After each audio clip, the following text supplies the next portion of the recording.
The story begins on a cliff. We see a man attack an older man with his sword. The older man managed to block the attack. The man was annoyed to see this. The older man smiled and told the younger man that he is impressed.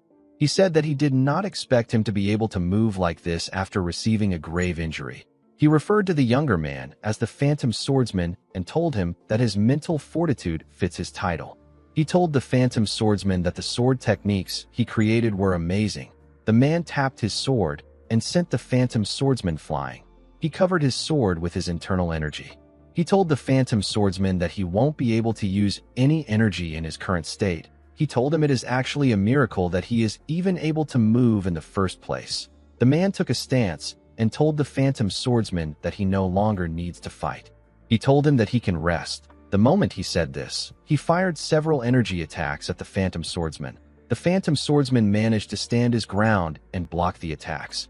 Immediately, he blocked the attacks. The man charged at him and landed a kick on his stomach. The attack pushed him down. The man tried to stab him, but he managed to dodge the attack. He used his leg to attack the man. He was able to kick his sword away. He stood up and rushed to attack the man's head.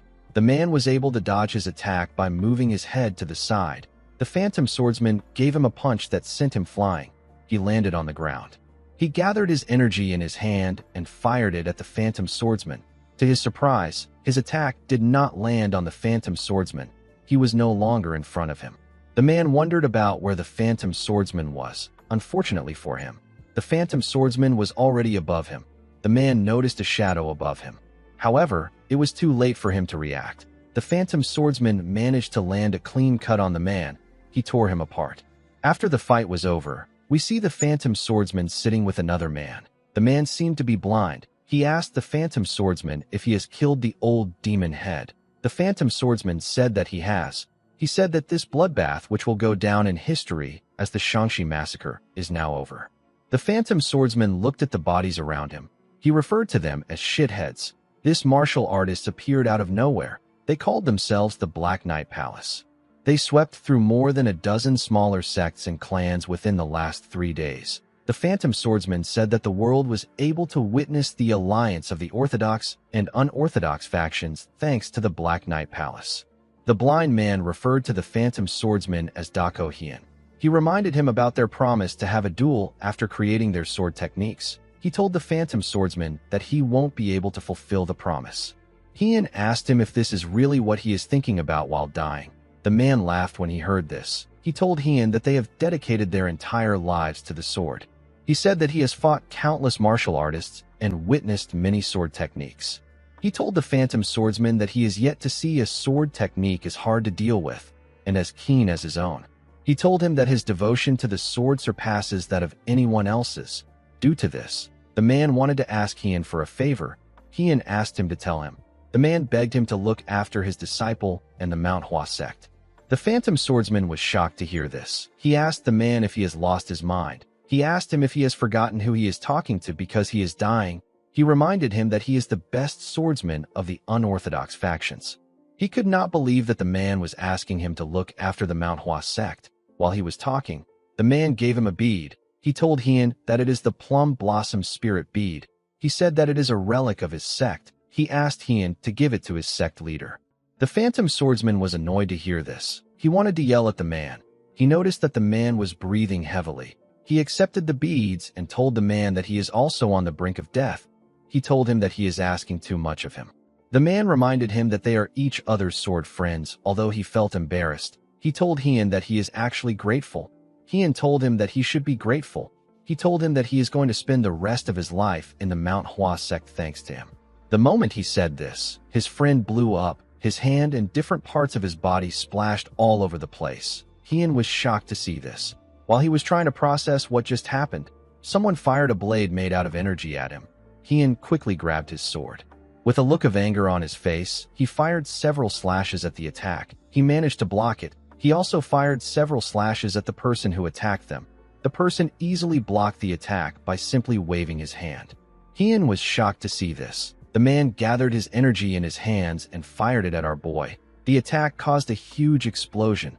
The Phantom Swordsman fell to his knees. He lost one of his arms. He could not believe what he was seeing. He wondered if it was possible for a person to be this strong. He looked around. He wondered if this was the Black Knight Palace Master. He remembered that he already killed the old man. His corpse was still where he left it. He believed that this must be a hidden disciple of the old man or the real Black Knight Palace Master himself. Heian understood that the man was incomparably stronger than the Black Knight Palace Master, but he did not expect the man to take his entire arm even if he has been weakened by his fight with the old man. He could not believe that the man did this with just his demonic energy. Heian apologized to his friend. He told him that he didn't get the chance to take his body back home. He tapped his leg and said that he will try to keep his promise. The mysterious man was surprised to see that Heian managed to stand up. Our boy ran towards the edge of the cliff. Heian did not know if he will be able to survive falling off a cliff after losing the man, but he did not want to give up. He wanted to believe that there was hope. He jumped and turned around. He promised to never forget the man. He told himself that he will take care of the man the next time he sees him. The moment he thought of this, an energy blade tore his body apart. Heian could not comprehend what was happening. All he could see was the lower parts of his body falling down. He also saw the man laughing at him. Heian called him a fucker. He asked him to stop laughing. As he fell off the cliff, Heian apologized to his friend. He told him that he won't be able to keep the promise. Before he lost consciousness, the beads released a bright red light. In the next scene, Heian heard people calling out to him. He could not believe that he survived. Someone called him senior disciple. Our boy was surprised to hear this. When he opened his eyes, the person called out to a man known as Elder Baekjin. He informed him that the senior disciple has opened his eyes. Heian did not know why he was calling him senior disciple. He did not know that he was in a different body. The elder grabbed his head and referred to him as Mu Wai. He told him that he did great. Heian immediately recognized the man. He remembered him as Elder Baekjin of the Mount Hua sect. The elder said that the heavens has blessed them. He said that he actually thought that he was too late, even though he tried acupuncture. The elder called him Mu Wai and asked him to stay still. Heian did not understand why the man kept calling him Mu Wai. He remembered that Mu Wai is the senior disciple of the Mount Hua sect's second-generation disciples. He is the disciple of his friend, whose name is Hyunjo.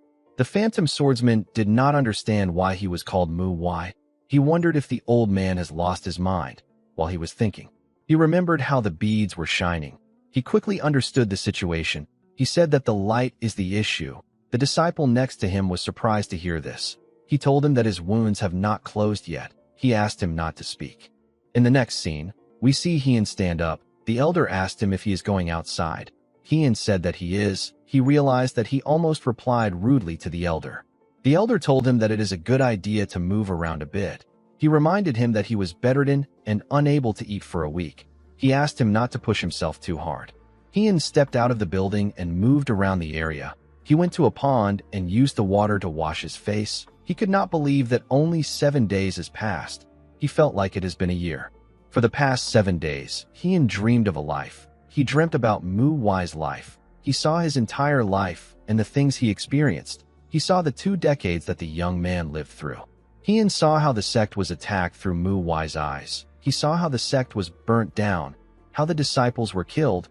They tried to fight back, but a large amount of them were killed. He saw Hyunjo talking to the young man. He saw Hyunjo fighting the Black Knight Palace Master. He saw how Mu Wai got injured while trying to save his fellow disciple. Heian called him an absolute fool. He could not believe that Mu Wai tried to help someone when his body is so weak. He believed that he should have put himself first before anyone. Thanks to the injury he got, Mu Wai died. Heian remembered that the light came from the plum blossom spirit beads. He wondered why he was the one who got reincarnated and why he ended up in this body. He did not understand why Hyunjo wasn't chosen. He wondered if this was also fate. He let out a sigh and stood up. Even if he did not like it, it did not change the fact that he has been given another chance at life. Heian knew that he could not throw away this chance. He promised to find the masked man and cut him up into pieces. Heian knew that the man was stronger than the Black Knight Palace Master.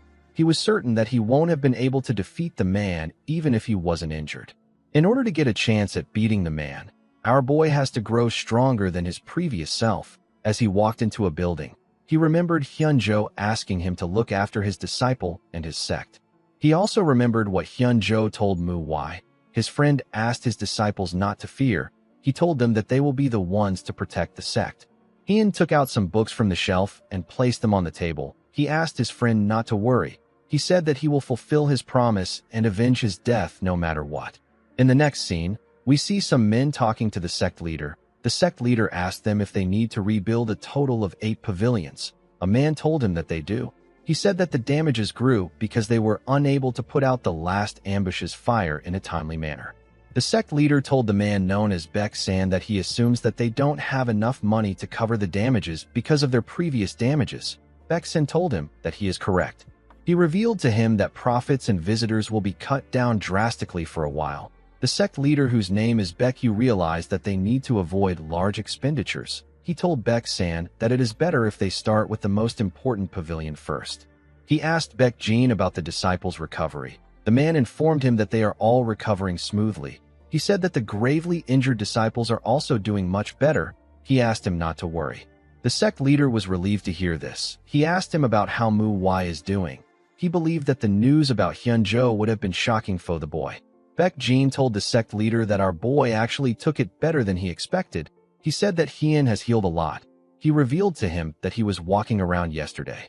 Baek-san was surprised to hear this. The sect leader was relieved to hear this. He said that it is good that Hien is taking it well. He asked Baek-jin to still check up on him once in a while. He reminded him about the kind of child Mu Wai is.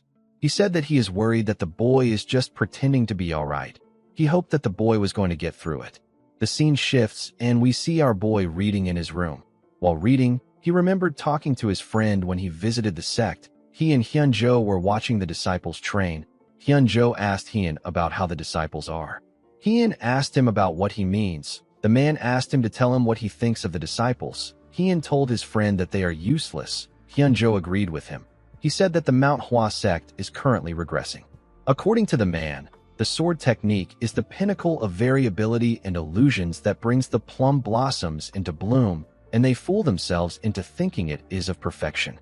Hyunjo asked his friend if he is aware of the future that awaits a sect that is incapable of reflecting and developing new paths. Hien said that the sect will experience its downfall. Hyunjo told him that he is right. He told him that there is no use trying to force change. Hien told him that he would try to force change if he was in his position.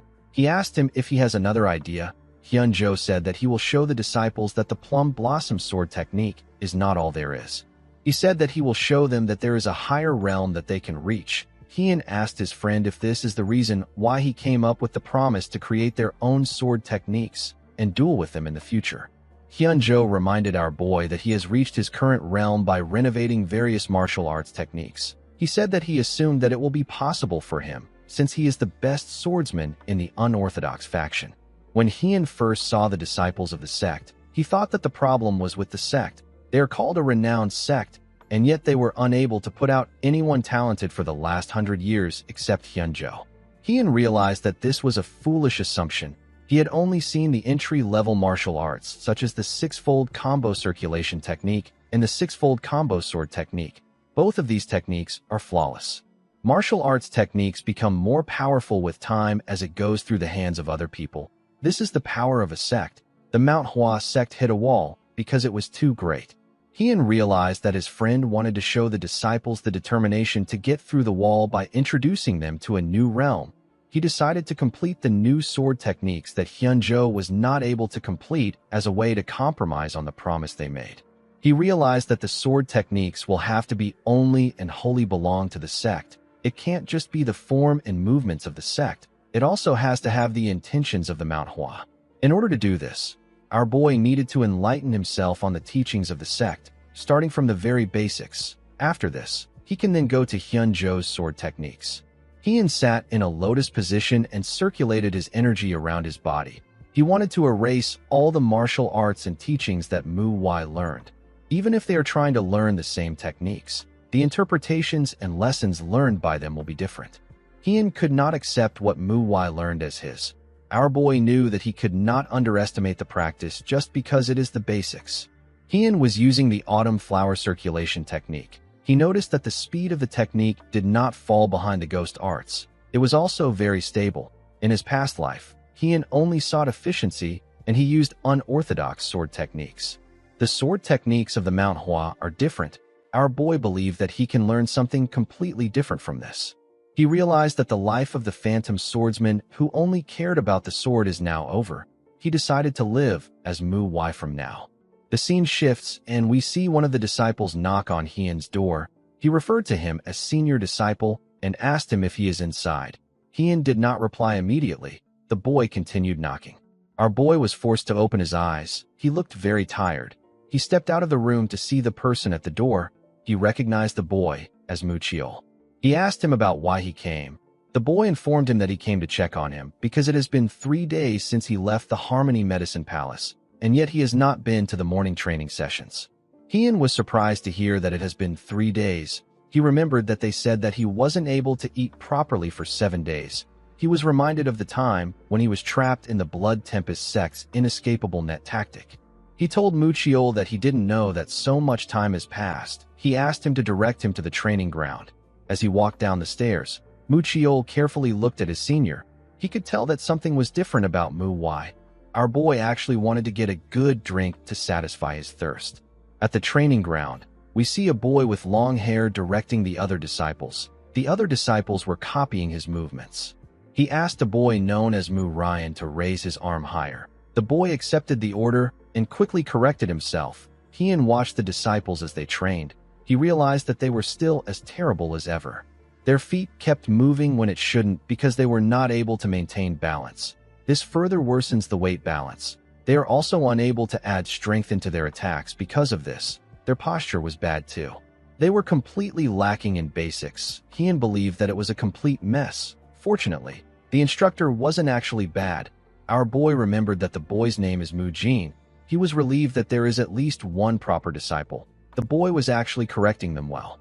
He was like a senior disciple to the second-generation disciples. Hian wondered why this boy was doing something that the senior disciple should be doing. He believed that the owner of the body must have had a really shy personality. He was also lacking in martial arts and leadership skills. However, Mu Jin was different. He knew how to lead people. He has a calm personality, and he has shown great potential ever since he was young. It makes sense that a lot of the disciples listened to him. It is natural for those with talents and skills to be given opportunities. Mu Jin has the skills and the personality, so Hian did not have any issues with him taking on the role of senior disciple.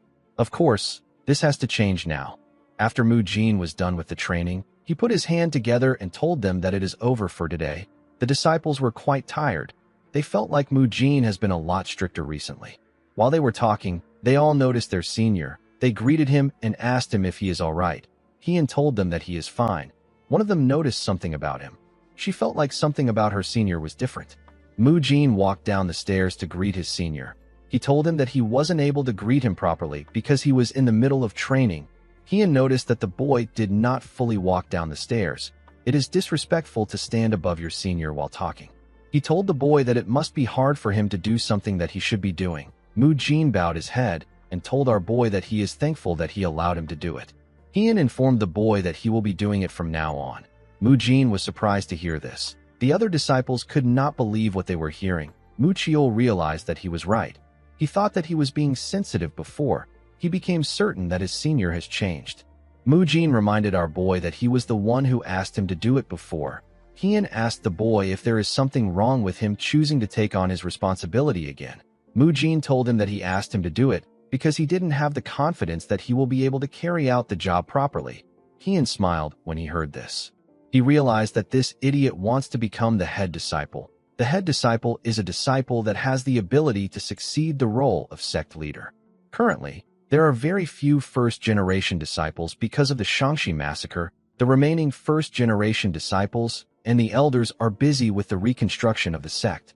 In order to change the Mount Hua sect, it will be more efficient to change the second-generation disciples because they are the future of the sect. It is much easier to do this rather than trying to change the minds of the elders and the first-generation disciples.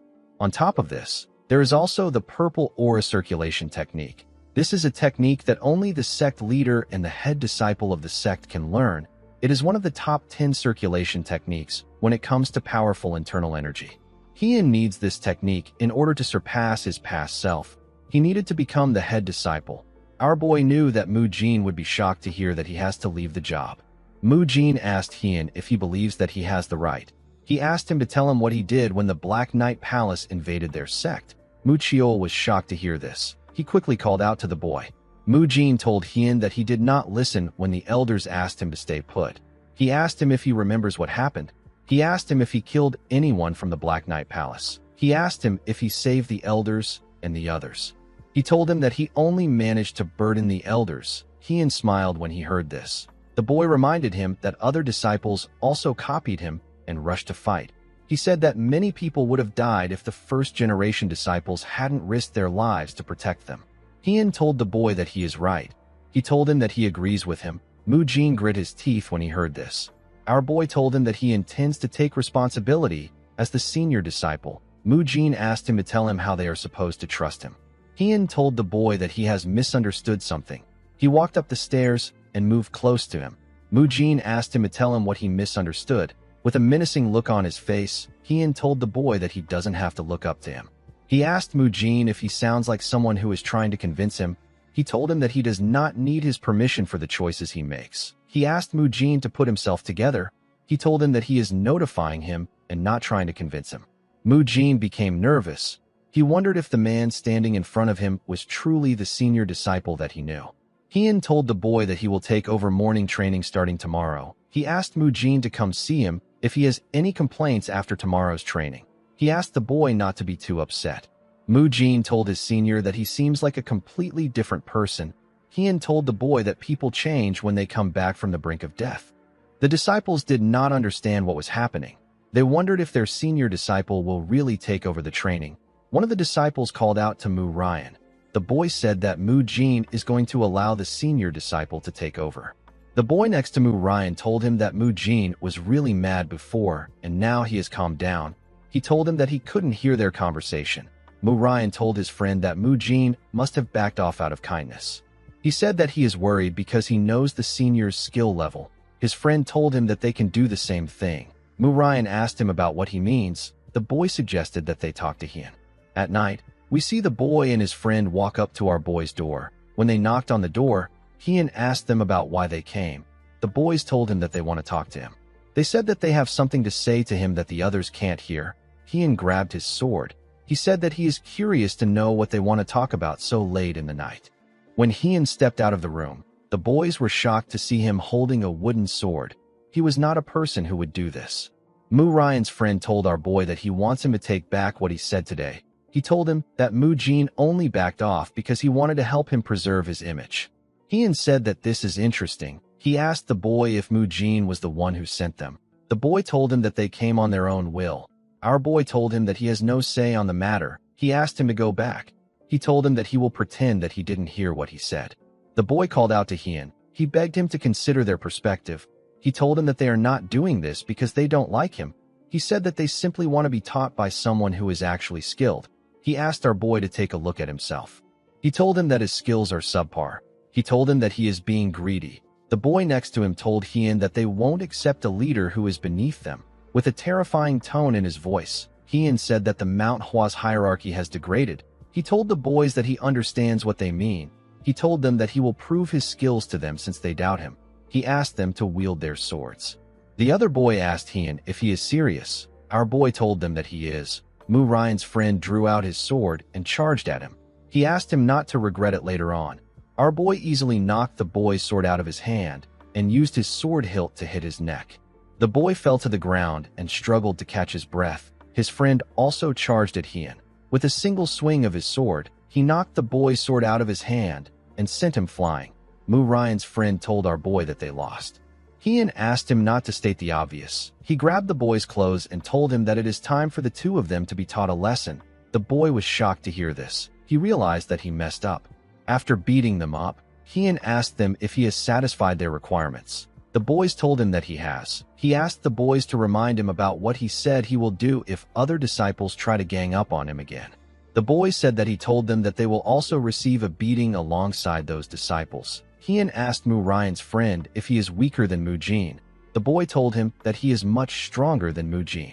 He asked the other boy if he still believes that he is weaker than other disciples. The boy told him that he does not. Hien told the boys that he will forget what happened today. He said that everyone makes mistakes. He asked the boys to go back and rest.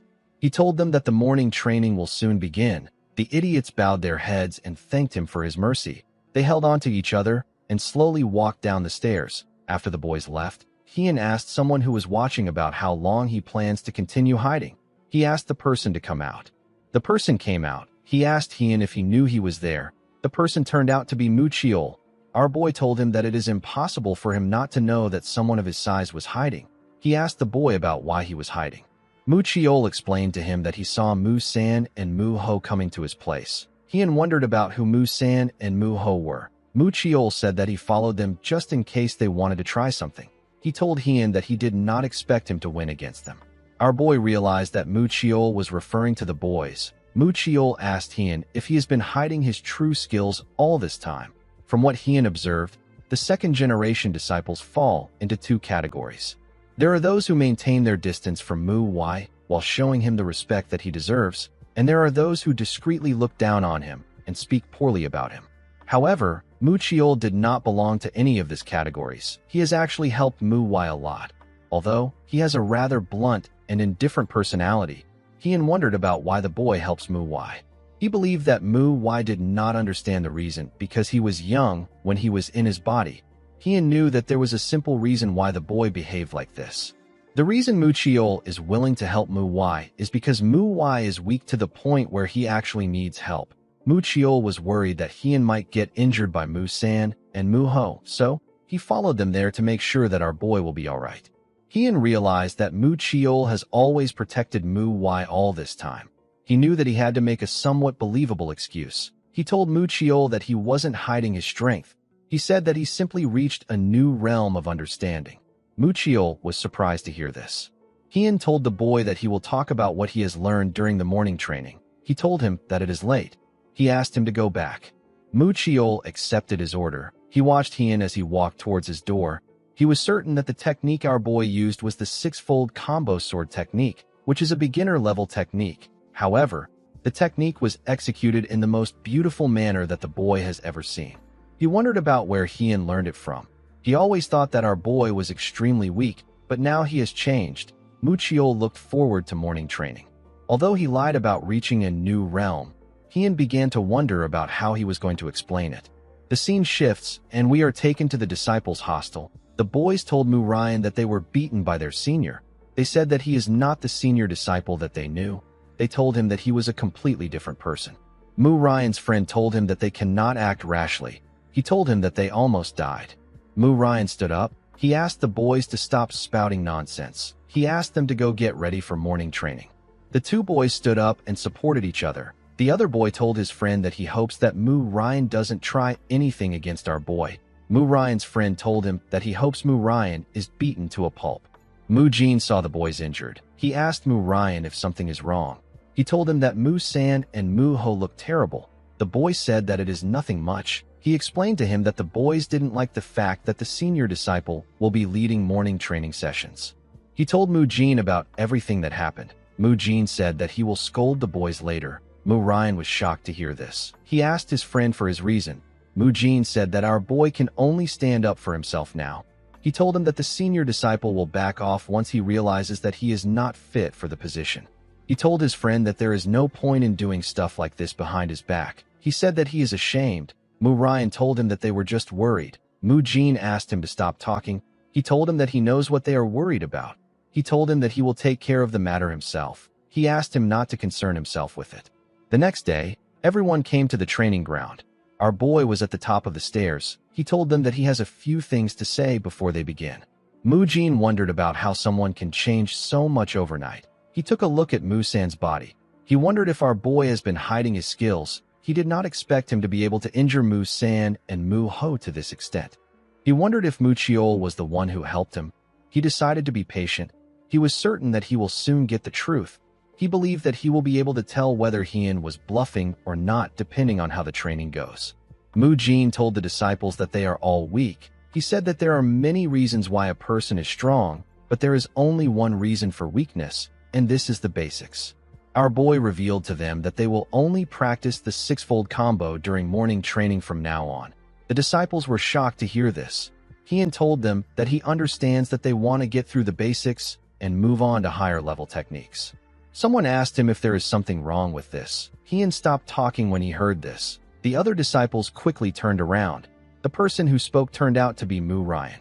The boy asked Heian if there is something wrong with wanting to learn things faster. The boy believed that he should challenge Heian since his fellow disciples did not have the courage to do it. Mu San and Mu Ho were shocked to see what their friend was doing after they warned him. Heian could not believe that this is a renowned sect. He asked Mu Ryan to come up if he has any complaints. As Mu Jin watched his friend climb the stairs, he wondered about what he was thinking. The idiot smiled confidently as he walked up the stairs.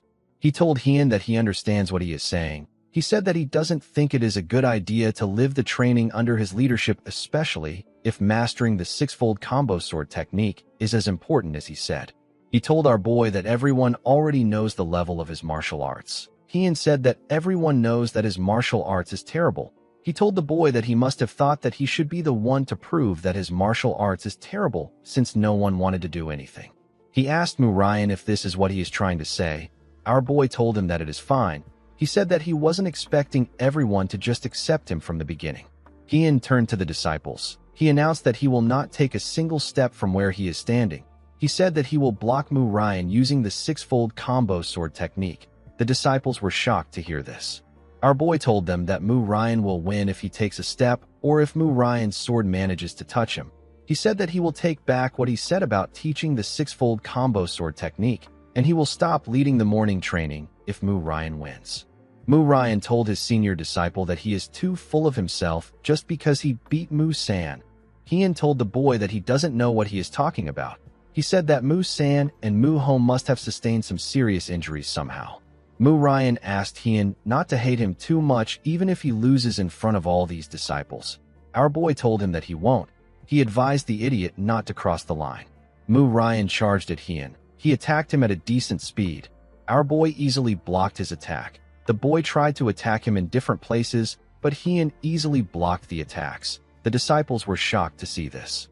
Mu Ryan increased his speed and attacked faster, but Heian was still able to block the attacks. He changed his stance and increased his speed again. The other disciples were shocked to see him using the concentrated wind sword.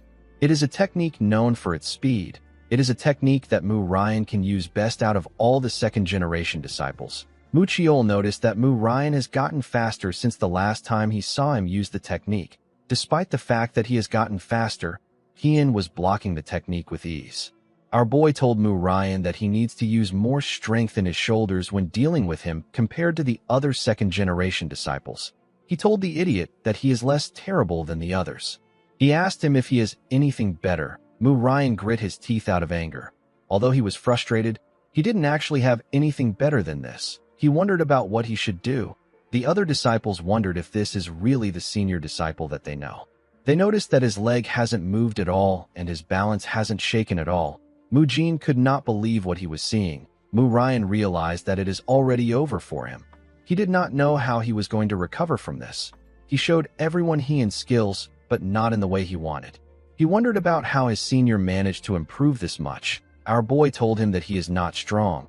He explained to him that a sword should not be swung with two arms. Instead, it should be swung with the entire body.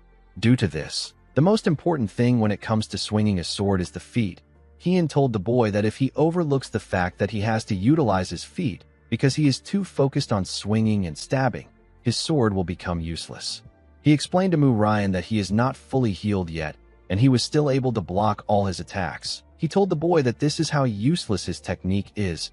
He told him that he is not just talking to him.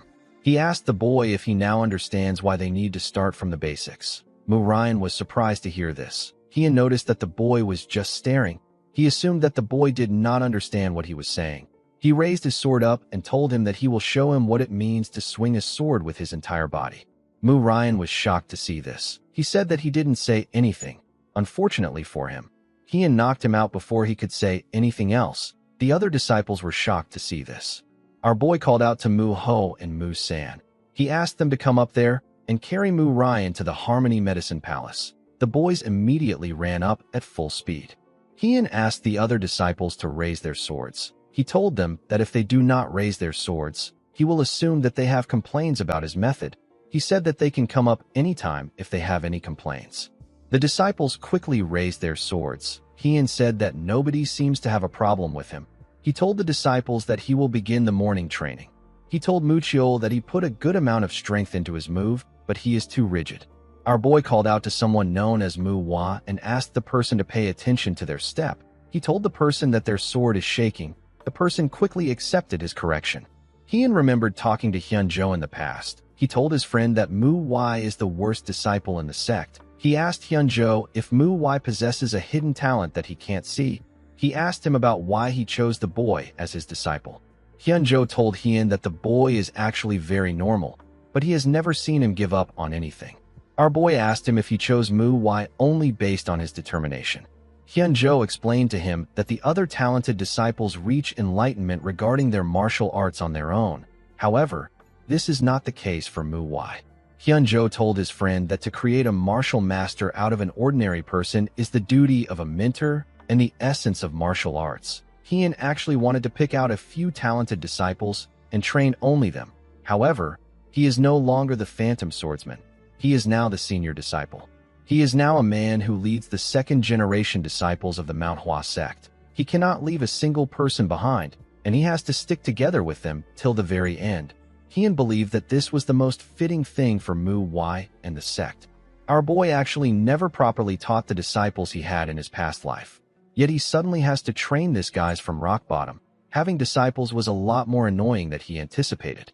Heian hoped that Hyunjo will buy him a good drink if they ever meet again after his death. Our boy called out to Mu Jin. He asked him if he is tired. He asked him to put more strength into his moves. While thinking, our boy thought about someone. He hoped the person was doing well. Heian was always focused on bettering himself. He never tried teaching anyone well. He wondered if the person is eating well. He was certain that the person won't lose in a fight, so he believed that he will be doing well. He hoped to see the man again someday. In the next scene, we see the second-generation disciples carrying logs of wood on their backs. Their proper training had just began. Heian knew that this training was going to be very hard because they had to start from scratch. However, he was sure that the plum flower they will blossom through this trial and hardship will possess a scent so deep and strong that no one will be able to imitate it. Our boy also had a long way to go in his training. The scene shifts and we see Heian in the Crimson Forest. It was a place that had hundreds of plum blossom trees. Heian's first step in changing the Mount Hua sect was to raise his own martial realm. One of the most important things when it comes to this is a person's senses. The sharper your senses, the easier it is to notice small changes. This naturally helps in training martial arts. While trying to focus on his senses, Heian noticed something odd. He noticed it when he first opened his eyes, but he did not think much about it. Now he is certain that someone is watching him. The person didn't seem threatening. They were simply observing him. Heian wondered if it is out of curiosity. Our boy was not yet good enough to know who was watching him. Of course, this was just for now. Heian knew that he will eventually be able to find out who it is. Our boy went into a building. He saw a man known as Hyun Gak. He bowed his head and greeted him. He referred to him as senior. The man asked him about what he wants. Heian explained to him that he wants to take a look at the secret techniques. The man found it odd that Mu Hua wanted to see the secret techniques. He decided to just allow it. He reminded him that his injuries haven't completely healed yet. He asked him not to overdo it. Hyun Gak told our boy that he heard his disciple was rude to him. Heian was surprised to hear this. He didn't know which disciple the man was talking about. He beat up 3 guys. Our boy believed that it didn't matter. He assumed that Hyun Gak must be mad that he beat up his disciple. To his surprise, the man apologized to him. He said that Mu Sin must have done something worth getting beaten up for. He said that the boy would have faced worse consequences in his time. He apologized to Hyun Gak for not teaching him to be better. Heian did not expect it to be Mu San. He also didn't expect the man to be understanding about it. He told Hyun Gak that he simply did what he should have done as the senior disciple. He asked him not to worry about it. The man was surprised to hear this. He quickly turned to Heian. He wondered if his ears were hearing the right thing. He could not believe that Heian said that he did it as the senior disciple. While looking at our boy, the man noticed something odd. He wondered if Mu Hua's eyes were always this sharp. Heian wondered why Hyun Gak was staring at him. He wondered if the man changed his mind about being angry that he beat up his disciple. Hyun Gak was actually thinking about how our boy's eyes were filled with determination. He told Heian that he did a good thing by looking after his martial brothers as the senior disciple. He apologized to him for making him wait. He told him that he can go. Hyun Gak watched him as he walked away. He did not expect our boy to be full of determination after losing his master. He said that he is very proud of our boy for picking himself up again. The scene shifts, and we see Hyun going through the books. He wondered about what he needed to do to raise his own martial arts realm.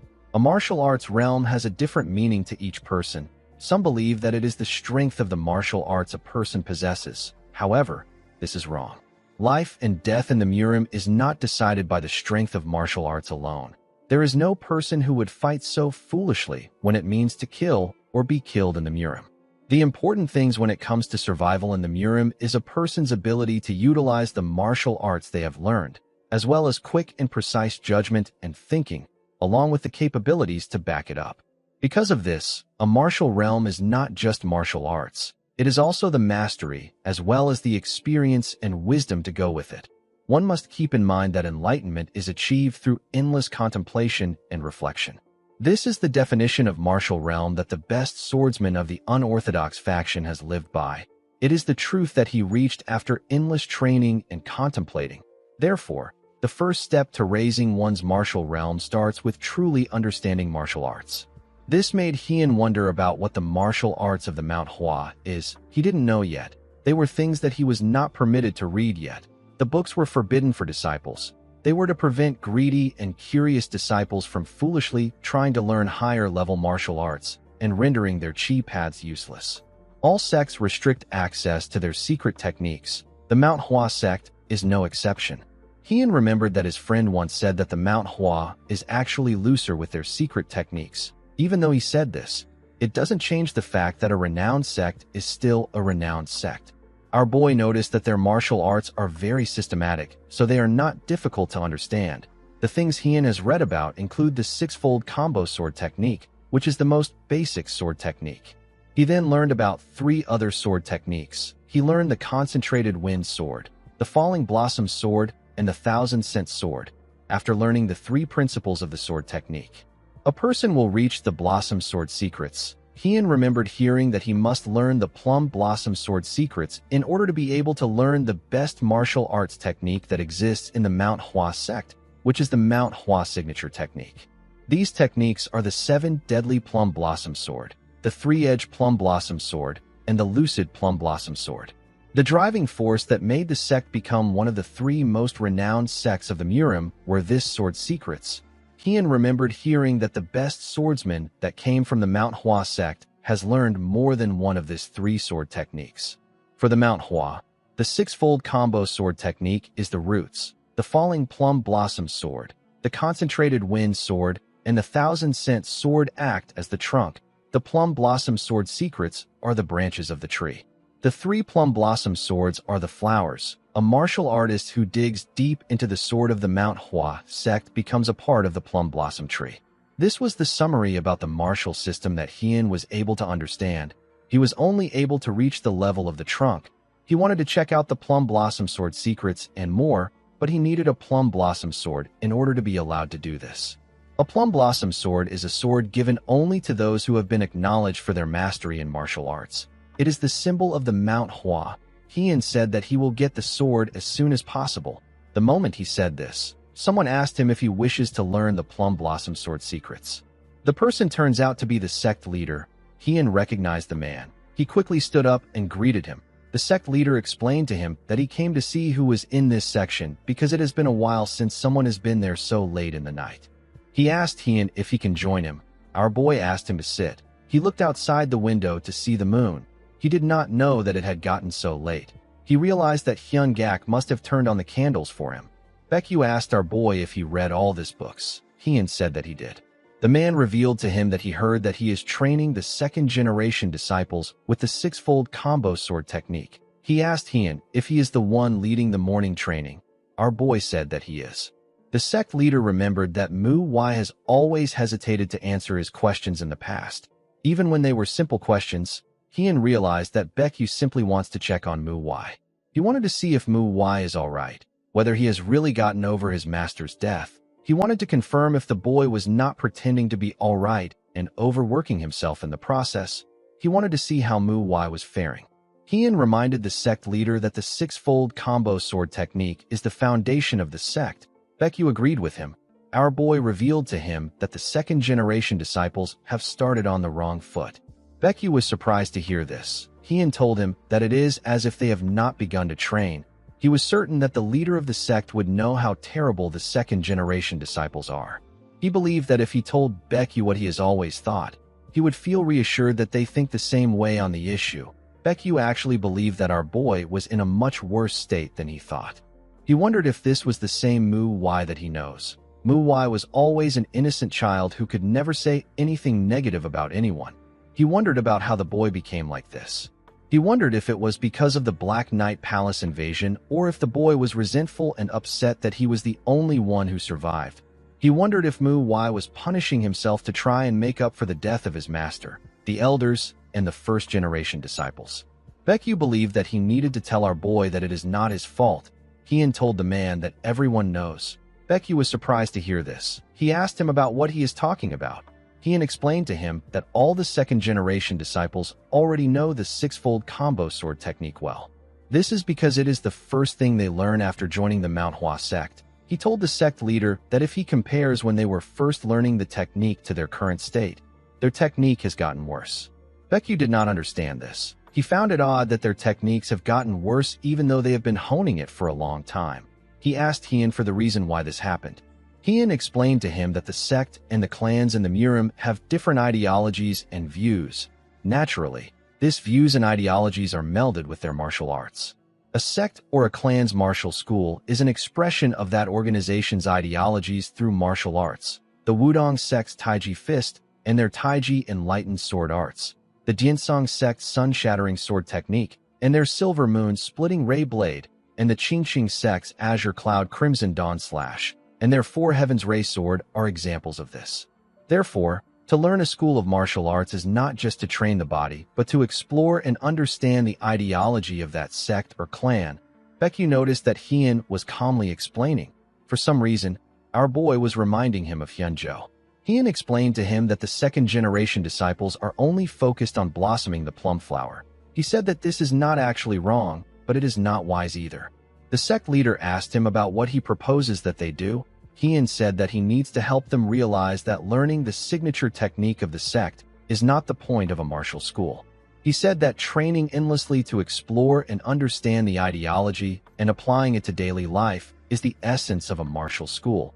Heian said that the plum blossom flower isn't the end of it all. The moment he said this, Baekyu saw him as Hyunjo. He was surprised to see this. Despite the fact that Heian was nothing like Hyunjo, Baekyu wondered if the reason he got the same vibe from our boy was because he shines like Hyunjo did in the past. He wondered if he was the only one who could see Heian's talent. He told our boy that one should not train to blossom the plum flower. Instead, the blossoming of the plum flower should come naturally while training. Baekyu told Heian that he thinks quite deeply for his age. He commended him for making a great observation. He asked our boy about what he will do now. Heian explained to him that he intends to guide them on their six-fold combo sword technique. Baekyu said that this is not what he is talking about. He said that he knows he will do well in training the disciples. He asked Heian to tell him about the path he will follow. Heian did not expect this question. Having studied the martial arts of the sect, our boy realized that they are all great. However, as someone who prioritizes efficiency for his survival, Heian found some things to be disappointing. While reading, our boy wondered why no one used a heavier sword for certain martial arts, or why no one practiced another technique with just their fist instead of a sword. He contemplated about a lot of things. He wondered if some things went against their principle, if they could use a heavier sword like a great sword. He wondered if the path he will walk might stray from what the Mount Hua sect pursues.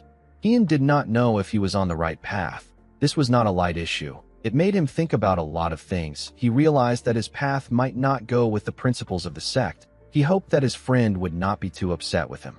Heian told the sect leader that he intends to do the things that his master wanted to do and fill his empty position. Our boy planned on just doing whatever he wanted. He told Baekyu that to continue on the path that one's master walked, and to surpass them, is the duty of the disciples.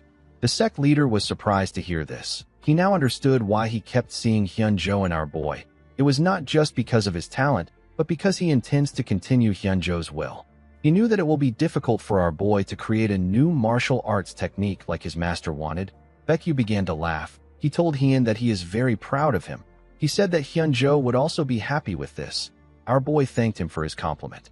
Baekyu's worries magically disappeared when he saw the disciple that he worries most about show him such a trustworthy side of himself. He was happy to see that there was determination in our boy's eyes. He looked outside the window and said that this is the fragrance of plum blossom amidst the snow. According to the sect leader, the snow of the winter is cold, but the scent of the plum flowers that endure this harsh cold shall be more intense.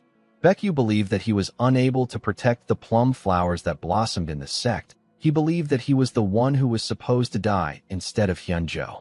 He said that the plum flowers may have fallen, but there is a small flower bud beside the fallen flowers. He told himself that his duty now is to blossom this bud. He told Hien that there are many flowers other than the plum flowers in the sect. He asked our boy if he knows why they chose the plum flower. Hien was surprised to hear this question. He told Baekyu that he doesn't know why.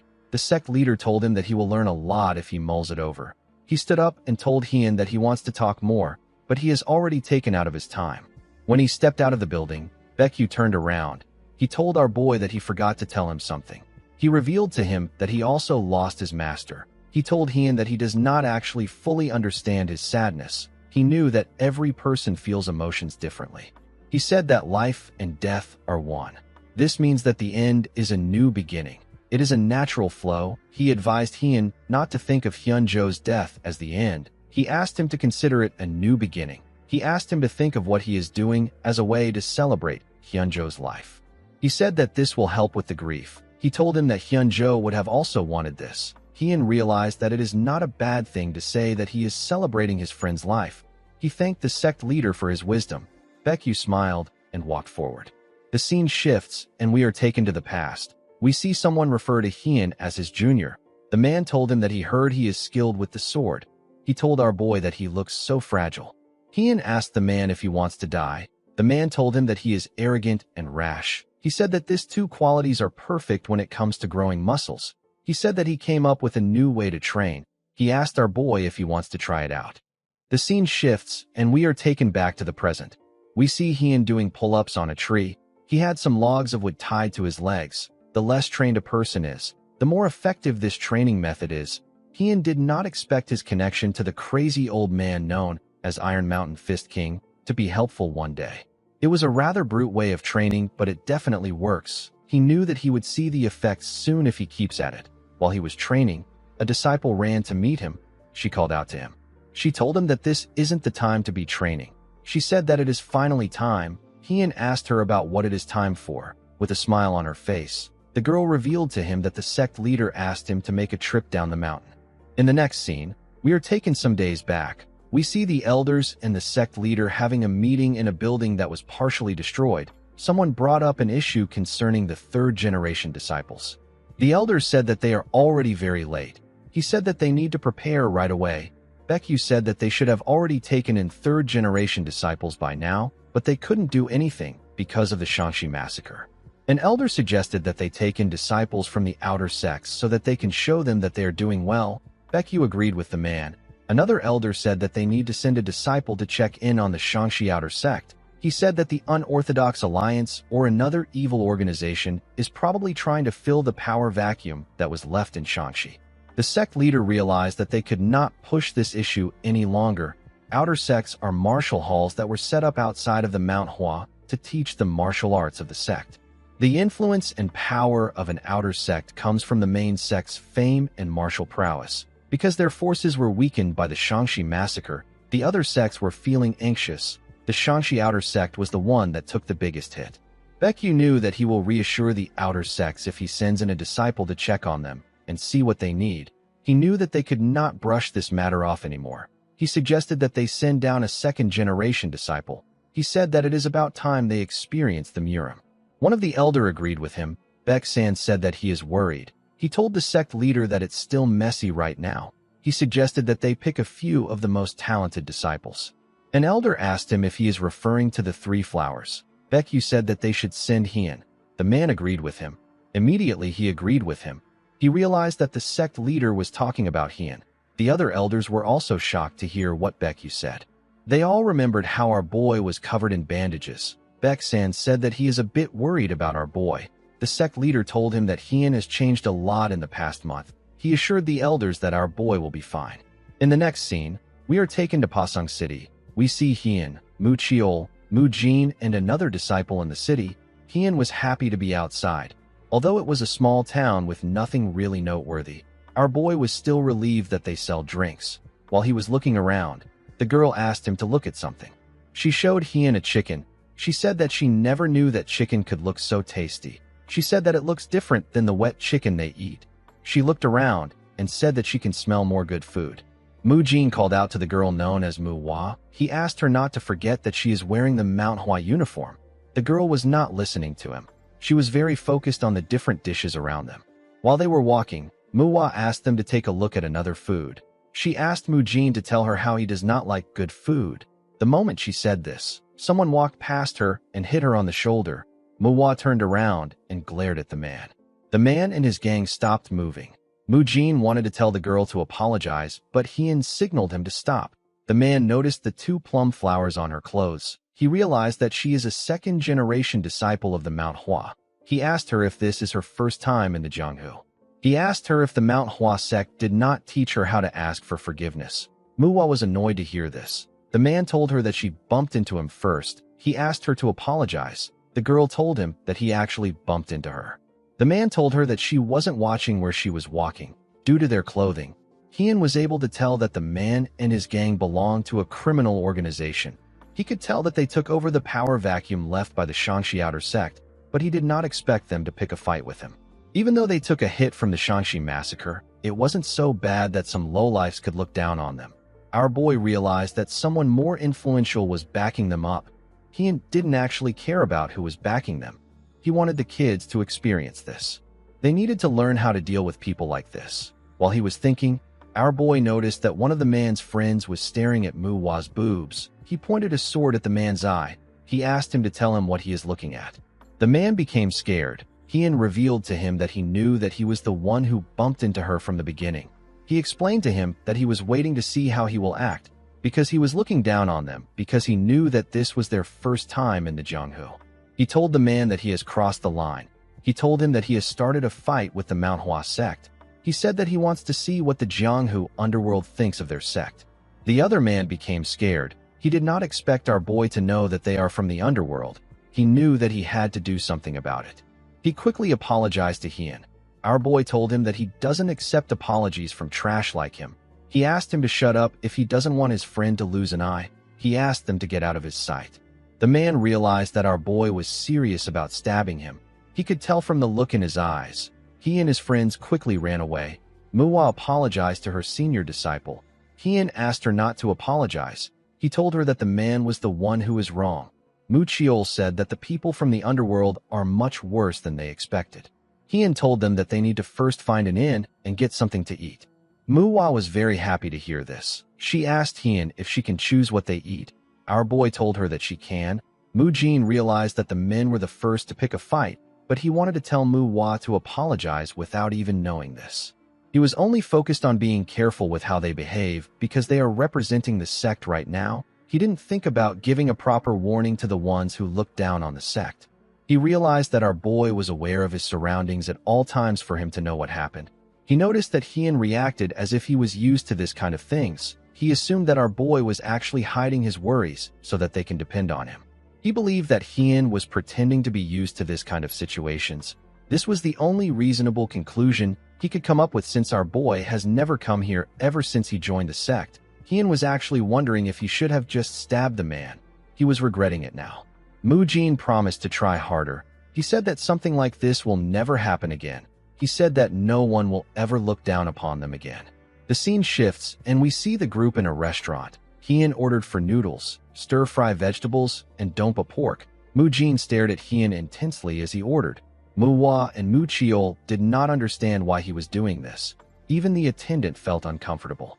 They ate a large amount of food. Mu Jin ate the smallest amount out of everyone, and he still ate 4 servings of noodles. Hien told Mu Cheol that he ate less than usual. He asked him if he is being lazy with his training. The boy told Hien that he simply ate more than them. Muwa asked the group about what they are going to do. She said that it would have been easier if the sect leader had just told them their mission. Instead, he was very vague with it. The girl said that she doesn't know what they should do. Hien asked her if anything noteworthy happened today. The girl said that some people picked a fight with them. She realized that our boy was referring to the underworld. Hien reminded them that the sect leader gave them his full trust to make their own decision. He said that he is thinking of killing the people from the underworld. He quickly changed his words and said that he is thinking about teaching the bastards from the underworld a lesson. The group became worried when they heard him change his words. Hien asked them about what they want to do. Muwa said that it won't be a problem for them to look into things. Our boy asked Mujin about what he will do. The boy suggested that they gather some information on them first before they decide on what to do. Muwa agreed with him. Muchiol said that gathering information is good. Since they all agreed, Hien ordered them to collect all the information they can get on the underworld until tomorrow evening. The scene shifts and we see Hien on top of a roof. He wore a hood and used it to cover his face. He looked down at some men harassing a lady. One of the men stretched out his hand and told the lady that they are the nice thugs who accept little money. Underworlders is a term used to refer to those who commit immoral acts with incorrect beliefs. Although the term itself may seem to refer to demonic forces like the Black Knight Palace, their biggest difference is their goals. The Underworlders seek money, pleasure, or just cheap thrill of dominion from bothering the weak.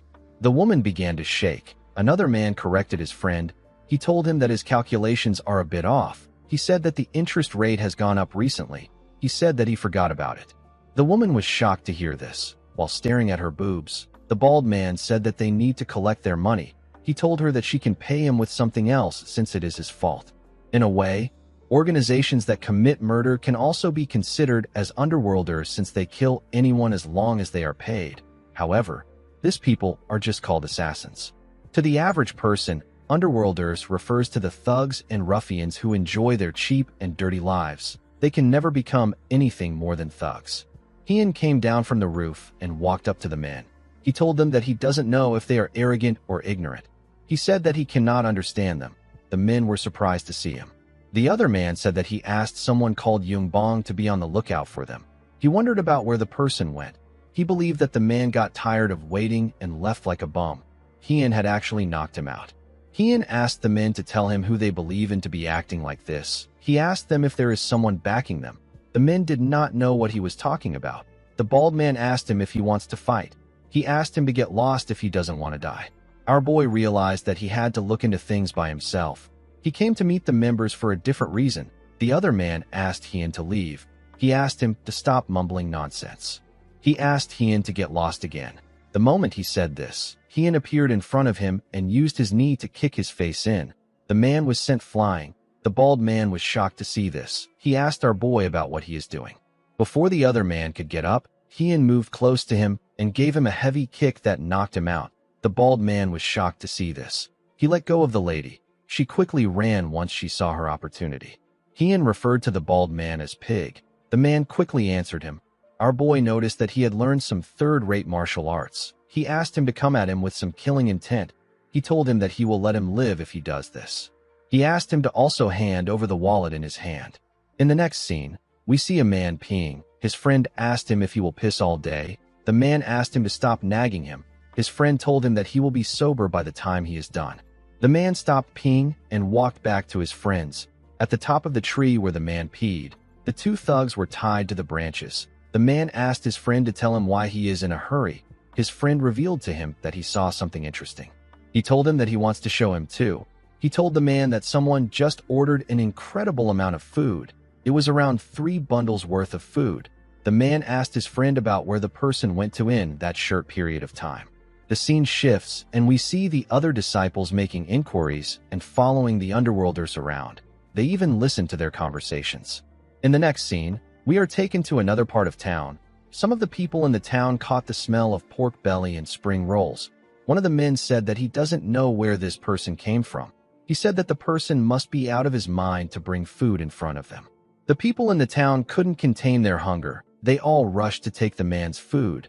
They wanted to see what was in the bundles. The person drew his sword and pointed it at them. The other men quickly stepped back. Hien told them that he is not there to share. He told them that he will cut off their heads if they lay a hand on the food. Someone told Hien that he is impressive. The person bowed his head and apologized to him. He introduced himself as So Jingi of the Beggars sect. He apologized on behalf of the beggars. Hien put his sword away and introduced himself to them as a disciple of the Mount Hua sect. Jingi told him that the beggar sect considers what happened to the Mount Hua sword saint as a shame. He said that their sect leader found it deeply regrettable that he wasn't able to help during the Shangxi massacre. Hien told him that it is fine. He said that the situation would have been difficult for the sect leader to interfere because of the extreme heavenly sect. Jingi told him that he is well informed. He asked our boy about why he came to the beggar sect. Hien revealed to him that he wants to get some information regarding the underworlders who currently control Pasang. He told the man that the food won't taste good once it is cold. He told him that they can talk while eating. Jingi called him an interesting man. While they were eating, Jingi revealed to Hien that the underworlders are from the brutal blood faction. They took over the empty space left behind by the Hua Ryu sect, which is an outer sect of the Mount Hua sect. The sect got annihilated during the Shangxi massacre. Hien told the man that this men are very strong for underworlders. Jingi agreed with him. He explained to him that everyone in the brutal blood faction is knowledgeable about martial arts. Hien told him that he dealt with a few of them. He told him that he is aware of this. He said that the men have learned some third-rate martial arts. He told Jingi that he has not talked about what is actually important. Jingi stopped eating and asked Hien about what he is talking about. Our boy revealed to him that he is talking about the person behind the brutal blood faction. Jingi asked Hien to tell him why he suspects that there is a mastermind behind the faction. Our boy explained to him that Pasang is not a very big area, but it is not a small one either. The Hua Ryu sect is pretty big for a mid-sized sect. Pasang is pretty big among smaller places, and yet a mere underworld organization managed to monopolize it. Going after power is an obvious action for those interested in the power vacuum, and Pasang isn't small enough for a single underworld organization to take complete control over. It would make more sense for dozens of underworld organizations to split control over parts of Pasang and compete against each other. Jingi told our boy that he is very discerning. He said that he finds it hard to believe that he is just a mere rising prospect who is new to the Jianghu. He explained to Hien that he didn't avoid the topic because he was trying to hide it. He said that he simply wasn't sure yet. Hien assured him that it is fine. He asked him to speak. The man asked him not to be surprised. He revealed to our boy that there is a martial artist that is often in contact with the brutal blood faction. He said that the martial artist is from the Nine Hells Sword sect. Hien did not expect this. The Nine Hells Sword sect is one of Shangxi's big 3 sects. It is next to 2 of the 10 largest sects. Yet the Nine Hells Sword sect has never cared about the Mount Hua or the Zhongnan sect. Due to this, they not only have a strong nonchalant disposition, but they are also much bigger than the Mount Hua sect in terms of scale.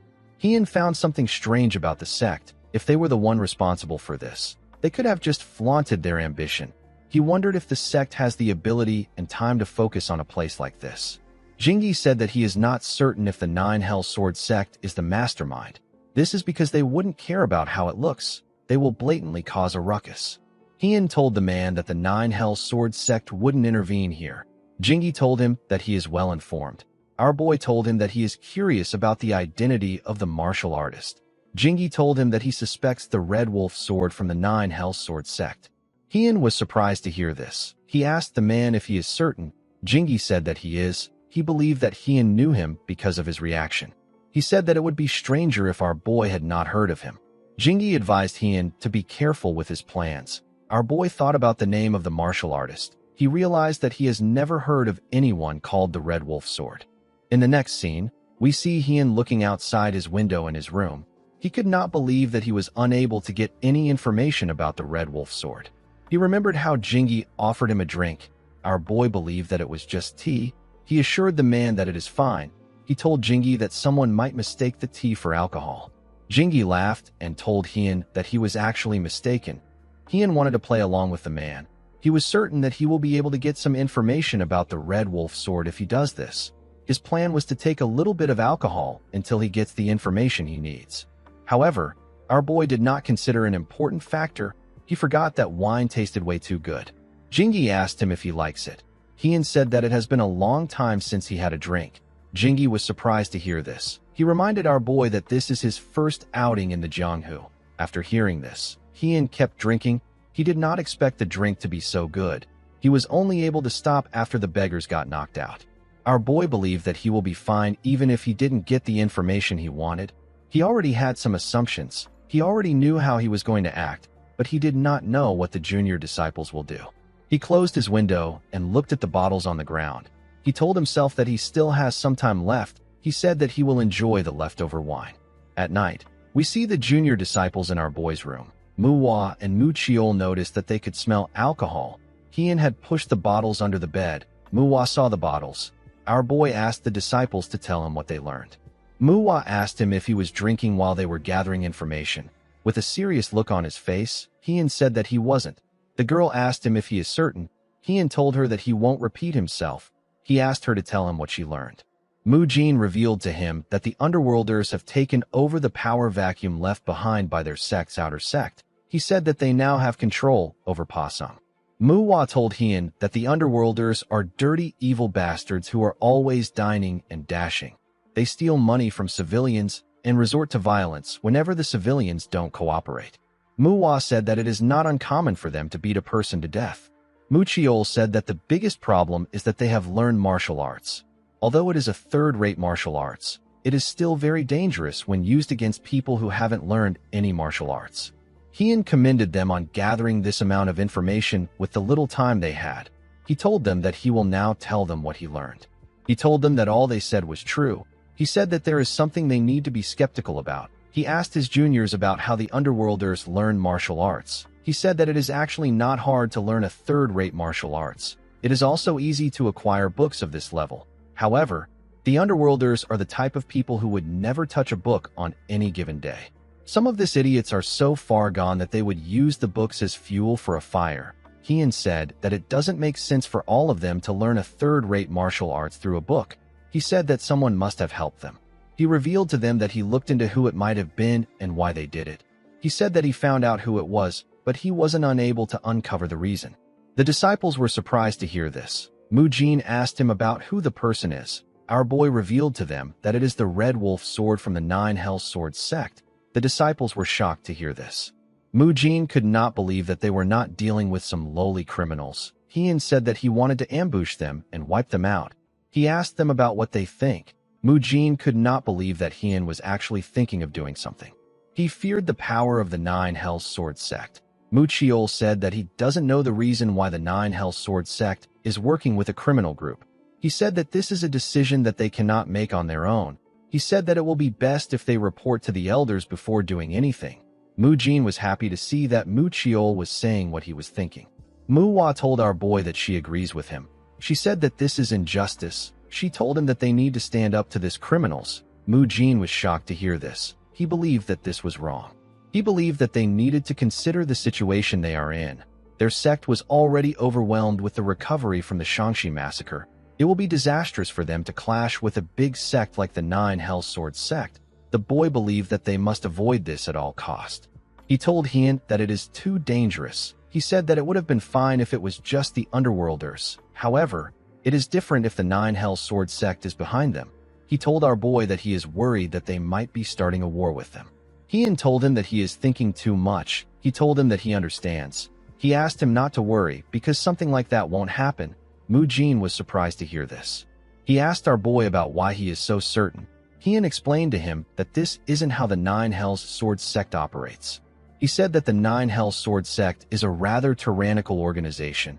If they wanted to eliminate an organization, they would just start a fight. They wouldn't act behind the scenes. They would just go straight to the point. With the situation the Mount Hua sect is in, the Nine Hells Swords sect could invade them and wipe them out anytime they want. Hien explained to the boy that it is more likely that the underworlders are not really connected to the Nine Hells Swords sect. Even if they are, they won't start a war over it. He asked Mu Jin to follow him now that he understands. The boy was shocked to hear this. He asked Hien to wait. He asked him about where he got the information. He asked him if the person he got it from is trustworthy. Our boy revealed to him that he got it from the Beggar sect. The Beggar sect is an orthodox organization made of beggars. Any beggar in the Jianghu can be said to be part of this sect. When it comes to numbers, no organization in the Jianghu can match them. They use their numerical advantage to gather intelligence. They earn money and get food by trading the information they gather. One should not underestimate them because they are beggars. They have also learned martial arts, and they follow their own morals and ethics.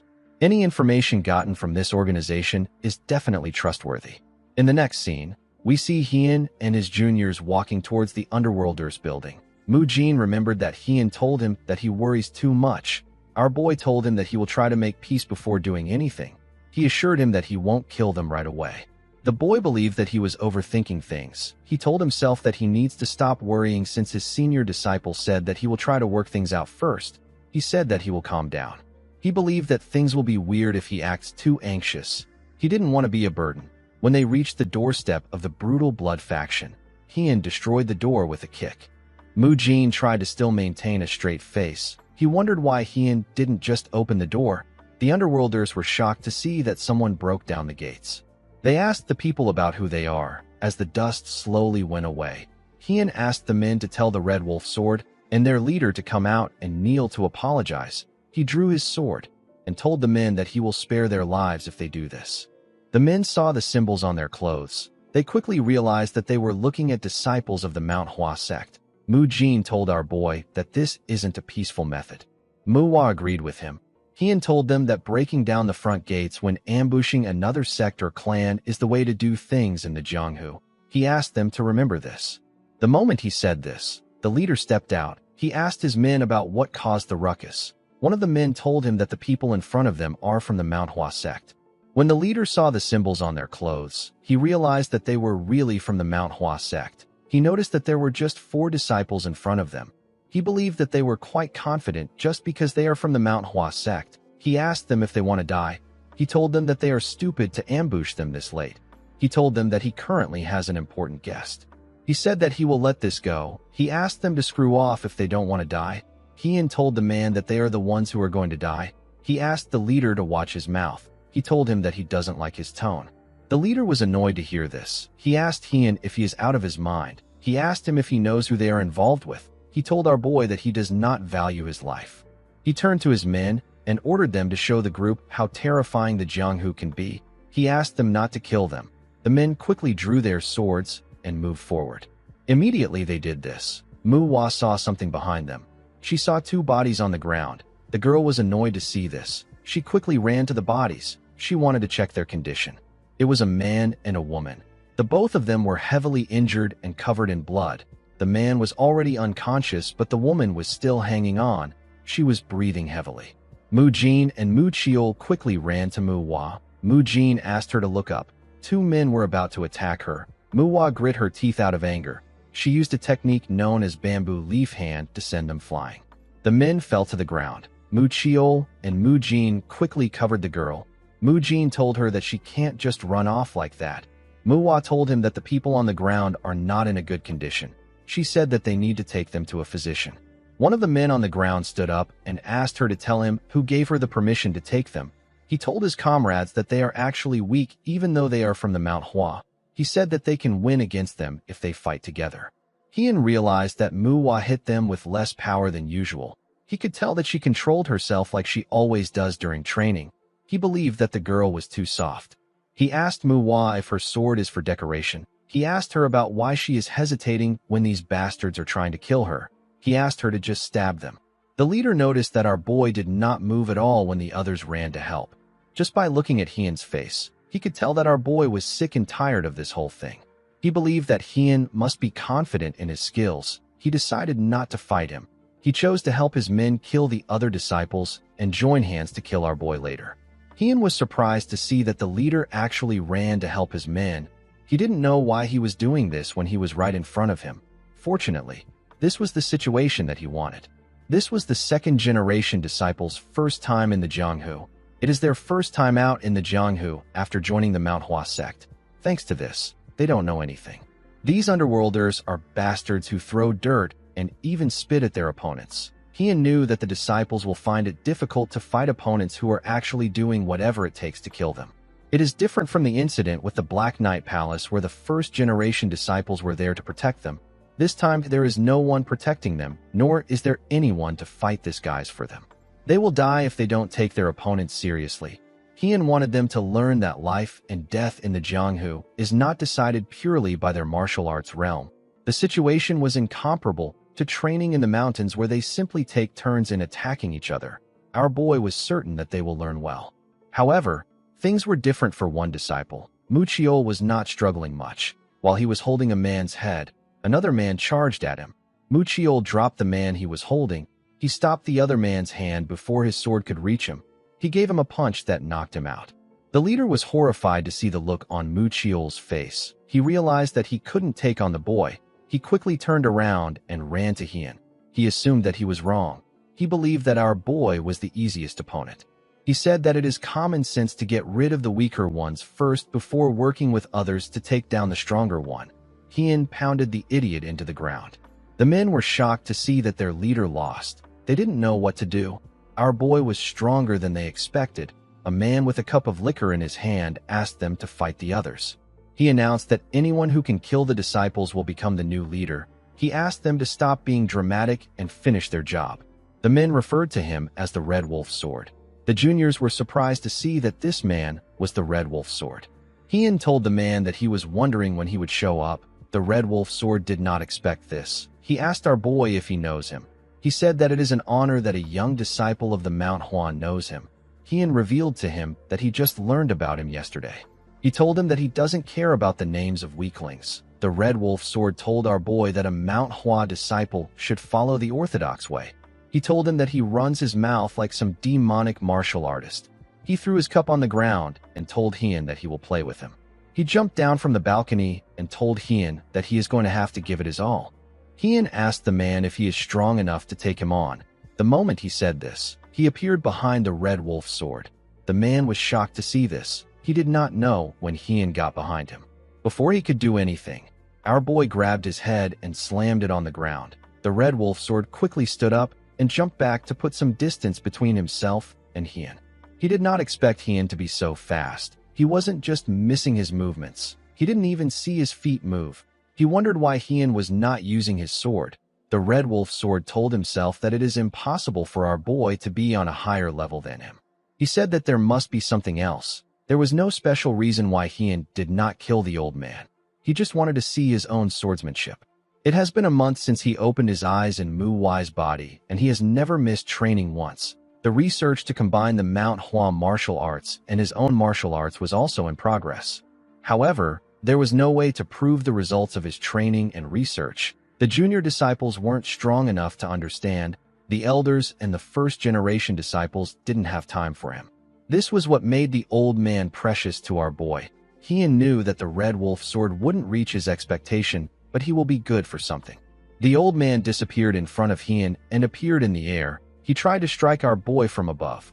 Hien easily dodged his attack by moving back. The man turned and swung his sword at our boy. Hien went down to dodge the attack. While he was below him, he hit him with the bamboo leaf hand to push him back. Our boy did not give him the chance to regain his balance. He closed in on him and attacked him with his sword. The Red Wolf Sword was able to dodge it by bending his head. He could not believe that Hien was able to read his steps. He did not expect our boy to be at the level where he can read his steps with the slightest movement. He wondered if the reason he couldn't follow Hien's movement was because of the difference in their levels. The Red Wolf Sword did not want to accept this fact. He told himself that it is impossible. He told Hien that he acknowledges the fact that he is not just some talented prospect. He apologized to him for looking down on him. He took a stance and told Hien that he is going to go all out. Immediately he said this. He fired an energy attack at our boy. His attack took the shape of a huge wolf. Mu Hua and the other disciples were shocked to see this. The girl called out to her senior disciple. Hien cut the wolf down with the falling plum blossom sword. He told the man that the red bud sword technique is fierce, but it has a lot of gaps. He told him that he can tell that he hasn't learned the second half of the technique from his movements. The Red Wolf Sword was surprised to see that Hien knew about the technique. He wanted to question him, but our boy rushed to attack him. The man was able to block the attacks. Hien moved past him. The moment he did this, the man began to bleed from his arm. The Red Wolf Sword was certain that he blocked Hien's attacks. He believed that this was definitely the rapid sword technique. He quickly turned around to face our boy. Immediately he turned around. Hien passed by his side at a crazy speed and used his sword to attack him. Everyone was surprised to see this. Our boy left a cut on the old man's face. He cut a small portion of his hair in the process. The Red Wolf sword knew that Hien could have killed him if he wanted. Our boy actually shifted his sword to simply injure him. He did not understand why Hien would do this. He realized that the fight has been like this from the beginning. Hien didn't use his sword, but he stayed behind him. He did not know why Hien was going easy on him. He believed that the reason didn't matter. He was actually more curious about how Hien was so strong. It didn't make sense because Hien is so young. He grit his teeth out of anger. He wondered if this is another talented bastard. He said that Hien is similar to someone. He did not understand how our boy was better than him when he has lived twice as long as he has. He asked our boy not to look down on him. He said that he is a martial artist of the Nine Hells sect. The moment he said this, he fired 3 more wolves at Hien. With a simple swing of his sword, Hien fired his attack at the wolves. His attack tore them apart and hit the man. It left several cuts on his body. Muchiol was surprised to see this. The Red Wolf sword told himself that he was already training before our boy was born. He said that he kept on practicing so that he could be acknowledged for his martial arts. He could not believe that Hien destroyed the results of his efforts so easily. He used his sword to hold himself. He charged at our boy. He asked Hien to tell him why his efforts won't be acknowledged. Immediately he said this, Hien cut him down at a crazy speed. In the next scene, we see the leader pull his head out of the ground. His mouth was filled with sand. He began to cough out the sand in his mouth. The man wondered about what happened. He was certain that he charged at Hien with his sword. While he was trying to put himself together, he heard someone ask about why his effort isn't acknowledged. When the leader turned around to see who was talking, he saw Hien land a huge cut on the Red Wolf sword. The leader could not believe his eyes. While he was on the ground, the Red Wolf sword told himself that there is nothing as unfair as talent. He believed that his efforts fell victim to a young prospect's talent in order to let him shine. He assumed that Hien must have only trained for a few years at best. He said that it is a good story for a young prospect to attack a martial artist of the Nine Hells Sword sect. He told our boy that he has seen many talented and young martial artists like him. He told him that he is already used to being acknowledged by those around him. He asked our boy if it felt good to cut him. He asked him to enjoy it as much as he can because he will end up dying like him. He said that everything will be over once his sect confirms his death. He told Hien that he cannot block the Nine Hells Sword sect no matter how outstanding he is. Hien told him that he talks a lot for someone who is about to die. He kicked him and made him face him. He revealed the letters on the man's chest. Our boy told the man that he could feel a sense of inferiority from him due to how he spoke. While looking at his chest, Hien realized that he is from the Otherworld unit. A person can know which unit an individual belongs to in the Nine Hells Sword sect based on the letters on their chest. The Otherworld unit, the Hell unit, and the Despair unit are the 3 units in the Nine Hells Sword sect. They are known as the 3 axes that supports the sect. This information is what the public knows. Hien told the man that he knows that the Otherworld unit has not achieved any merits and has been completely pushed aside from succession. The real power lies within the Hell unit and the Despair unit, who are at war with the brutal Dragon faction. Our boy found it strange that the Nine Hells Sword sect, which is at war with the brutal Dragon faction, would suddenly have their eyes on the south of Shangxi. After thinking about it a little, Hien realized that the mission that was given to the Otherworld unit in this war was to protect the headquarters and provide rear support. However, because the Otherworld unit wants merit, they pretended to be completing some missions on the outside. They were actually just wasting their time. The Red Wolf sword was shocked to see that Hien was aware of what was happening. He asked him about how he knew this. Hien asked him if he thinks that the Otherworld unit will step up for him if he dies. He told him that his unit will do their best to hide his death at all costs. He reminded the Red Wolf sword that he should be supporting the war instead of wasting his time with this nonsense. Hien told the man that this is the perfect opportunity for the Hell unit and the Despair unit to strike the Otherworld unit down. With a serious look on his face, Hien asked the idiot if the Otherworld unit will come to the Mount Hua for revenge. He asked him if the Mount Hua sect look like they are scared of the unit. He told him that they wouldn't win even if the Hell unit and the Despair unit helped them. Hien said that it was he who faced the Nine Hells Sword sect alone. The moment he heard this, the Red Wolf sword lost consciousness and died. The leader of the brutal Blood faction was shocked to see what happened. He quickly dug a hole in the ground and put his head back inside. He told himself that he didn't see anything. He said this to himself multiple times. While he was lying to himself, Hien pulled him out of the ground. He asked him about why he is pretending. He asked him to deal with this immediately. The man accepted his order. In the next scene, we see Hien and the other disciples in the office of the leader. The leader gathered the books containing their income for our boy.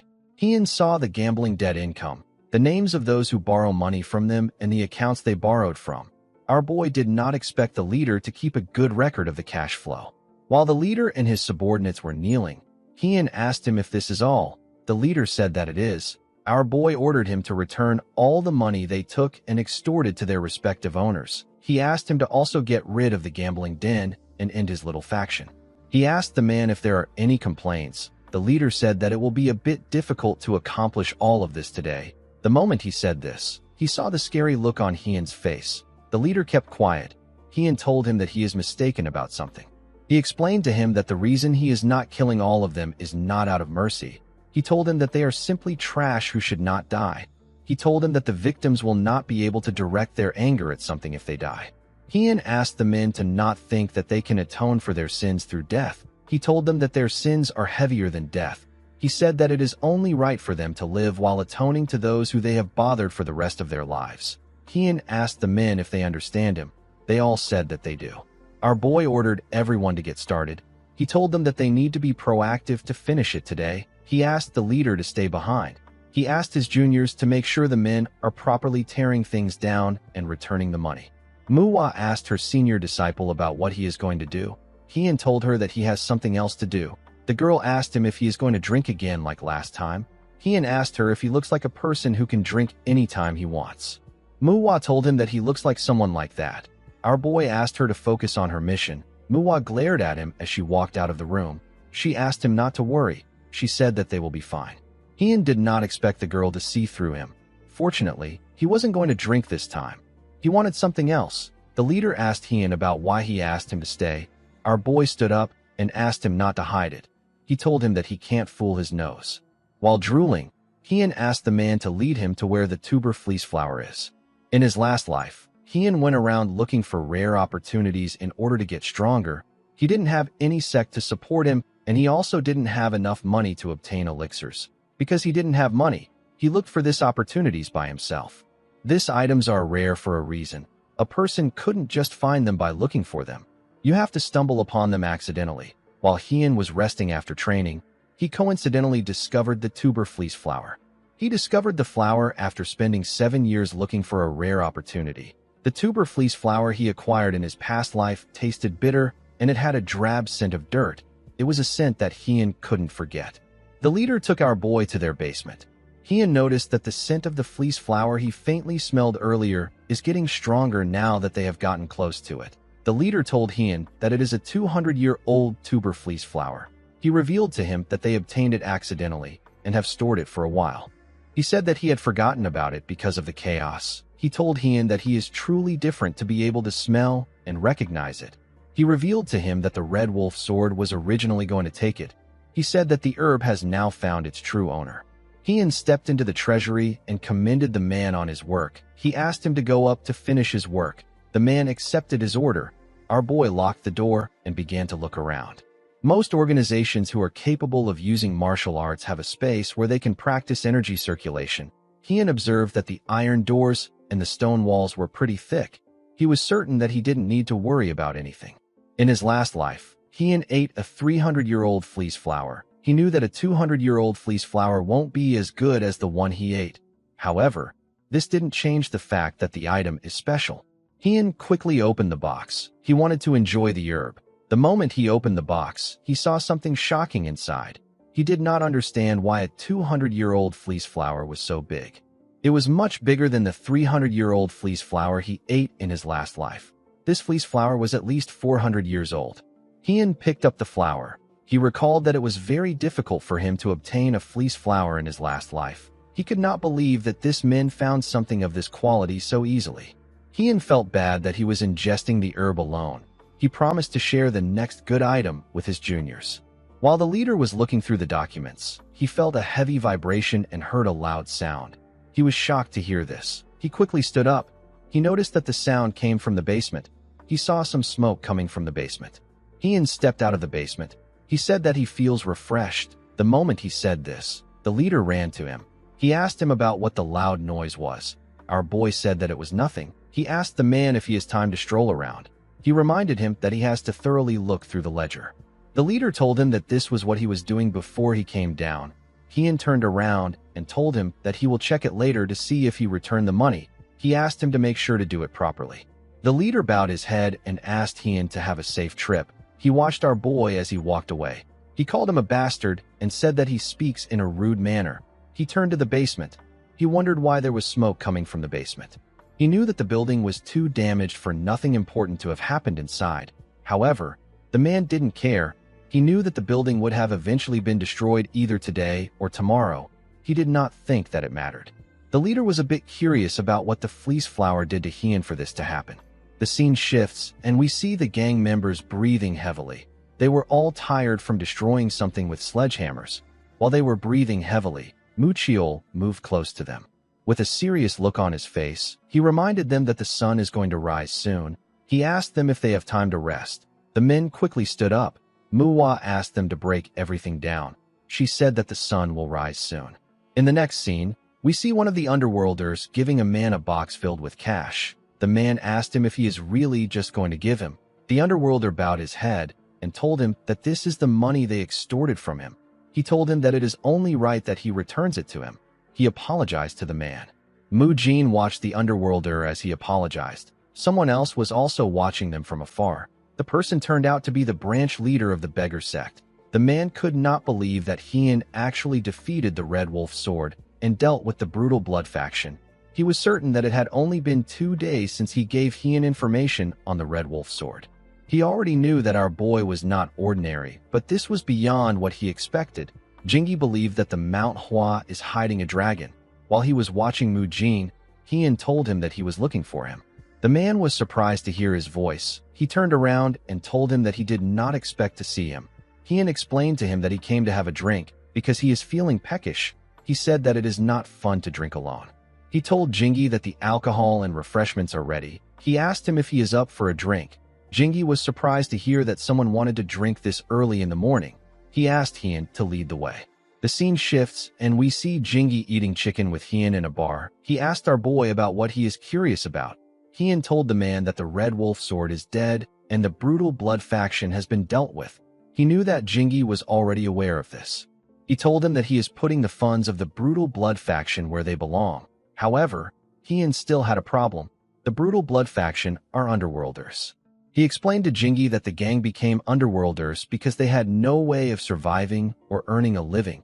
He told Jingi that he wants to use them to reconstruct Pasang if there is a way to rehabilitate them.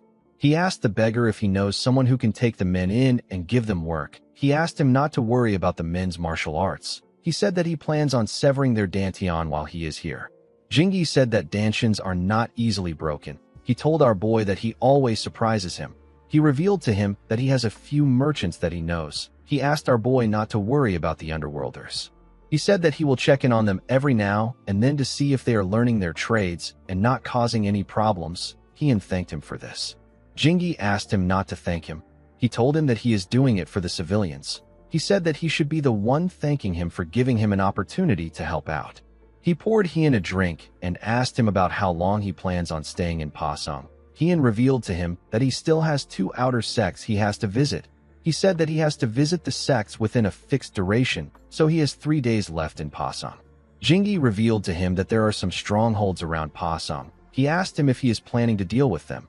Hien said that he might deal with them.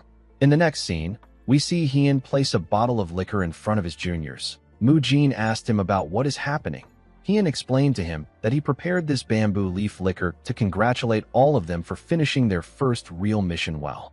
Mu Jin told him that they don't really drink. Our boy explained to him that he is aware that they don't drink at random times in their sect. They only drink at periodic events like the end of the year or when there is something to celebrate. Hien asked them if they know that new prospects who are just entering the Jianghu usually die during their first real incident. He told them that they must have noticed that the martial arts of the underworlders were flimsy. However, they had a clear intention. They fought the disciples with the intention to kill, but the disciples were not prepared to harm them. Our boy told his juniors that this is what the real world looks like. He explained to them that their martial arts is better than the underworlders. However, The difference between life and death in the Jianghu is not simply decided by a person's level. Most who are new to the Jianghu overlook this fact and meet a terrible end. However, this three came out unscathed. Hiam told them that their safety is a reason to celebrate. He told them that they drink since it is a celebration. Mu Jin found it odd that his senior was speaking with experience. He reminded him that this is also his first real incident. Our boy told him that he is right. They all raised their cups and congratulated themselves for safely completing their first mission in the Jianghu. After taking a sip of the drink, Muwa said that the bamboo leaf liquor is delicious. Mu Jin agreed with her. He said that it is not bitter even though it is alcohol. Muwa told our boy that she now understands his love for alcohol. She said that she will drink every day if liquors are this good. Mu Jin asked her not to do this. While they were talking, Mu Chiol was thinking about something. He remembered the technique Hian used to destroy the Red Wolf sword's attack. He was certain that the sword technique doesn't belong to the Mount Hua. He wondered about what the sword technique was. He couldn't stop thinking about it. He wanted to know what it was. He told Hian that he has a question for him after watching his battle with the Red Wolf sword. He said that the first technique he used belongs to the Mount Hua. However, the moment he deflected the Red Wolf sword strike, his swordsmanship changed into something else. Mu Chiol said that the power was concentrated and the curves were not smooth. He told Hian that he wants to know more about this technique. Our boy believed that they were all busy dealing with the underworlders. He did not expect Mu Chiol to be watching him. He knew that the technique he used had the principle of weight in it. Weight and power were the principles of the Dako sword technique, which Hian used and invented in his past life. Our boy simply put the principle of weight into the basic moves of the six-fold combo sword technique. He could not believe that Mu Chiol actually noticed this. He remembered that the boy said that it didn't look like a Mount Hua sword technique. He told Mu Chiol that he will tell him later. He said that there is something they need to do first. Hian had been waiting for a chance to mention this to his juniors. He believed that now was perfect. He asked his juniors if they have finished their drinks. He asked them to finish it if they haven't done so. He told them that they won't have time to drink for the next 3 days once they hear what he is about to say. In the next scene, we see a coachman driving a carriage in a forest. Someone came out of the bush and asked the coachman to stop. The man asked him if something is wrong. The man who came out of the forest said that nothing is wrong. He asked the coachman to give him everything he has if he doesn't want to die. The coachman begged the man to spare him. While he was begging, Hian and his juniors watched him from the bushes. Muwa could tell that this man was a bandit. Hian explained to her that the bandits stay hidden in the woods until someone passes by in order to rob them. Although they look like they are part of the underworlders, they are actually different. The biggest difference would be the fact that they learn martial arts, and they are more systematic. The people they dealt with earlier also learned martial arts, but the Red Wolf sword taught them with a purpose in mind. So those men aren't like the average underworlders. These men are more structured. Hian told his juniors that they have to assume that a stronghold is nearby if they come across this bandits. He said that there are about 5 strongholds around Pasung. He told the disciples that he does not know the exact locations of the strongholds. He said that the only thing he is sure of is that these men are stronger than the underworlders under the Red Wolf sword. With a worried look on her face, Muwa asked her senior disciple about why he is telling them this. Our boy revealed to them that they will be the ones to eradicate these strongholds in the next 3 days. He said that one person will take on each stronghold and the rest will watch. The juniors were shocked to hear this. Muwa asked him about why he made such a decision. She asked him if they did something wrong. Our boy found her question to be odd. He reminded her that they almost died because they couldn't take down the underworlders. He told them that they almost died because they were not ready to harm others. Hian explained to them that this mission was made to deal with their fear. Mu Chiol told him that he is right. He said that they might have died if it wasn't for him. He said that it is a good idea. Mu Jin and Mu Hua did not like the fact that he was right. Mu Jin asked Hian about how he prepared himself to harm others. Hian did not know how to answer the question. This wasn't his first real fight. His first real fight happened a long time ago. However, it wasn't something that he could easily forget. Hian told Mu Jin that he remembers being afraid. The fear that he will be the one to die if he doesn't kill the person got to him. Hian told his juniors that he is afraid of dying, and he is also afraid of them getting hurt. He said that he slayed the enemy in front of him in order to prevent his fears from becoming real. He explained to his juniors that this perspective belongs to him. He said that a person should have their own way of fighting. He told Mu Chiol that he will teach him the sword technique that he saw, depending on how he performs at his stronghold. Our boy told them that he will show them how it is done since it is the first night. He asked them to watch and learn. Our boy stepped out of the bushes. He beat up the bandit and knocked him out. He later woke him up and made him direct him to his stronghold. His leader was shocked to see Hien. Our boy easily took care of the bandits and destroyed their stronghold. After this night, the special training began for the juniors. They watched over the brutal blood faction during the day, and they took care of the strongholds at night. The training was quite effective. At first, the disciples hesitated. However, they quickly learned their lessons. They stopped hesitating sooner than Hien expected. They all did well. However, Mu Jin seemed like he needed more time. It was not that he was falling behind in terms of skills. He was actually even better than Mu Chiol and Mu Hua when it came to skills. But he was still hesitating when it came to killing, even though he was at death's door. Having watched over the boy until now, Hien understood why he was hesitating, but he couldn't do anything about it. Mu Jin needed to overcome it by himself. In the next scene, we see Hien tell his juniors that they have taken care of the strongholds. They were able to take care of the strongholds in 2 days instead of 3 days. Our boy commended them on their efforts. He revealed to them that they will be leaving for Weinan as planned. He asked them to rest until tomorrow. Mu Hua asked him about what they will do today. Hien reminded her that he told Mu Chiol that he is going to teach him a new technique. Mu Hua asked him if they are also involved. Our boy told her that they have to help too. Mu Hua was not excited to hear this. She planned on resting today. She could tell that Hien was going to work them to the bone again. The scene shifts, and we see Hien demonstrate the move to the juniors. He left a hole in the ground when he swung his sword. The juniors were shocked to see the technique. Hien told Mu Chiol that the technique he saw before was actually the six-fold combo sword technique. He said that he simply tweaked it a bit by adding weight to it. Mu Chiol was surprised to hear this. Hien explained to him that the sword techniques of their sect allow a person to proceed to the next move even if the sword path is blocked or destroyed. This is partly because there are so many changes in movement.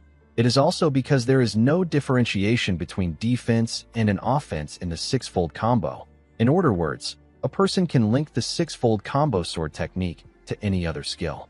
Hien said that he will be displaying his own personal interpretation of the technique. He asked them about how things will be if he mixes the element of illusion and change to the six-fold combo sword technique. Mu Chiol asked him if he is serious. Hien revealed to them that Hyunjo wasn't the first to create this method, but he was the best at it. This means that he has a very profound understanding of martial arts.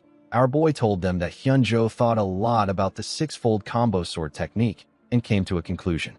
Hyunjo said that Flamboyant Change and the Plum Blossom are both still the six-fold combo sword technique, but it is a different branch of the technique.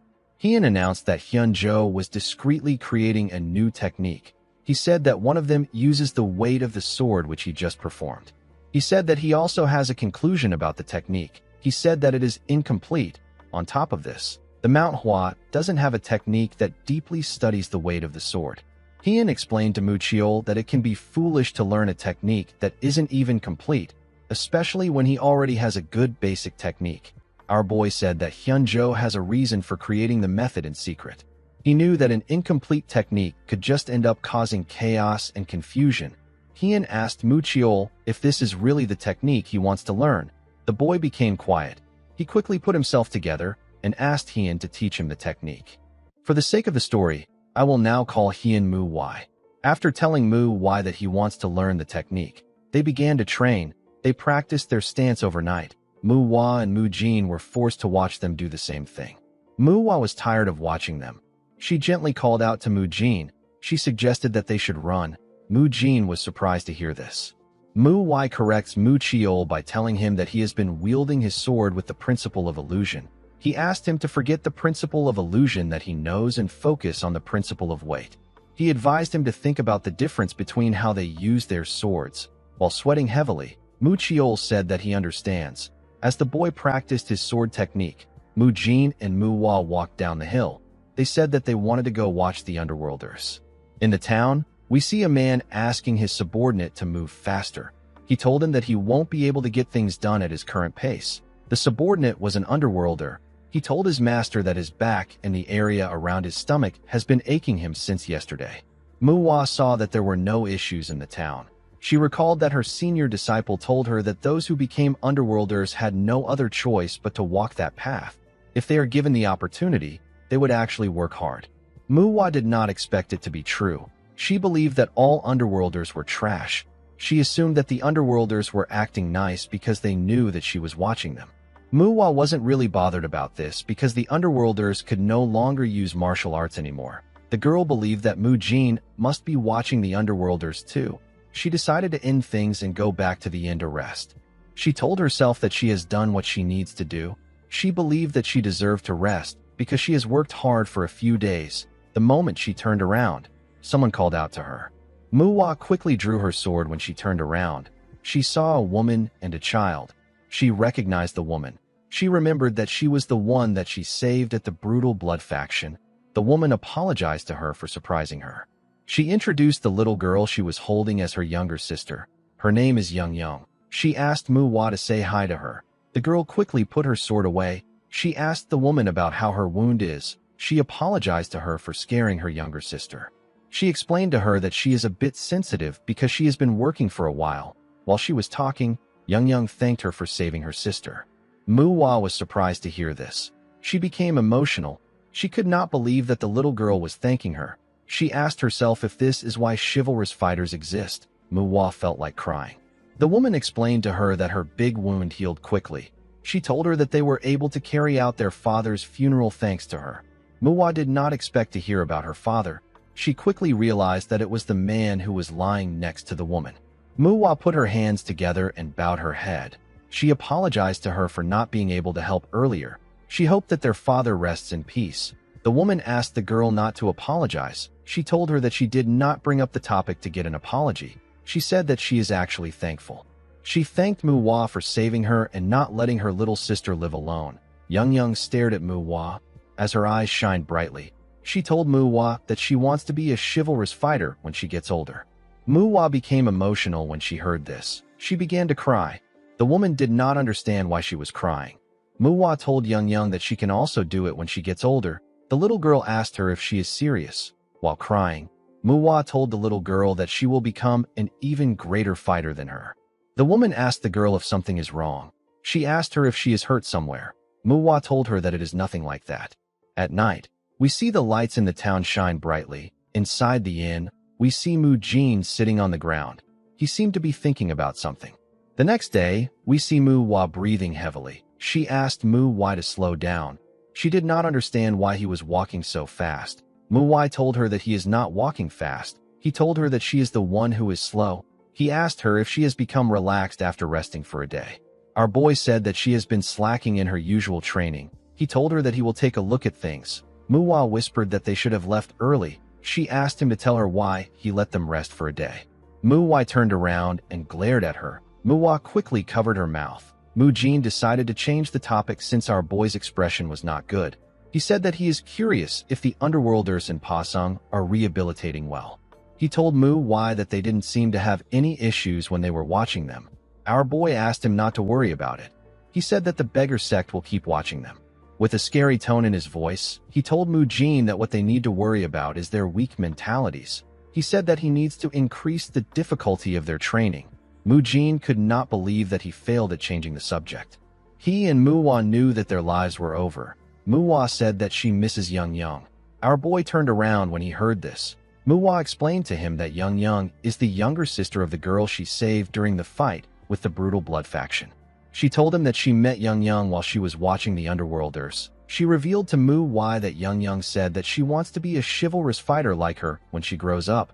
Muwa told her that this is the first time he is worried about a child's future. Muwa was shocked to hear this. She called out to her senior disciple. Muwa asked her to shut up. He told her that they have reached Waynon. The girl was happy to hear this. She moved up to see the town. Muwa was relieved to see that they reached the town before sunset. Mu Jin informed him that the Mount Hua outer sect that is here is known as the Fresh Flower Sect. Muwa decided that they will have dinner at the Fresh Flower Sect. Muwa was happy to hear this. Our boy reminded her that she said something about him going too fast earlier. Muwa couldn't say anything. The scene shifts, and we see a boy beating another boy in the bushes. His friends assisted him in holding the boy down. The boy clenched his fist and punched the white-haired boy in his stomach. He raised his fist and said that he needs to give him one more punch. Before the boy could land his punch, someone blocked his hand. The person was surprised to see a young boy hitting another child with a little bit of internal energy. When the boy raised his head, he saw Mu Wai holding his hand. He saw the other disciples behind Mu Wai. The white-haired boy immediately realized that he was looking at disciples from the original Mount Hua sect.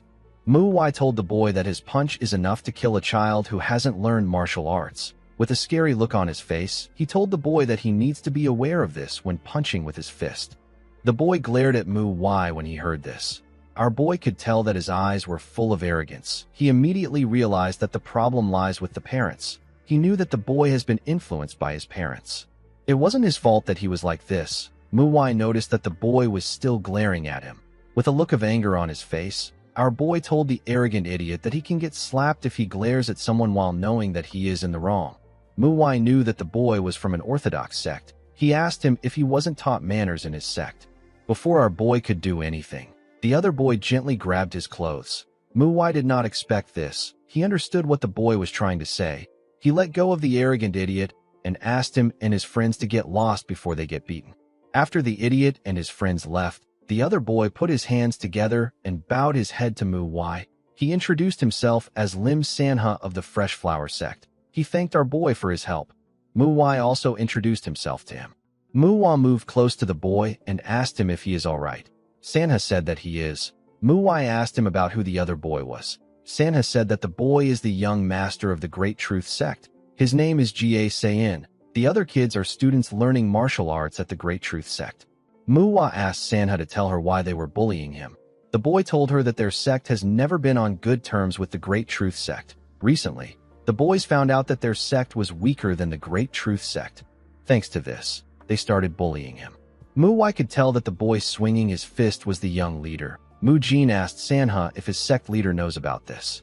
Sanha told him that he does. He said that he used to fight back and beat the boys before. The Fresh Flower sect leader went to the Great Truth sect to talk about the fights. However, when he got there, the Great Truth sect leader told him that his students wouldn't do something like that without a reason. He told the Fresh Flower sect leader that his son is the one at fault, and he tried to turn the issue into a sect-level conflict. Because the Fresh Flower sect leader didn't want a war between the two sects, he backed off. Mu Wai realized that the Fresh Flower sect will likely face its downfall if it fights against the Great Truth sect. He asked Sanha if the best his sect could do was to make sure that the Fresh Flower sect doesn't have a reason to invade them. He realized that this was why Sanha stopped him earlier. The boy was worried that it might lead to a fight between the two sects. This was why he let them beat him up. Sanha told Mu Wai that he is right. Mu Wai could not believe that an outer sect of their sect is being treated like this. Mu Wai told her that there is a reason they were sent to take care of the outer sects. He told her that they will hear the details from the Fresh Flower sect leader. Inside the sect, we see the disciples of the sect staring at the disciples of the Mount Hua sect. Mu Wai recalled that the main sect's disciples are supposed to have red plum blossoms and the outer sects were supposed to have white plum blossoms. He noticed that the disciples of the sect all have white plum blossoms embroidered onto their clothes. A man walked up to them and told them that he has been waiting to hear from them. Mu Wai bowed his head and introduced himself to the man. He thanked him for the warm welcome. The man bowed his head and introduced himself as Lim Muguk. He is the sect leader of the Fresh Flower sect. Muguk told our boy that he heard about how they took the brutal blood faction down in one night. Mu Wai said that rumors in the Jianghu are actually exaggerated. He told him that it did not happen overnight. Muguk told him that the important thing is that they took care of the brutal blood faction. He asked Sanha if he was the one who brought them there. Sanha said that he was. Muguk commended his son for what he did. He asked the group to follow him inside. Mu Wai noticed that he had a weird look on his face. Muguk served them some tea. Mu Chiol told him that the scent of the tea is deeper than that of the plum blossom tea from the Mount Hua. Muguk said that it is not as good as the Mount Hua's tea. He said that he still hasn't forgotten the taste of the plum blossom tea. He said that he would like to visit again sometime. He told them that he wanted to let them rest first. Mu Wai told him that it is all right. He revealed to him that the sect leader asked them to take care of the outer sects. He said that they don't need to waste time. He asked Muguk to tell him how the Fresh Flower sect is doing. Muguk told him that they are in a difficult position. Our boy asked him if it is because of the Great Truth sect. Muguk explained to him that they were never on good terms with the Great Truth sect, but they weren't any large problems in the past. This was because they were equal in power. Mu Wai asked him if things has been different since the Shangxi massacre. Muguk told him that he is right. Ever since the Great Truth sect learned about the damage they suffered, they began to act bolder. They have been getting in their way whenever they can, and now they are intervening in their interest and provoking them. Muguk knew that the young leader of the Great Truth sect was bullying his son. He said that his son has suffered today again. Mu Jin was surprised to hear this. He asked him if he already knew. Muguk said that his son was trying to hide it, but he could tell. He told them that he wants to confront them with his sword, but this would be exactly what the Great Truth sect wants. They want to take over their sect through any means possible. Muguk said that there is nothing he can do even though his son came home after getting bullied. The man felt like he failed as a father and as a sect leader. Mu Jin asked him about why he didn't ask the Mount Hua for help. Muguk told him that he is aware of the situation the main sect is in. He said that he wanted to ask for help once the main sect has recovered a bit. He told the group that he is relieved that they are here now. He said that he could feel their determination and spirit. He told them that the fact that disciples of the Mount Hua visited them will deter the Great Truth sect. Mu Wai told him that he doesn't believe in them. With a smile on his face, Mu Jin told the sect leader that he agrees with his senior disciple. The moment he said this, he turned to Mu Wai. Our boy told the sect leader that he wouldn't have made that face to his son earlier if he believed in them. Mu Wai and Mu Chiol wondered about which face the sect leader made. Muguk told Mu Wai that he is seeing things. He said that if he doesn't trust the disciples of the Mount Hua, it means that he doesn't trust the Mount Hua itself. He told our boy that it does not make sense that a mere outer sect leader wouldn't trust him. He said that he wants to talk more, but he has to treat them to dinner now that the sun has gone down. He asked the group to follow him. Mu Wai was annoyed to see that the sect leader was turning them down even though they offered to help. Although he was annoyed, Mu Wai completely understood how Muguk felt. He knew that the Fresh Flower sect endured different hardships because they believed that the Mount Hua would help them. They probably had high expectations after hearing about the disciples that took care of the brutal blood faction. Yet all Muguk saw were kids who were on their first outing into the Jianghu. When Muguk saw them, he thought that they were too young. He did not know what 4 people could possibly do to an entire sect. He believed that they might end up getting hurt while trying to help them. He decided to treat them while they were there and send them on their way. Muguk felt sorry for his son and the other sect members who had to endure harassment from the Great Truth sect. While remembering what he thought, Muguk wondered if he was actually hoping that these young disciples would help them. He could not believe that he wasn't able to hide his expression. He told himself that he was the one acting like a child. He was quite surprised that Mu Wai was able to read his face in that split moment. He did not expect our boy to be so observant. He realized that Mu Wai was still a disciple of the Mount Hua. Our boy stood up and thanked the man for his offer. He told him that they will take care of their dinner by themselves. Everyone was surprised to hear this. Mu Wai did not expect him to say something so rude. Mu Wai did not feel like he was rude. He knew that the sect leader was the one who was rude to them first. Muguk asked our boy to tell him why he is turning down their goodwill. Mu Wai didn't think that he will be able to change Muguk's mind. He believed that he will be wasting his time trying to convince the man. He told the man that he cannot take from him since they have not helped him with anything. He said that it is not right. Everyone was surprised to hear this, but no one was as surprised as Mu Wai. She couldn't believe that her senior disciple was saying that something isn't right. She remembered how he beat up one of their disciples, how he advised them to break down the front gates of another sect when ambushing them. Mu Wai wondered if this was the same senior disciple that she knew. She believed that something was wrong with Mu Wai. As they walked out of the sect, Mu Wai told her senior disciple that he is acting strange.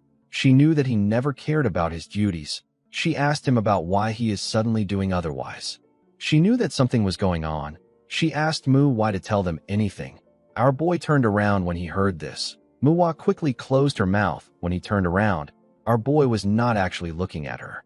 He was looking at the Fresh Flower sect. He wanted to see how far they were from the sect. He believed that they were far enough. The only way the Fresh Flower sect could hear them is if they had an extremely advanced martial master. Mu Wai told his juniors that he will tell them what happened. He revealed to them that the Fresh Flower sect leader doesn't trust them. The group was surprised to hear this. Mu Wai reminded him that Muguk said that the Great Truth sect would not interfere in their business because they are there. Mu Wai asked her if she doesn't think that this is strange. He asked her if she remembers the attitude the children of the Great Truth sect had towards them earlier. He asked her not to think that children don't know anything. He said that a successor is still a successor. A successor needs to be careful with their actions and words. Muwai told them that there must be a reason why that boy acted the way he did. He said that it does not make sense that the Great Truth sect would back away because they are there. The Fresh Flower sect leader knows that the Mount Hua is struggling right now. Although the Mount Hua sent disciples of the sect to check in on outer sects, they are still just 4 disciples on their first trip to the Jianghu. Muwai asked the others to tell him what would happen if they were to fight with the Great Truth sect and lose. This would allow the Great Truth sect to absorb the Fresh Flower sect, and people will say that the Mount Hua failed to resolve matters involving their outer sects. It will be the worst-case scenario for everyone. Muwai became worried. She asked her senior about what they should do. Muwai reminded her that this would only happen if they fail to solve the problem. He said that they will resolve the issue. Muwai asked him about how they are going to do it. She knew that he already had a plan in mind. The scene shifts, and we see 2 men eating dumplings in a restaurant. Muwai watched the 2 men as they ate. He saw that the disciples of the Great Truth sect were eating freely even though it is the Fresh Flower sect's territory. He could tell from their eyes that the men were full of complaints, and they were looking for victims. Muwai told the others that something will happen even if they don't do anything. The moment he said this, a man accidentally brushed arms with one of them. The men quickly looked up. They saw that the man was drunk. Although he was drunk, the man was still able to apologize for what he did. As he walked forward, the man dusted his clothes. He did not like the fact that the men were glaring at him even though their sect raised the protection fees. The men looked like they were about to murder civilians. The man said that the Great Truth sect is truly an orthodox sect. Muwai did not expect to hear about protection fees. He believed that this was the Fresh Flower sect's territory. The man looked like he was the one who was provoking the men to Muwai. Some men sitting on another table referred to the members of the Great Truth sect as a bunch of leeches. They said that they were taking their money, and now they were getting free food. One of them said that they should be ashamed. The man next to him asked him to watch his mouth. He told him that they might hear him.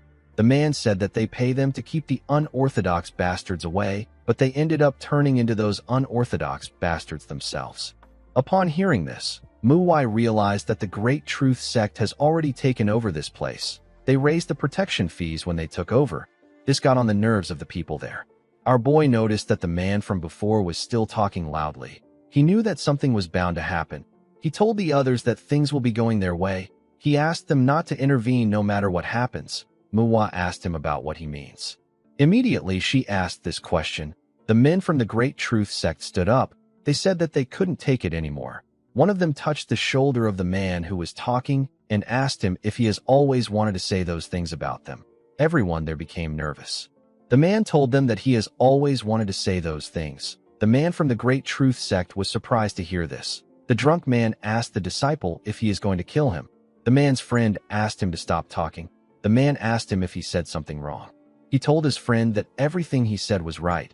He reminded the disciples that they were hiding behind closed doors when the demonic cult attacked, and now they are going around showing their power.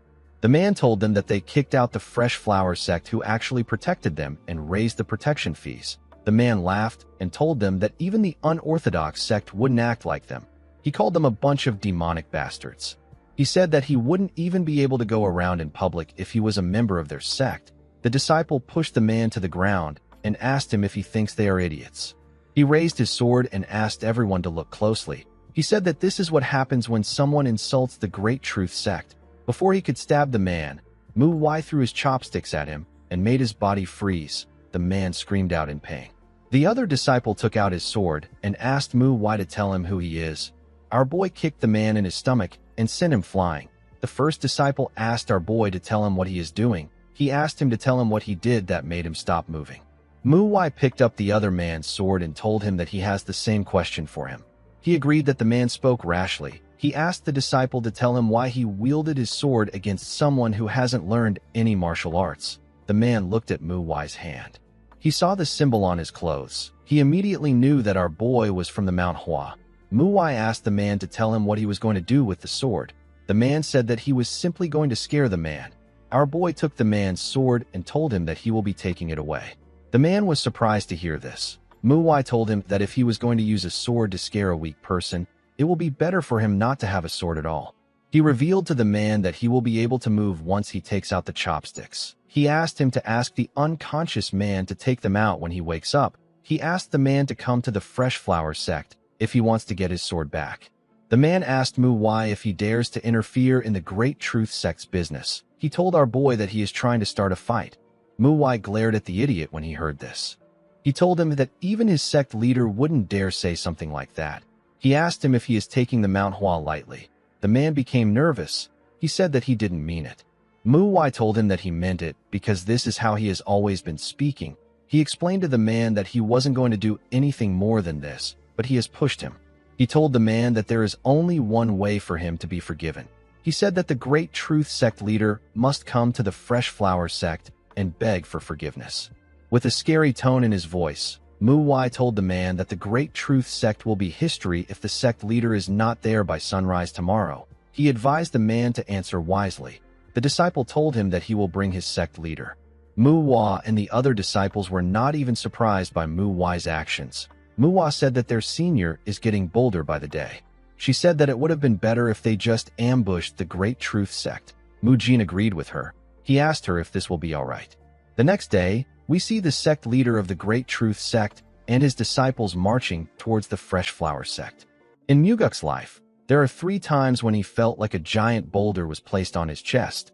It was a time when he found it hard to breathe. The first was the time when the Mount Hua sect members were dying during the Black Knight Palace's bloody battle. The second time was when his oldest son passed away, and the last time was when he found out that his youngest son was being bullied.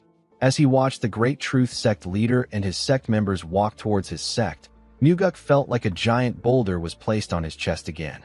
Muwai stood in front of the sect. He could tell that the Great Truth sect leader did not come there to apologize. The sect leader asked our boy if he is the junior who called for him. He asked him if he did not learn etiquette at Mount Hua. Muwai smiled when he heard this. He asked the senior if his actions bothered him a lot. He said that his etiquette is poor, but it cannot be compared to that of the Great Truth sect.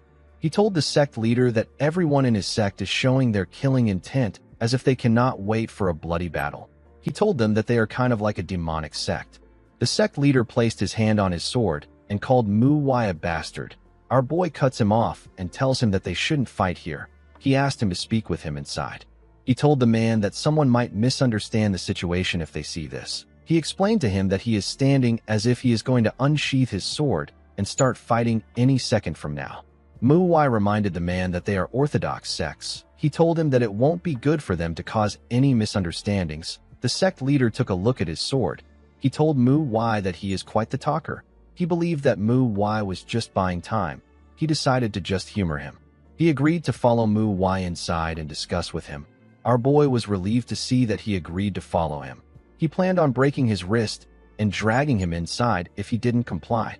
Muguk turned around and asked them to come in. He was relieved to see that everything was going the way our boy said that it would. The scene shifts and we are taken to the past. We see Muguk talking to Muwai. He asked our boy to tell him what he has done. He believed that Muwai understood his intentions of not having unnecessary conflict with the Great Truth sect. Muwai told him that he does. The sect leader asked him to tell him why he caused trouble if he understood his intentions. Our boy asked him to calm down. He told him that he will speak frankly. He told Muguk that he is aware of the fact that he can't trust them. He revealed to him that the sect leader did not give them a specific task or duration when he asked them to check on the outer sects. This means that the sect leader trusts their judgments and actions while they are checking on the outer sects. Muwai revealed to Muguk that the sect leader asked them to check on Weinan, Pasung, and Lushan. These regions are quite broad for 4 second-generation disciples to check out. Our boy told Muguk that he didn't tell him about it, because he didn't need to know. He told him that Pozung's brutal blood faction is related to a martial artist of the Nine Hells sword. He said that he had to engage in conflict to deal with the brutal blood faction. He explained to Muguk that they dealt with it secretly, so that there wouldn't be unnecessary friction with the Nine Hells sword sect. Muguk was surprised to hear that they apprehended a martial artist from the Nine Hells sword sect without any injuries. He believed that this would be impossible for the 4 of them. Muwai told him that it wasn't the 4 of them that fought him. He said that he dealt with the martial artist himself. Muguk was shocked to hear this. Our boy explained to him that he only has one reason for bringing this up himself. He told Muguk that he wants him to trust them the same way their sect leader trusts them. He told him that he can speak if he wants to confirm anything. He told him that he can also take out his sword and request for a duel if he wants to test his skills. Muguk asked our boy if he will be able to handle fighting the entire Great Truth sect. Our boy assured him that the situation won't get to this level. He told him that he will take care of everything if a battle breaks out. The scene shifts, and we are taken back to the present. We see the Great Truth sect leader and his members sitting inside a room with Muguk and Mu-Wai. Although he remembered what our boy said, Muguk was still well aware that human nature is fickle. He believed that things were different now that the Great Truth sect was in front of them. Mu-Wai acknowledged the fact that they are there because of an incident between him and the Great Truth sect. He said that he has heard that the conflict between them and the Fresh Flower sect is also deep. He explained to the sect leader that he is a disciple from Mount Hua and the Fresh Flower sect is their outer sect. He said that he wants to resolve things between the two sects, since both sects had no plans of reconciling and maintaining a great relationship in Weinan. Our boy decided to get to the point. He suggested that they choose a representative from both sects and host a duel. Muguk was surprised to hear this. The Great Truth sect leader laughed when he heard this. He told Muguk that he is now certain that he hasn't planned things with Mu-Wai. He said that he was wondering about the tricks he planned on using since he brought them there. He said that he is surprised to hear that it is just a duel. He told Muguk that the word duel wouldn't come out of his mouth unless he is insane. He asked Muguk if he has forgotten about his son's death. Muguk did not say anything. Mu-Wai stared at him. He did not know what the Great Truth sect leader was talking about. The sect leader asked Muguk if he didn't mention it to Mu-Wai because he thought that he could resolve things for him. He told Muguk that the person he trusted touched a topic that hurt him the most. Mu-Wai used a technique known as sound transmission to share his thoughts with Muguk in his mind. He asked the sect leader if his son died dueling someone from the Great Truth sect. Muguk was surprised to hear our boy's voice in his head. Mu-Wai apologized to him for touching a painful memory. The sect leader asked him not to worry about it. He said that it is his fault for not telling him in advance. He asked our boy to keep going. He told him that he trusts him. Mu-Wai thanked the sect leader for his trust in him. He told the Great Truth sect leader that it was a situation he was not aware of. He said that the issue is already gone. He told him that he will continue with what he is saying. He explained to the men in the room that the duel will include 3 people from both sides: the sect leader, the vice sect leader, and a strong person from the sect. Mu-Wai told the Great Truth sect leader that he will participate as the strong person for the Fresh Flower sect. He asked him if 5 days from now is good for him. The sect leader told him that they can even fight right now. He asked our boy if he can be considerate to them. Mu-Wai asked him to explain what he means. With an arrogant look on his face, the man said that the last duel was quite difficult for them. He said that people framed them by saying that they killed on purpose. He told Mu-Wai that he personally believes that it is correct to blame the weak one. He said that he is simply worried that he will be called a murderer again. Mu-Wai asked him if he doesn't know how the dispute between him and his sect members began. He asked the man not to worry because the farmers are already calling the Great Truth sect a demonic sect. With a look of anger on his face, the sect leader told Mu-Wai that he has been running his mouth for a while. He asked him to watch it. He told him that he and his sect members could attack the Fresh Flower sect right now. He said that they are holding back because he made an interesting offer. Our boy asked him if he is pissed off. He told him that he was simply informing him because he did not seem like he was aware. The man next to the sect leader asked Mu-Wai if he thinks that they are easy just because they are holding back. Before he could say anything else, Mu-Wai glared at him with a scary look on his face. The man became scared. The Great Truth sect leader stood up and said that they will come back in 5 days. He said that he wants a fair duel where no one dies. After saying this, he left. Muguk let out a sigh. He revealed to Mu-Wai that the Great Truth sect young leader was much weaker than his son in martial arts. He said that the Great Truth sect leader was once his equal, but now he is much stronger. He told Mu-Wai that the person he will face will be a hired assassin who they will pose as a guest of the Great Truth sect. Our boy was not surprised to hear this. He told Muguk that he is correct. Muguk assured Mu-Wai that his faith in him hasn't changed. He said that he simply wants to know if this is okay. Our boy told him that the duels will be easy. Muguk told him that he will place his full faith in him. Mu-Wai stood up and told the sect leader that they need to go to the training hall. The man was surprised to hear this. Our boy explained to him that he should consider himself dead for the next 4 days. Muguk did not understand what he meant. The scene shifts, and we see Mujin and the others staring at something with a look of shock. Muwa asked Mujin if this is really okay. The boy asked her not to ask him. He said that he doesn't know. The disciples were looking at the fresh flower sect leader hanging upside down on a tree. His leg was tied to the branch. Muwai stood below Muguk. He pointed his sword at his back, as if he was waiting for him to fall down. Our boy told Muguk that it is too early for him to get tired. He said that they still have a lot of time. He asked him to imagine that his sect is finished when he can no longer endure. He advised him to use this to push through. He warned him not to get too close to the ground. Muwa told herself that her senior disciple is not a human. She was certain that he was a demon. At sunset, we see the sect leader still hanging on to the tree. Muchiol was the one holding the sword now. He told Muguk that he is going to get stabbed if he lowers himself any further. He reminded him that today's training is nearly over. He begged him to endure the pain a little longer. Muchiol felt bad for the sect leader. He wondered about where our boy went to after asking him to take over Muguk's training. The scene shifts, and we see Sanha sitting alone. The boy thought about the duel that was to take place in 5 days. He kicked a rock when he remembered that Mu Wai said that he will help him with his training until the day of the duel. The boy knew that he couldn't suddenly get stronger with 4 days of training. While he was thinking, someone walked up to him. Sanha was surprised to see Mu Wai. With a smile on his face, our boy told him that he is right. Sanha did not expect to hear this. He asked him about what he means. Our boy explained to him that he cannot become strong with just a few days of training.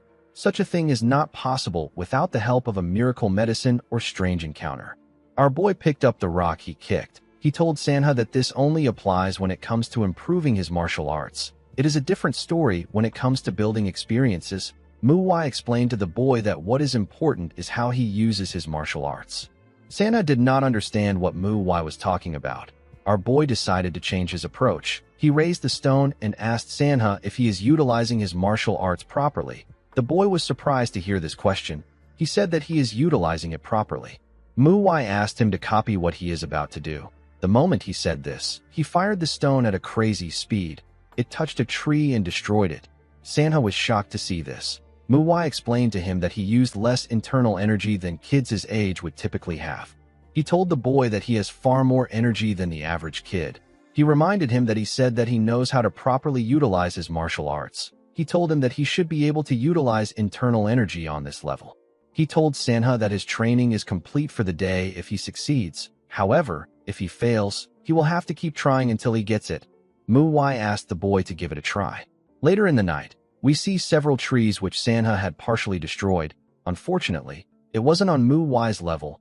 Our boy told him that he shouldn't be satisfied with this. He told him that he has gotten better. He said that they need to end things today. He told the boy that they will continue tomorrow. He asked him to rest well. Sanha fell to his knees. His hand was shaking. He had to use it to practice for a long time. While shaking in pain, the boy said that Mu Wai is a demon. Unfortunately for the boy, the sun was already rising. He wondered about how he was going to even rest. The scene shifts, and we see Mu Wai telling Muguk and his son that this is the 2nd day of training. He told them that they have to train together since they don't have enough time. He asked the two of them if they learned how to use their body yesterday. They both said that they did. Mu Wai told the sect leader that anyone can tell that his body is in great condition. Our boy knew that Muguk's body was able to quickly recover to its previous state because he was consistent with his training. Mu Wai drew his sword and told the two of them that they needed yesterday's training for today's training. The father and son were surprised to see him draw his sword. Mu Wai explained to them that today's training involves finding composure. He told them that a demonstration will be better than a verbal explanation. He turned to the side and asked his assistants to take their positions. His assistants were his juniors. The father and son were surprised to see that Mu Wai was going to face 3 of them alone. Mu Wai told the others that she will go first. Mu Jin told her that he is right behind her. Immediately she heard this. She charged at our boy. Mu Wai blocked her attack with his sword sheath. Mu Wai used her hand to attack his head. Mu Wai easily dodged it. He gave her a kick that sent her flying. Mu Jin appeared behind her and swung his sword at our boy. Mu Wai blocked his attack with his sword. He raised it and made a huge swing to push Mu Jin back. His attacks became more aggressive. He pushed Mu Jin back with each strike. Sanha asked his father if this is fine. He said it seems quite dangerous. Muguk agreed with his son. He told him that they should still watch for now. He wondered about what Mu Wai was trying to show them. Mu Wai used his sword sheath to hit Mu Jin in the stomach. The boy coughed out when this happened. Mu Chiol asked him to go low. The moment he heard this, Mu Jin bent his head. Mu Chiol swung his sword at Mu Wai. Our boy was able to block his attack with his sword. He told Mu Chiol that his sword has more weight to it than before. He told the boy that it is not yet enough. Immediately he said this. Mu Wai moved his sword close to his neck. Mu Chiol admitted defeat when he saw this. Mu Wai allowed his juniors gather around him. He told Mu Wai that her attacks are too obvious. This makes them easy to react to. He told Mu Jin that he is still not bold enough. He told Mu Chiol that he still hasn't gotten used to his new sword. He explained to his juniors that this are the biggest reasons why they failed. He advised them to focus on what he has pointed out. After saying this, he walked up to Muguk and his son. He told them that this is how they will train until the duel. Muguk was shocked to hear this. He asked Mu Wai about the kind of training this is. He reminded him that he wanted them to find composure. Our boy told him that he is right. He asked him if he didn't feel like something was off during the fight. Muguk said that it seemed over the top for it to be simply training. The moment he said this, Muguk understood Mu Wai's intentions. Our boy explained to him that the best way to improve in a short while is to build experience. He explained to them that they will be able to dodge attacks from weaker people once they have enough life and death experiences. Mu Wai asked them to wield their swords. He told them that their goal is to kill him. He asked them to treat this as if it is a real fight. Muguk asked our boy to wait. He reminded him that his son is there. Muguk did not know how his son hated Mu Wai. Sanha grabbed some sand from the ground and threw it at our boy. He did this to block his vision. Muguk was shocked to see this. Sanha plans to take out Mu Wai. He quickly drew his sword. Unfortunately for him, our boy blocked the sand with his hand. He kicked Sanha before he could attack him. Muguk was shocked to see his son flying. He quickly turned around. The moment he did this, he sensed something coming at him. He quickly bent his head to dodge Mu Wai's attack. Our boy tried to stab him with his sword. Muguk was able to jump and move back. He turned to his son and asked him if he is okay. Sanha said that it hurts, but it is bearable. Muguk was relieved to hear this. Immediately he said this. Mu Wai appeared behind him. He asks him if he is going to talk to his son even during the duel. He threw a sword at the sect leader and reminded him that he asked him to fight as if it is real. He raised his sword and advised Muguk to move with everything he has if he doesn't want him and his son to die. The two of them were shocked to hear this. Later in the evening, we see Muguk attacking Mu Wai. Our boy gave him a painful punch on his face and made him lose balance. He moved his sword close to his neck. The sect leader was surprised to see this. Mu Wai told him that it has been 314 times. He said that this is the amount of times he has died. He reminded the sect leader that he has told him multiple times that he won't be able to respond if he closes his eyes. Muguk said that he can feel his opponent's movement with internal energy even if his eyes are closed. Mu Wai agreed with him. He told him that if he can utilize his internal energy well, it will be as good as seeing with his own eyes. Our boy knew that this level of internal energy utilization was basic. He knew that it won't be hard for the sect leader to do it. He asked Muguk to tell him why he can't dodge his attack if he can do it. Muguk told him that his attacks are too quick. Our boy told him that he is talking as if he used internal energy to attack. He explained to him that it was an attack he could have dodged if his eyes were open. He could have also dodged it by using his internal energy. Mu Wai advised him not to shrug off responsibility. He told him that bringing back the dead is impossible. The moment he said this, he kicked him and asked him to start again. Muguk grit his teeth out of anger. He saw his beaten-up son lying on the ground. He charged at Mu Wai.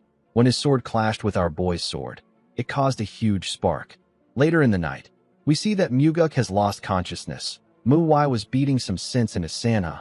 Muguk later stood up to join his son. He tried to land an attack on our boy, but he got pushed back.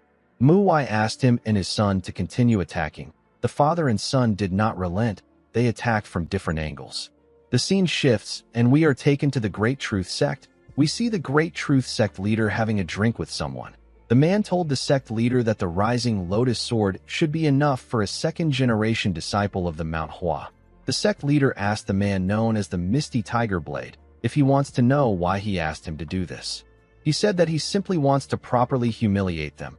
He told the Misty Tiger Blade that it will be more effective if someone like him overpowers Mu Y and crushes his ego. The Misty Tiger Blade told the man that he is wicked. He asked him if he does not know his blade. He said that it will be a miracle if Mu Y does not become a cripple. He asked the sect leader if he is sure about this. He said that people will talk if someone dies or an incident occurs during the duel. The sect leader said that this does not matter. He told the man that rumors are nothing but rumors. The Misty Tiger Blade told him that this is not true. He explained to him that it won't just be the Mount Hua that will try to do something to them if things go wrong. The sect leader smiled when he heard this. He said that there is already something in the Jianghu that everyone views with hostility. He asked the Misty Tiger Blade not to worry. He told him that he can take care of things like that on his own. The moment he heard this, the Misty Tiger Blade became certain that this man is arrogant. It didn't make sense to him that the sect leader didn't care if he makes an enemy out of other sects and clans. Although his martial arts was not bad, he was still weaker than him. The Misty Tiger Blade knew that one needs to have power in order to not care about making an enemy out of several sects and clans. He wondered if the sect leader is blinded by his greed or if he was always this stupid. He decided to look into other organizations once the job is over. The scene shifts and we are taken to the Fresh Flower sect. We see Mu Chiol swinging his sword. Our boy watched him from the roof. He said that Mu Chiol is not bad. The boy's sword was moving like it had weight, even though it was not a heavy sword. He realized that he could get Mu Chiol a heavier sword. While thinking, he looked around. He was surprised to see that the Great Truth sect didn't send any assassins. He was expecting them to do this because they were quite petty and shameless. Our boy realized that they were underestimating the outer sects of the Mount Hua. He actually wanted the Great Truth sect to send assassins so that he could use it as justification to eradicate the sect. While he was thinking, he heard a footstep. When he looked down, he saw the sect leader. The man stepped out and looked at the moon. He stared at the moon for a while and went back in. Mu Y recalled that he said that his first son died in a duel against the Great Truth sect. He realized that this duel could serve as revenge for the sect leader. He wondered about what it will feel like to get revenge. On the day of the duel, we see the members of the Great Truth sect staring at something. They wondered about what someone did to end up looking a certain way. They were looking at Sanha. They were all shocked to see how injured he was before the duel even began. Sanha took a look at the wooden sword in his hand. Saiyan asked him about what happened to his face. He told him that he looks so pathetic that he actually feels bad about fighting him. Sanha did not care about what the boy said. He was quite disappointed that they were not going to be using real swords. Saiyan told the boy that he should be glad that they are not using real swords. He told him that he might accidentally kill him. Sanha didn't respond to the idiot's provocations. Saiyan felt like something was wrong. He knew that Sanha always gets angry at the smallest insults. He did not know why the boy was calm. He believed that Sanha was just ignoring him. He told the boy that he is pissing him off. Since the two boys were ready, the judge of the duel introduced himself as Hyung Hongkwon and told them that the duel will begin soon. Hongkwon announced that a duel is meant to compare the martial arts of the two opponents. He said that it will be difficult to avoid injuries in a duel. He told everyone that he will intervene if he decides that the injuries are too much. Hongkwon announced that all 3 rounds will be carried out, regardless of who wins. While he was talking, our boy noticed something odd when he looked across the stage. He saw the Misty Tiger Blade. He recognized the swordsman. Hongkwon announced that the first duel will be conducted with wooden swords and the last 2 will be done with real swords. The man was aware that he had been talking for a while. He explained to everyone that he needed to say these things for their sake. He screamed and asked the boys to begin the first duel. The moment he heard this, Saiyan charged at Sanha. He raised his hand to swing his sword when he got close to him. Sanha seemed to be disappointed in the boy. His movements were so big that it almost seemed unnecessary.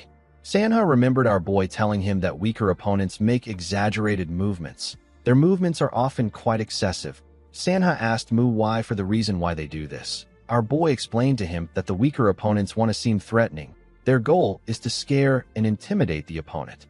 This kind of intimidation tactic might work on those who haven't learned martial arts or those who are beginners. Mu Y told Sanha that once he has gone deep in martial arts, he will know that this kind of intimidation tactic is unnecessary. Upon remembering this, Sanha raised his sword and thrust it at Saiyan. He used the tip of his sword to hit Saiyan in the chest. The boy coughed out when this happened. Sanha gave him a punch that sent him flying. the boy slammed his back on the ground. The disciples of the Fresh Flower sect cheered for Sanha when this happened. While he was on the ground, Sayin tried to catch his breath. His chest was in so much pain. The boy turned to Sanha. He was certain that this was not the Sanha that he knew. He wondered about what changed about Sanha. He still looked the same as before. He wondered if the boy also got a special medicine like him. Although his training with Miwai was hellish, Sanha finally understood why he had to undergo the training. He could see how weak Sayin really was. He walked up to the boy. While using his sword to push himself up, Sayin asked Sanha about what he did. He asked him about how he improved so much in such a short period of time. Sanha kicked him in the leg and made him lose his balance. The boy fell to the ground. Sanha told him that he is slow to get up even though the duel is not over. He could not believe that Sayin was actually talking. With a scary tone in his voice, Sanha told Sayin that he would have died if this was a real fight. He raised his sword when he said this. Sayin quickly called out to him. He begged him to wait. Sanha swung his sword with a large amount of force. His attack covered everywhere with dust. When the dust cleared up, we see that Sanha hit his sword on the ground. Sanha laughed when he remembered that this idiot is called Wainon's Rising Star. He noticed that Sayin had peed himself. He told the boy that he should be called Wainon's Pisser.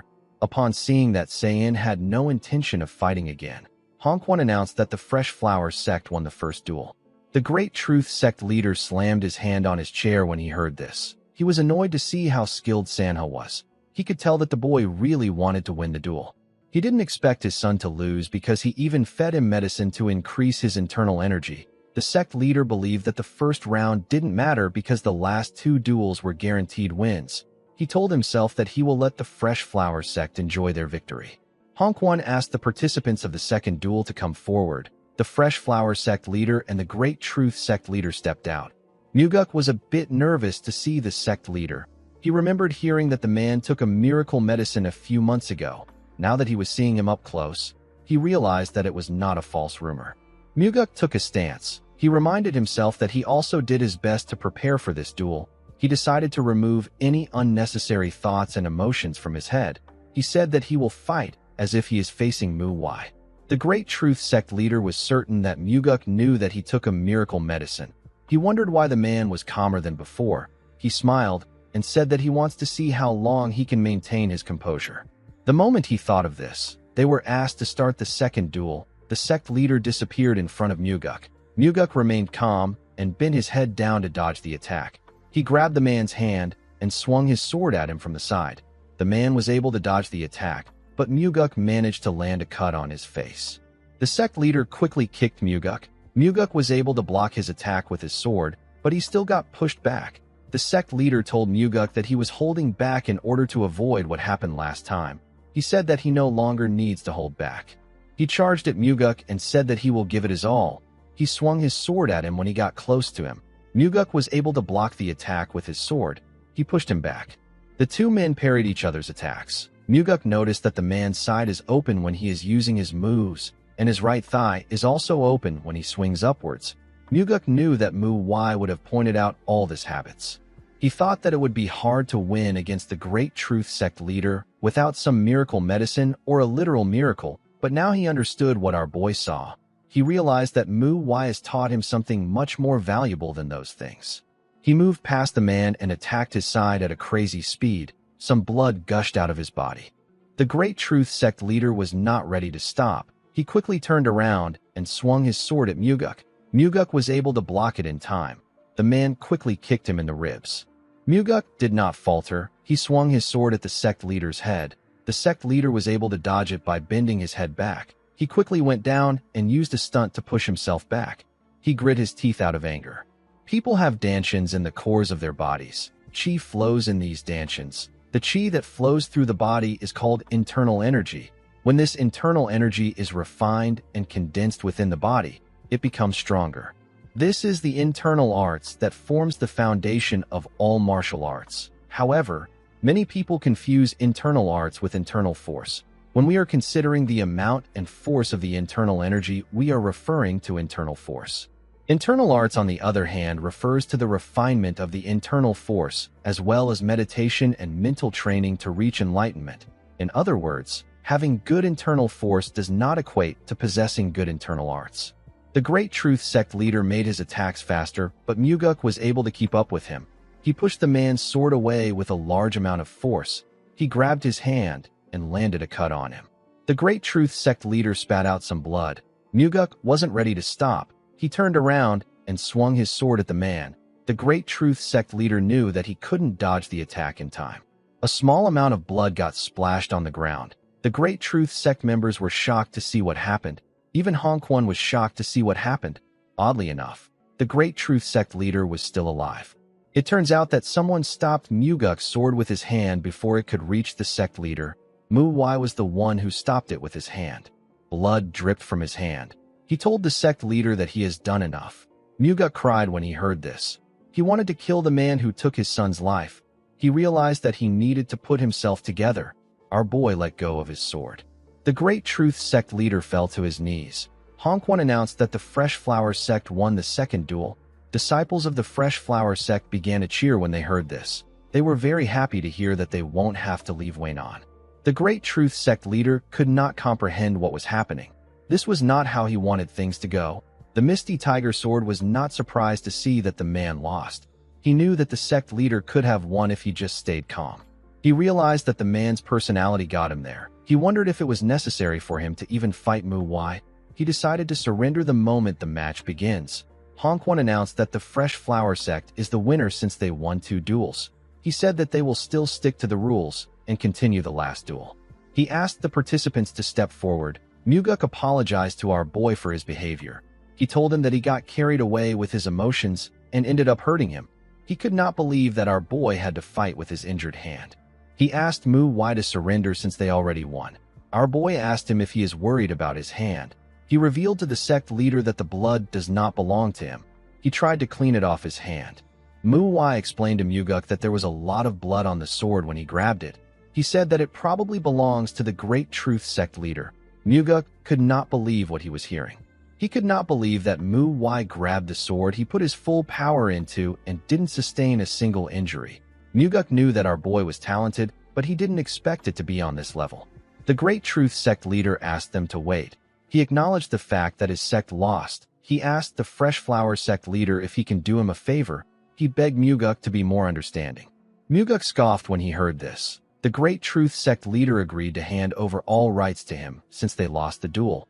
Muguk reminded him that he was quite desperate to chase them out of Weinan. He asked him to stop acting pathetic. He told him that there is no world where the Fresh Flower Sect will accept his plea. The moment he said this, Mu Wai used his sound transmission to call Muguk. He asked him if he can allow him to take care of this. Muguk did not expect this. He nodded at our boy. Mu Wai told the Great Truth Sect leader that he has a pitiful thick skin. He said that he feels embarrassed for him. Mu Wai told the man that he has an offer for him. He revealed to him that they will allow the Great Truth Sect remain in Weinan if they can win the last duel. However, if the Fresh Flower Sect wins, the Great Truth Sect will need to leave Weinan and also give up something important. This would make the last duel have meaning. The Great Truth Sect leader accepted Mu Wai's offer. Our boy asked him about what he will offer if the Great Truth Sect loses. The Great Truth Sect leader told him that he will give them the sect's rights. Mu Wai asked him to stop playing around. He explained to him that the moment they leave Weinan, all their rights will automatically go to the Fresh Flower Sect.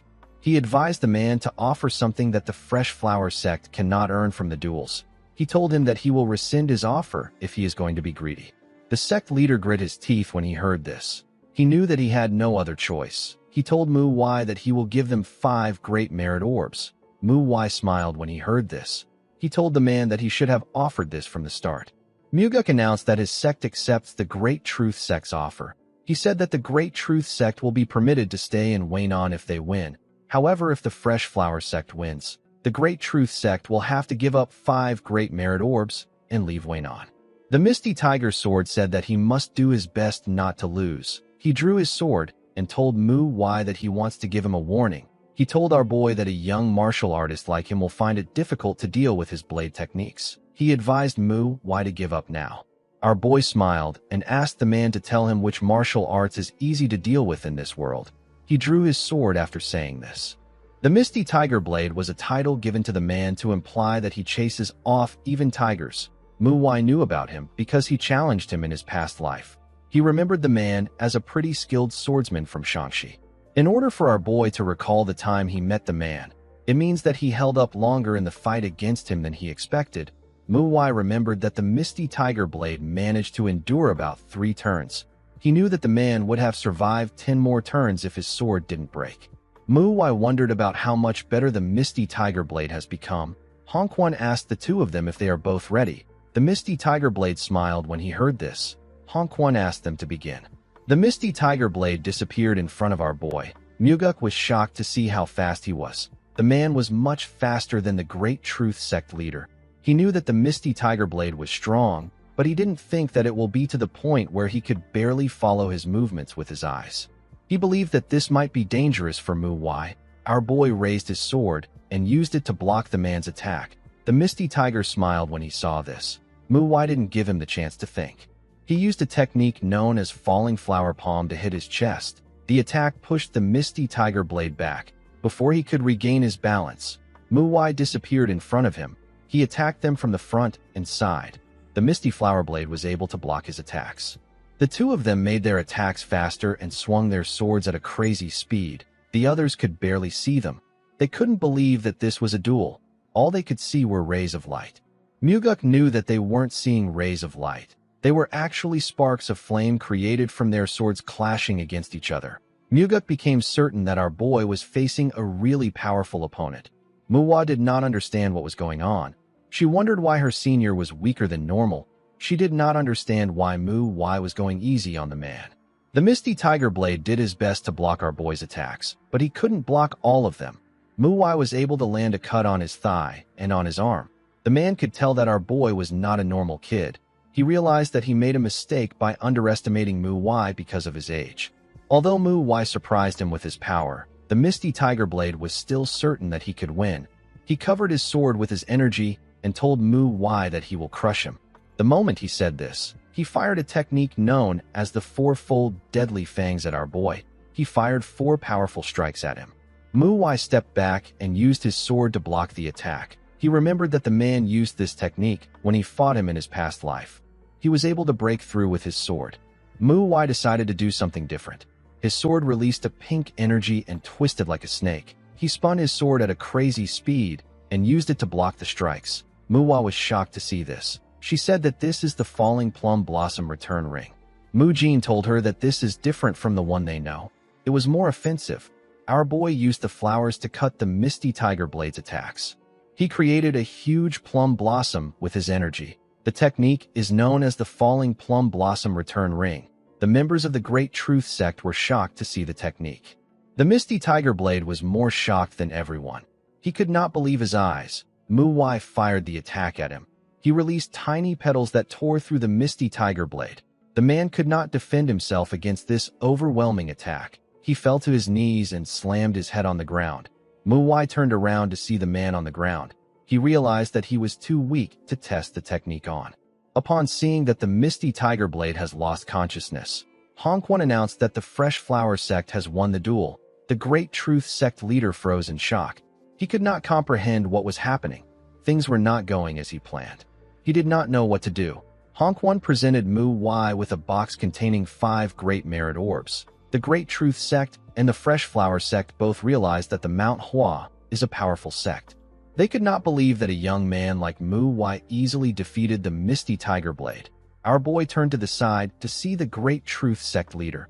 He used his sound transmission to ask him if it doesn't feel good to lose the Great Merit Orbs that he got sponsored with. The man was shocked to hear what our boy said. Mu Wai asked him if he is curious about how he found out. He told the man that it is quite obvious. He explained to him that it does not make sense for a small sect to have such valuable items. It is not possible even if they are very wealthy. Mu Wai knew that the people behind him are very powerful since they were able to get this for him. With a smile on his face, he thanked the man and told him that this belongs to him now. He wished him good luck. The sect leader didn't know what to say. All he could do was stare at Mu Wai. While he was staring at him, we see a man wearing a hood watching everyone from the woods. At night, we see the disciples of the Fresh Flower Sect lying drunk on their tables. Even the sect leader had passed out from drinking too much. Inside the forest, we see Mu Wai and the others leaving the town. Mu Jin asked our boy to tell him why he went easy on the Misty Tiger Blade. Mu Wai turned and told him that he simply wanted to see the techniques the man had. He said that he had to act weak in order to see them. Mu Chiol told him that the falling plum blossom return ring that he used was different from the one they know. Mu Wai didn't respond to him. Mu Jin asked him if there is a reason why they are leaving late at night. Our boy told him that he doesn't want to deal with people. He said that it was quite hard for him to listen to the Fresh Flower Sect leader's drunkard rants. He told Mu Jin that if they leave tomorrow, more people will want to talk to them. He reminded him that they have taken their great merit orbs. He said that he does not want to deal with any nonsense tomorrow. Mu Hua asked him if their next destination is Lushan. Our boy told her that it is. He actually had another reason for leaving at night. He hoped that he would come across the people that are behind the Great Truth Sect. Mu Wai believes that these people are either long gone or are taking care of things from afar. He wondered about what their goal was. He did not understand why they were helping the Great Truth Sect. Our boy didn't have a good feeling about the situation. On the other side of the forest, we see the Misty Tiger Blade's dead body on the ground. Two men stood next to his body. The man who appears to be the leader held a sword and stood in front of the Great Truth Sect leader. The man told the scared sect leader that they didn't do much to stop him in all the trouble he has been in up until now. He reminded the man that his actions grew arrogant as days passed by. However, this didn't matter to them as long as he accomplished his missions. The man told the sect leader that he has now crossed the line. He reminded him that they gave him a miracle medicine to take over Waynon, but he ruined things and is now trying to run away. The sect leader told the man that he is sorry. The man asked him not to apologize. He revealed to him that his son will be the one to take responsibility. The sect leader was shocked to hear this. He asked him about what he means. Before he could say anything else, the man beheaded him. He put his sword away and turned to the man next to him. He referred to the man as the Dark Flame Pavilion Master. He asked the man to throw Sayin into the slaughter cave. The Dark Flame Pavilion Master accepted his order. He asked his leader about what they should do about the Fresh Flower Sect and the Mount Hua disciples. He said that they interfered with their activities. The leader told him that they won't do anything. He explained to him that there would be no point in killing them if they don't have pawns in Waynon. He said that they will take their hands off this place. He asked the Dark Flame Pavilion Master to keep an eye on Mu Wai. He said that their young leader might be interested in him. The Dark Flame Pavilion Master bowed his head and accepted the order. The leader told him that he has to leave. He said that he will be scolded if he is late again. He told his subordinate that he only stopped by on his way back. The Dark Flame Pavilion Master bowed his head and told him that he will see him later.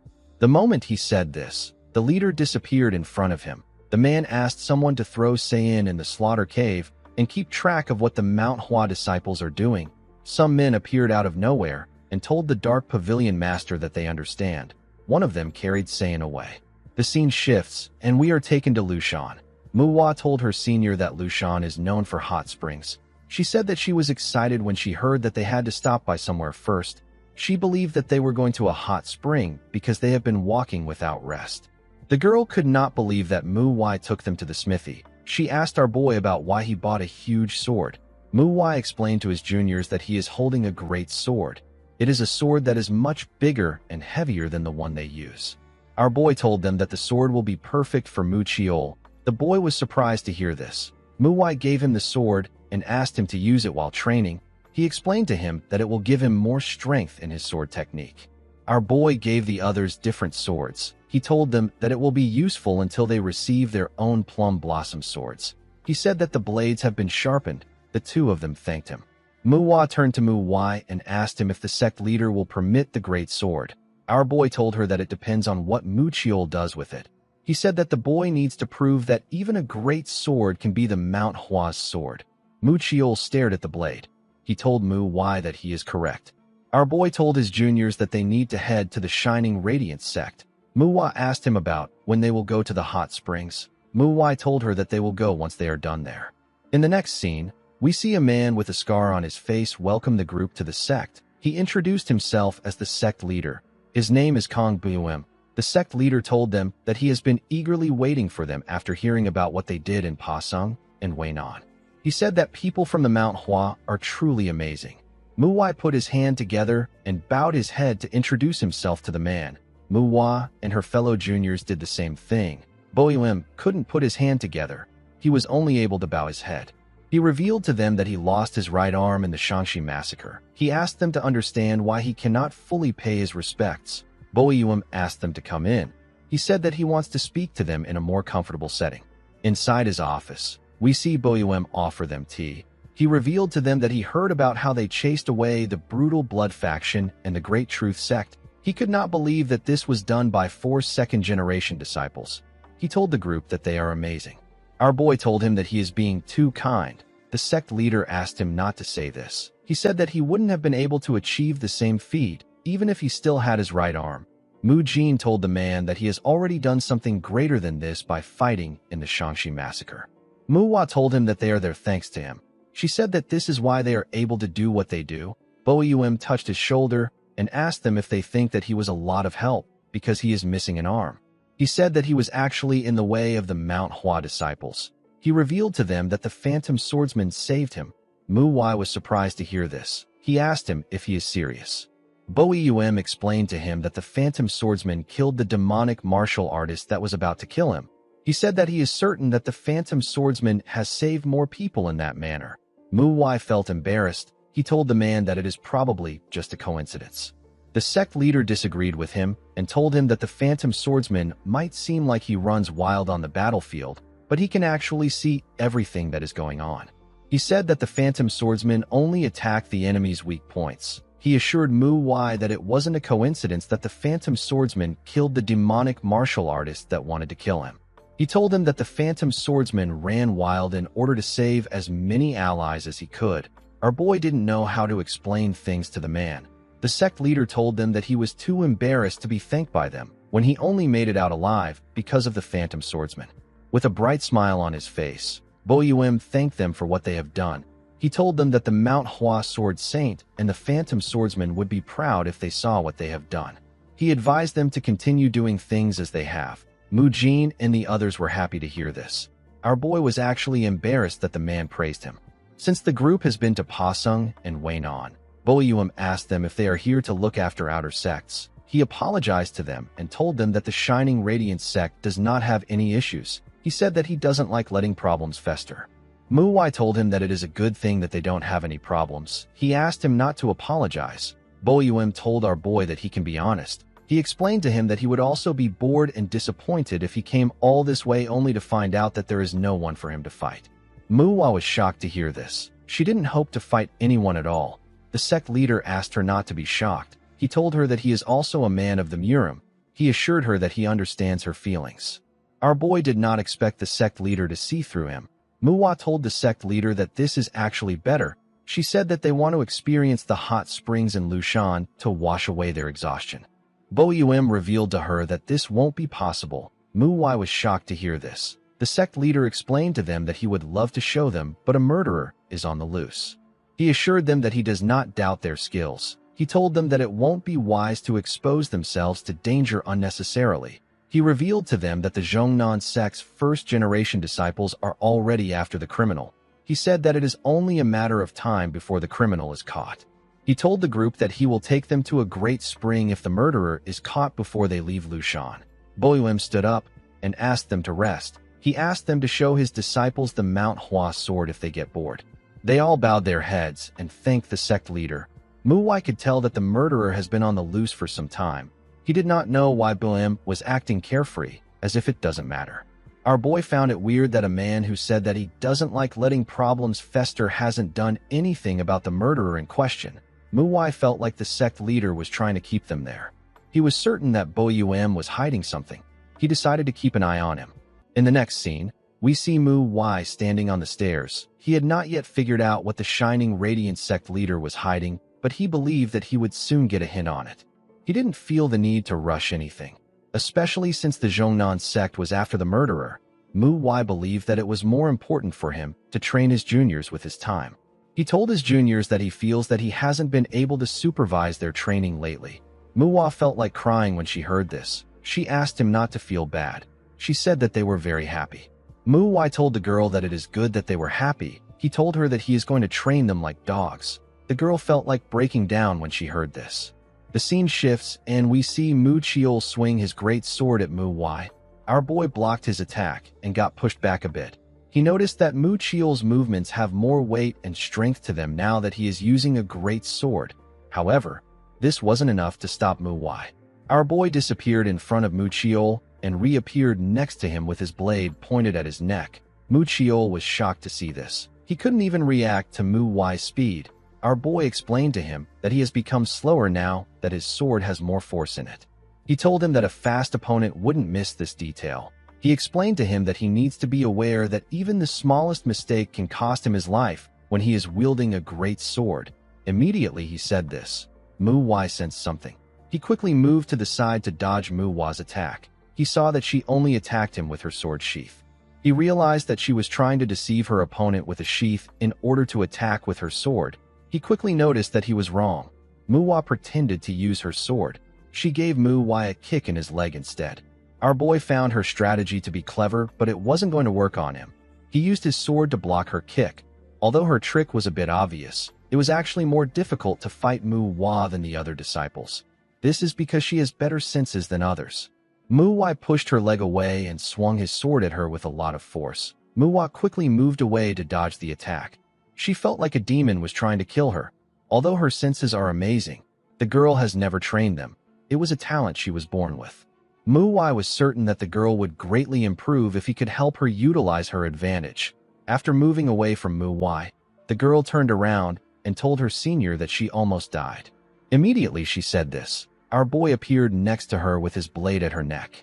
Mu Wai was shocked to see this. Mu Wai told the girl that she needs to calm down. He asked her to tell him how she is going to slay her enemies if she is always so chaotic. After saying this, he took his sword away and asked the next person to come. The girl was quite relieved that his blade wasn't next to her neck again. The next person was Mu Jin. The boy's senses were not as sharp as Mu Wai's own, but they were still quite good, and the boy was as calm as Mu Chiel. Mu Wai knew that someone as talented as Mu Jin is quite rare. When it comes to duels, the boy was better than Mu Chiel and Mu Wai. However, there was one critical weakness that he had which made all his talent worthless. Mu Wai charged at the boy. Mu Jin was able to block his attack. He quickly turned around and swung his sword at Mu Wai. He saw something shocking. He saw that our boy wasn't turning around fast enough. Mu Jin became scared that Mu Wai was going to get hurt. He quickly stopped moving his sword before it touched Mu Wai. Our boy asked him about why he is worrying about him. He grabbed Mu Jin's sword and used his sword hilt to hit him in his stomach with a large amount of force. The boy coughed out heavily when he received the attack. Mu Wai told Mu Chiel that she just felt his pain. The boy told her that Mu Wai hit Mu Jin harder than he hit them. Mu Jin fell to his knees and placed his hand on his stomach. The boy's problem is that he is afraid of hurting others more than death itself. Although it might not seem like a big issue now, it will be a different thing when he comes across an opponent that he needs to face with all his might. If he was to meet an enemy that was this strong, he would fight them with his friends. However, his weakness would not only put him in danger, it would also put his friends in danger too. Mu Wai knew that he will have to remove Mu Jin from his group if he is unable to overcome this critical issue. He was certain that Mu Jin was also aware of this. He told his juniors that they are done for the day. He told them that they should already be aware of what their issues are. He walked past Mu Jin and explained to them that there is no shortcut to improving their skills. Proper training is the fastest route. He asked them to train as if there is no tomorrow. Mu Wai knew that it is impossible for a person to passively overcome a problem. He believed that Mu Jin needed to actively try to overcome his problem. Mu Jin looked defeated as he knelt on the ground. He looked like he was aware of his issue and what it could cost him.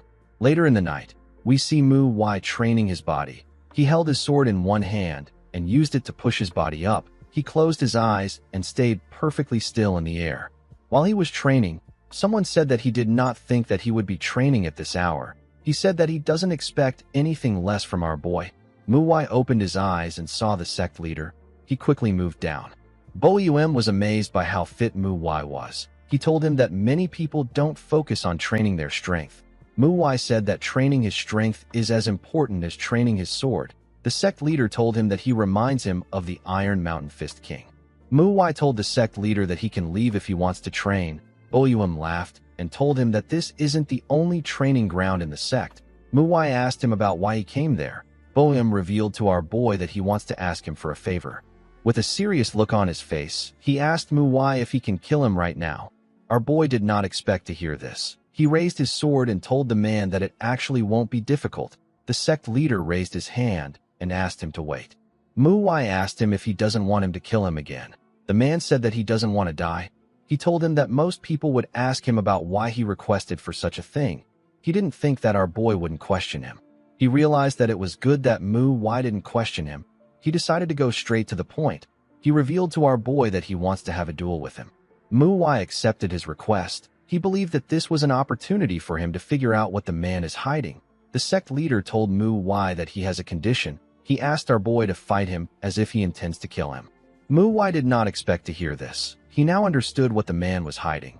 Boyuem placed his hand on his sword and said that there is no point in training if it is not like a real situation.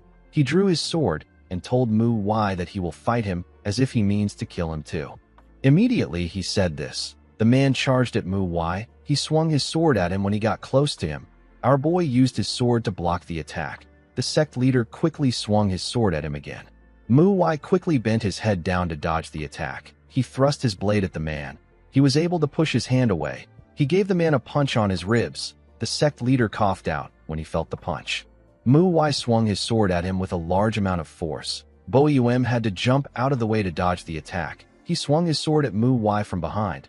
Our boy easily blocked his attack. He and the man made their attacks faster. They blocked each other's attacks. They both jumped back to create some distance between themselves. They raised their swords and charged at each other again. Before the sect leader could swing his sword, Muwai placed his sword on his wrist and pointed his palm at his head. He was ready to blow away the man's head. Boyuem was amazed by how skilled Muwai was. He realized that our boy utilized the fact that he could only use his left hand, and he also saw through his habit. He asked Muwai about how he noticed his habit. Our boy explained to him that he didn't use any stabbing techniques, even though he puts a lot of force into his sword. He told the man that he could feel that he was hiding the fact that he is not used to fighting with his left hand, so he decided to take advantage of this. Muwai put away his sword after saying this. The sect leader laughed when he heard what he said. He told our boy that he is correct. He revealed to him that he is only half as good as before. He swung his sword and said that he is still training his left hand. He said that it is not easy for him. Muwai told him that this is normal. He told the man that everything will change for him. His directions, perspectives, and techniques will be completely different. He found it amazing that the sect leader was already able to fight on this level. He told Boyuem that he has one thing to say. He explained to him that he is putting too much force into his sword. He told him that his strength is not balanced. He said that it is because he is in a rush. He told the man that he doesn't think that he is lacking in strength. He advised him to practice precision and stabbing instead of putting so much force into his sword. The sect leader was shocked to hear this. He found the advice to be amazing. Muwai revealed to him that he is aware that he didn't show him everything he was capable of because he was trying to be considerate. Boyuem did not expect to hear this. He explained to our boy that he was actually taking it serious even though he didn't show him everything he was capable of. He told Muwai that he felt that he was the one who didn't even use half of his strength. Our boy told him that he is correct. He explained to the man that he would have gotten hurt if he became serious. The sect leader smiled when he heard this. He knew that our boy was right because he could feel it too. He thanked him for the feedback he gave him. He told him that he has taken too much of his time. After saying this, the man moved forward. Muwai watched him as he walked forward. He knew that the man made it seem like he asked for a duel because of his left hand, but this was not the only reason. Our boy became certain that the man was hiding something when he noticed the amount of force the man had in his sword. He knew that Boyuem was trying to assess something. He believed that the sect leader wanted to see if he was skilled enough to fight alongside him if the murderer came to the sect. He didn't understand why Boyuem would do this. He recalled that the man said that the Zhongnan sect is already after the murderer. He wondered why the man was doing all this. Muwai realized that the sect leader does not think that the murderer is an ordinary murderer. Our boy completely understood why the man was acting like this. He believed that his actions make sense, especially if the man was thinking about a certain murderer. Muwai once met a murderer in his past life. This monster is known as the Old Monster of 100 Faces. This crazy old man is the one who made people create the term known as the Killing Demon. There is a very small number of people who have seen the old monster's true face because of how good he was with disguise. The old monster gained fame in the Jianghu. because he used his disguise skills for evil. He would kill leaders of smaller sects and pretend to be the leader. He would also go back and forth between two sects in order to cause conflict between them. The story of how he went around causing discord between two sides is already well known.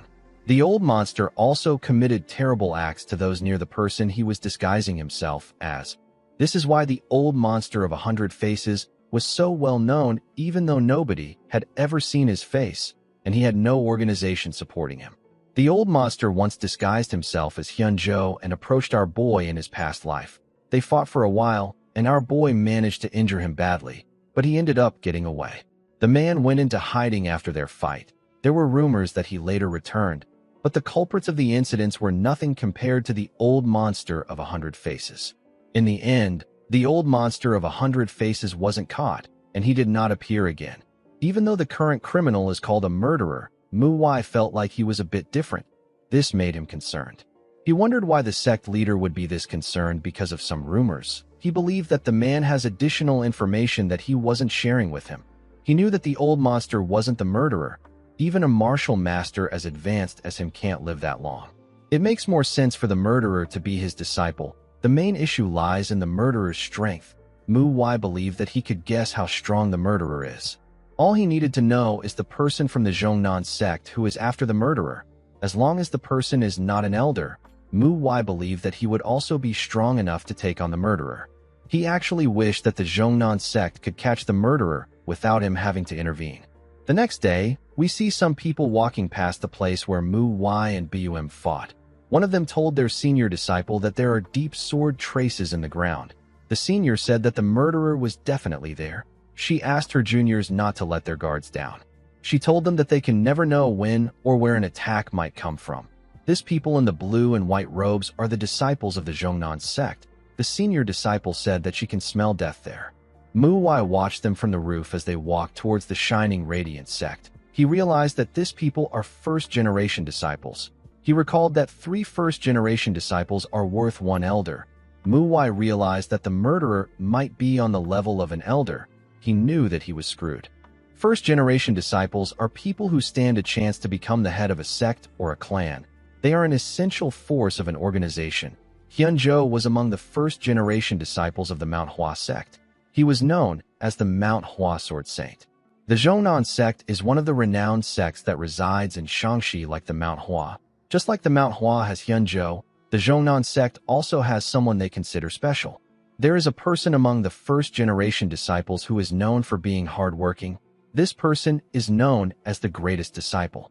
This person is the woman in front of our boy. The woman introduced herself as Il Mu of the Zhongnan sect. The man sitting next to Il Mu was happy to meet a disciple of a renowned sect. He introduced himself as Il's son. The last man introduced himself as Il Hun. Our boy put his hand together and introduced himself to the disciples. He referred to them as seniors and told them that he is still lacking when compared to them. He said that he is honored that they hold him in such high regard. Mu-Wai believed that it made sense for Sun and Hun to partake in the mission, but he did not expect Il Mu to also be involved. Boeum knew that our boy would not expect to see the disciples of the Zhongnan sect in his sect. He explained to him that he couldn't tell him in advance because it was supposed to be kept a secret. He asked Mu-Wai to understand him. He asked our boy to sit so that they can have a talk. Mu revealed to him that they were having a conversation about the murderer, but they were all waiting for him. She told our boy that the sect leader decided that it would be best for him to join them. Mu-Wai asked them if it is all right for him to join. He said that the case is supposed to be top secret. Sun told him that they would be honored if he can listen and help them. Mu decided to continue the conversation. She said that there are 5 murderers. She and her comrades already killed 2, but the other 3 are on the run. According to the woman, the murderers split up in different directions, and they haven't been able to make a lot of progress in the chase. She said that the murderers are experts when it comes to disguises. She said that it will be quite difficult to know who they are based on their appearances. She revealed to Mu-Wai and Boeum that their sect leader created a special miracle medicine that allows them to smell the murderers. She said that this is how they were able to track them down. She explained to them that the medicine actually allows them to smell blood. However, it has a small problem. Although they have an acute sense of smell, it is hard for them to track down the exact location within a certain radius. Boeum understood what she meant. The woman said that there is at least one murderer in the Shining Radiance sect at this moment. Bo Yum and Mu Y were shocked to hear this. Mu said that she doesn't know who it is. She told the sect leader that she wanted to meet him because she was hoping that he would lend them a hand. Bo Yum told her that he might not be of help to her with just his one arm. He asked the woman to tell him what he can do. Mu said that they need to figure out who the murderer is. Sun said that there was no alcohol in every single murder scene they went to. He deduced that the murderer is someone who likes drinking and showing off a bit. Mu Y understood why the man thought like this. Since the murderer didn't bother to erase their traces even though they knew that they could be tracked down, it means that they are arrogant. Sun told him that he is correct. He revealed to them that they plan to hold a party full of alcohol. Hoon said that the culprit will probably fall for this trap since he is an arrogant man. Mu said that it will be more advantageous for the murderer if a lot of people are in one place. She put her hand into her clothes and took out a small item. She revealed to them that it is sleeping gas. She said that the gas that comes out of this item will put the people to sleep. She explained to them that they will incapacitate the crowd and take care of the target when they find out who it is. Bo Yum accepted the woman's explanation. He believed that it would be better for him to help them since the murderer is already in his sect. He said that they will hold a party tonight. Later in the night, we see several drinks and food on the tables of the disciples of the sect. Bo Yum raised his cup and said that this is for the heroes of Mount Hua and righteous martial artists of Zhongnan. After he said this, everyone in the room took their drinks. The people ate and spoke to one another. While everyone was talking to each other, we see Mu Y looking at a huge fried chicken and some side dishes. While drooling, our boy wondered about who wouldn't come to such a good party. He decided not to drink so that no one would mistake him as a culprit. The moment he thought of this, he saw Mu Y slam a bottle of alcohol on the table after drinking it. The girl said that it is so good. Mu Y decided to ignore her. He turned to the side to see the first-generation disciples of the Zhongnan sect. He saw the three of them discussing something. Mu noticed that he saw them. She gently smiled at him. Our boy wondered if the disciples will doubt them. He turned to Mu Jin. He noticed that the boy was touching his nose. He remembered asking him not to do this. Bo Yum stood up and said that he has to leave in order to prepare for tomorrow's training. He asked the others to enjoy themselves. Everyone quickly turned to him when they heard this. They found it odd that the sect leader was leaving. They decided to look for the murderer right now. The other disciples drank the liquor and served themselves food. They all enjoyed themselves until they passed out. Even Mu Y's juniors got knocked out. Only Mu Y and the first-generation disciples were awake. The disciples saw that no one was standing. Sun said that the murderer is either not there or he is caught up to their plan and is pretending to be asleep. Sun spoke to our boy without moving his lips.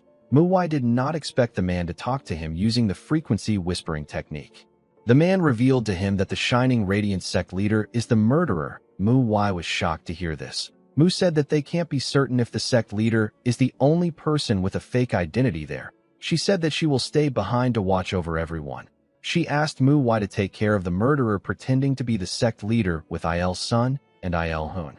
Our boy asked her to take care of his juniors and the other disciples of the Shining Radiance sect. The woman told him that she will. She assured him that he will be fine because he is fighting with Il Sun and Il Hun. She advised him not to let his guard down. Immediately she said this, Mu Y and her comrades disappeared in an instant. The scene shifts and we see the group step into the sect leader's quarters. The man asked them if they have caught the murderers. He was shocked to see them pointing their swords at him. Mu Y raised his sword and told Boim that he almost fooled them. Sun asked him if it was fun playing someone else. Hun asked him to surrender. The sect leader seemed to be quite shocked. He didn't understand what was going on. Mu Y asked him if he is still not going to show his true colors. He told him that he will show him something. Sun asked him to not do anything. He said that they will take care of things. Immediately he said this. Hun got stabbed in his chest from behind. Sun was shocked to see what happened to his comrade. Before he could do anything, Bo Yum charged at him and asked him to stop spacing out. Sun quickly turned to him. The sect leader sent the man flying with his strike. He got pushed out of the building. Mu Y kicked Hun out of the room. He watched the two men fall to the ground. He couldn't believe that they said that they were tracking a murderer through his scent. He said that the old monster of 100 faces would have already been caught if this was possible. The two men laughed and turned around. Their eyes had turned red. Hun told Mu Y that he catches on fast. Mu Y and Boim moved outside. Sun asked his comrade if he is fine. Hun told him that the injury is nothing. Fortunately for him, Mu Wai did not stab his heart. Mu Wai actually didn't kill him on purpose. He was happy to see that he finally met someone that he can test his martial arts on. Bo Yum told him that he was correct to think that these disciples were the culprits. He asked Mu Wai about where Mu is. Our boy asked him not to worry about her. He said that he already told his juniors about her. The scene shifts, and we are taken to the dining hall. We see Mu get up and move close to the junior disciples. She focused her attention on Mu Wai. She smiled like a mad woman and raised her hand. Fortunately, Mu Wai was not asleep. Before Mu could do anything, Mu Chiol jumped out of his chair and swung his sword at her. The woman was sent flying out of the hall. She landed on the ground. She was surprised to see that the disciples didn't fall asleep from the sleeping gas. Mu Chiol and his fellow disciples stepped outside. Mu Jin explained to the woman that they were prepared for it because their senior disciple warned them about it. Mu Wai pushed out a cloth from her nose and told Mu that it is cowardly and sickening to try to use sleeping gas to subdue them. Mu noticed that she pushed the cloth out of her nose. She realized that the disciples soaked pieces of cloth and put it in their nose to counter the gas. They pretended to fall asleep and waited for her to act. Mu told them that their tactic is smart. She said that she fell for it. With a scary look in her eyes, she asked the disciples if 3 of them are going to fight her. She said that she already knows that they can't entertain her after she took on Mu Chiol's sword. She told them that she hates boring things. She asked them if they want to throw their lives away. She told them that she will make them an offer. She asked Mu Jin and Mu Chiol to run away and leave Mu Wai behind. Her pupils became red when she said this. She assured the boys that she will let them live. On the other side of the sect, we see Bo Yum about to swing his sword at Sun. The man grabbed his hand before he could swing it. He told the sect leader that he is too obvious. Bo Yum gave him a kick in the chest that pushed him back. Sun grit his teeth out of anger. Bo Yum swung his sword at him with a lot of energy. Sun dodged the attack and moved to the side. He wanted to swing his hand at the sect leader. Unfortunately for him, Bo Yum sensed his presence. Sun was still able to land a heavy attack on him. While the sect leader was busy with Sun, we see Hun swing his hand at Mu Wai. Our boy blocked his hand with his sword and pushed it aside. He gave the man a heavy blow in his chest. Hun spat out some blood. He got pushed back. Before he could regain his balance, Mu Wai gave him a kick in his stomach. Hun got pushed back again.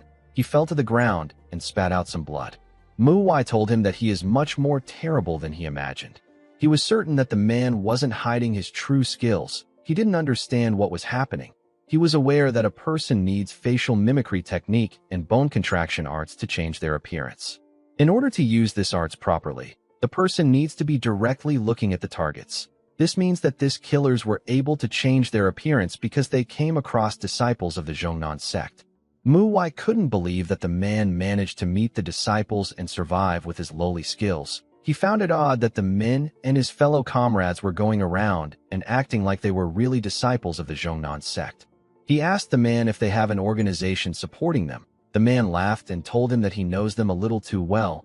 He told Mu Wai that he is correct. He said that they actually ran into first-generation disciples of the Zhongnan sect. He said that they lost 2 of their comrades in the fight, but they did not run away. He revealed to Mu Wai that they killed the disciples. Our boy asked him to stop lying. He reminded him that he just saw their skill level. The man laughed and told him that he is so arrogant. He asked Mu Wai to tell him how he got the sword on his waist if he is lying. Mu Wai wondered if this was the sword of the Zhongnan sect disciples. He carefully looked at the sword. He quickly realized that the sword was not some cheap copy. The man asked him if he knows that there are not many blacksmiths that can make the swords of the Zhongnan sect. Even making a copy would take a long time. In other words, the man was holding a real sword of the Zhongnan sect. He asked Mu Wai if he understands what this means. Our boy could tell that the sword was real. He wondered if this guy's really killed the disciples with their skills.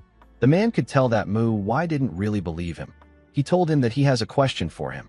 He asked our boy if he has the same martial level as his juniors.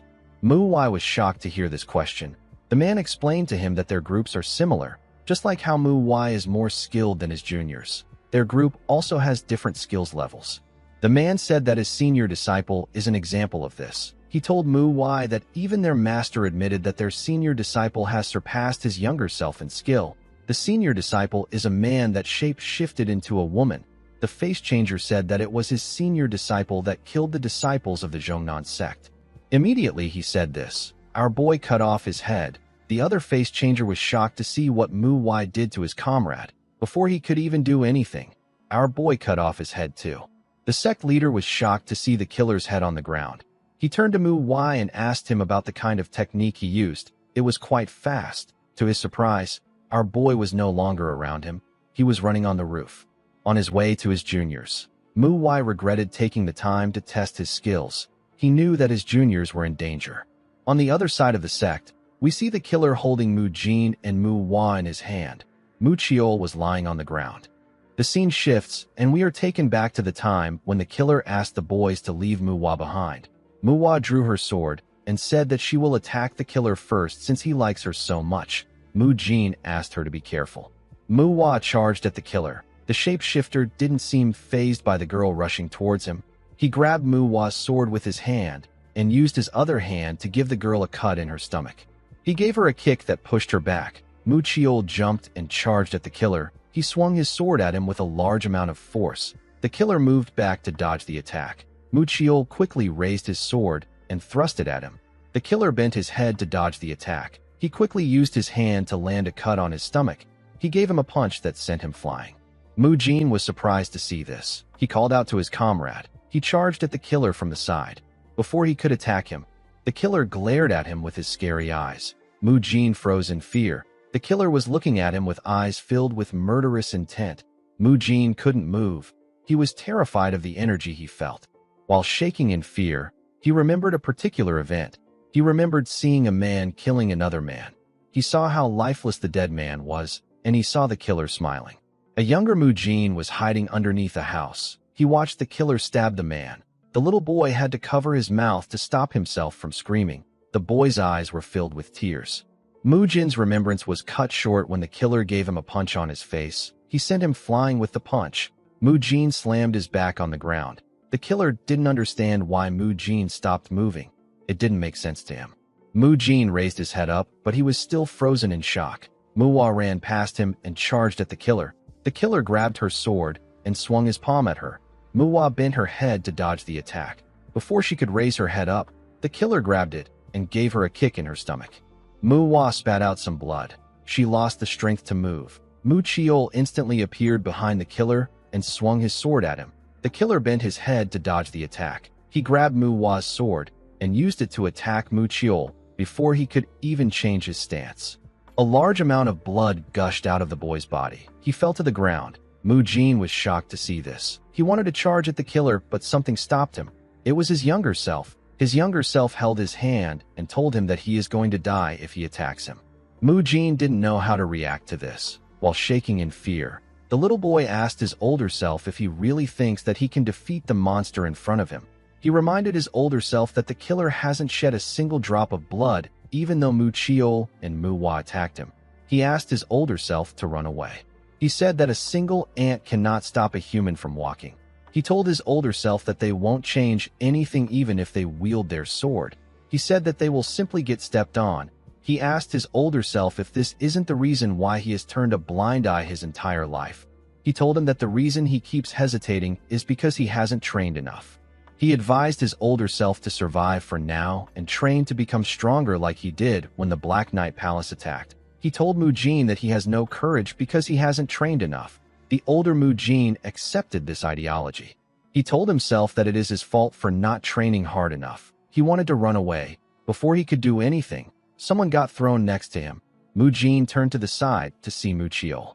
His comrade grabbed his sword and stood up. He told Mu Jin that this killer is even stronger than their senior disciple. He asked Mu Jin to make it out of here. He said that they can't all die in this place. He asked the boy to return to their sect and report the situation. He told him that he will stall the killer for as long as he can. The killer told Mu Chiol that he is quite stubborn. Mu Jin's younger self told him that the logical thing to do is to run. Mu Jin completely understood this, but he found something strange. He didn't understand why his teammates continued to fight despite losing so much blood. He watched Mu Chiol as he charged at the killer. He noticed that the boy's steps were covered with blood. He wondered if his teammates were fighting because they have trained enough. He wondered why he wasn't angry at what Mu Chiol just said to him.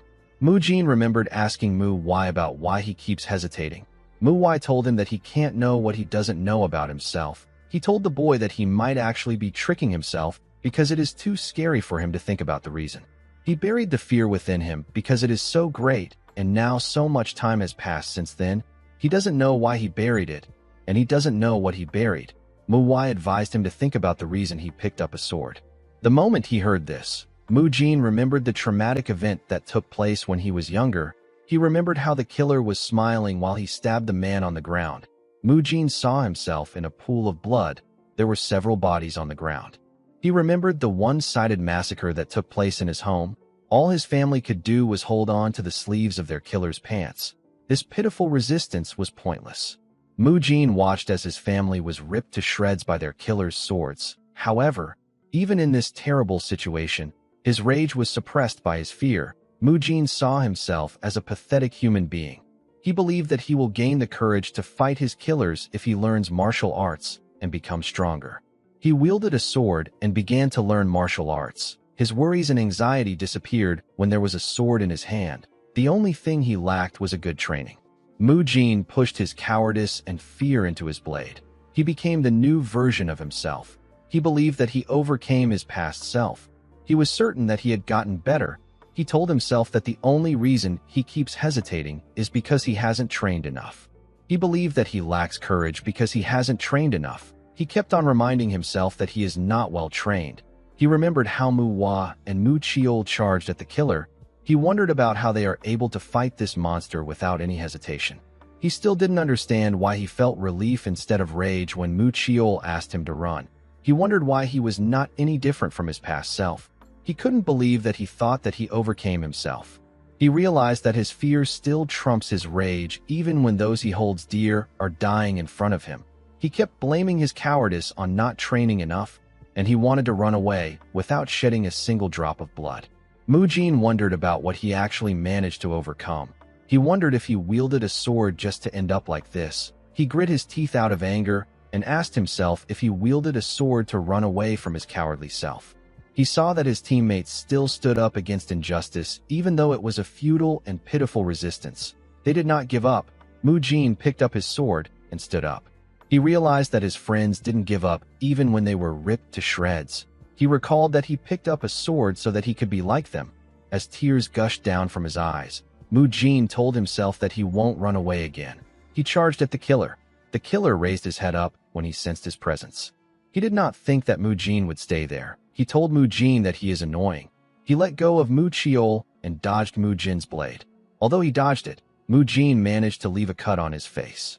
The killer gave Mu Jin a powerful blow in his chest. Mu Jin spat out some blood when he received the punch. He let go of his sword and lost consciousness. The killer had now finished taking care of the junior disciples. Immediately he was done. Mu Wai arrived to the scene. He quickly checked Mu Chiol's pulse. The killer quickly turned around when he sensed his presence. Mu Wai apologized to his juniors for being late. The killer did not expect to see our boy. He wondered about what happened to his two junior disciples. Mu Wai asked Mu Chiol to wait a little longer. With a horrifying look on his face, he said that he will take care of things as quickly as he can. The shapeshifter laughed and told Mu Wai that he is funny. He threw Mu Jin to the ground and told our boy that he rarely gets to see brave guys like him. He told him that he is not into men, but he wouldn't mind facing someone as brave as him. He laid Mu Wai next to a tree after saying this. He asked Mu Wai not to disappoint him. Our boy took a stance and carefully gathered his strength. He knew that he couldn't underestimate the opponent in front of him. He only thought of killing him as fast as he could. He planned on minimizing his movements and making them short and swift. The moment he thought of this, Mu Wai swung his sword at the killer with the Dako sword technique. He fired his sword chi at the killer. His sword chi hit the killer in his stomach and pushed him back. It left a cut on the killer's stomach. The killer was impressed. He did not think that our boy would use sword chi. He told him that he is actually pretty good.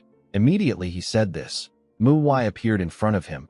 He swung his sword at the killer's head. The killer was barely able to dodge the attack. However, Mu Wai wasn't done. He grabbed his head and used a technique known as the falling flower palm to slam his head to the ground. He quickly thrust his blade at the shapeshifter. Even though his head was in the ground, the shapeshifter was still able to stop Mu Wai's blade with his hands. He quickly raised his leg up and gave Mu Wai a kick from the side. The kick sent our boy flying. He was able to instantly regain his balance. The shapeshifter took his head out of the ground.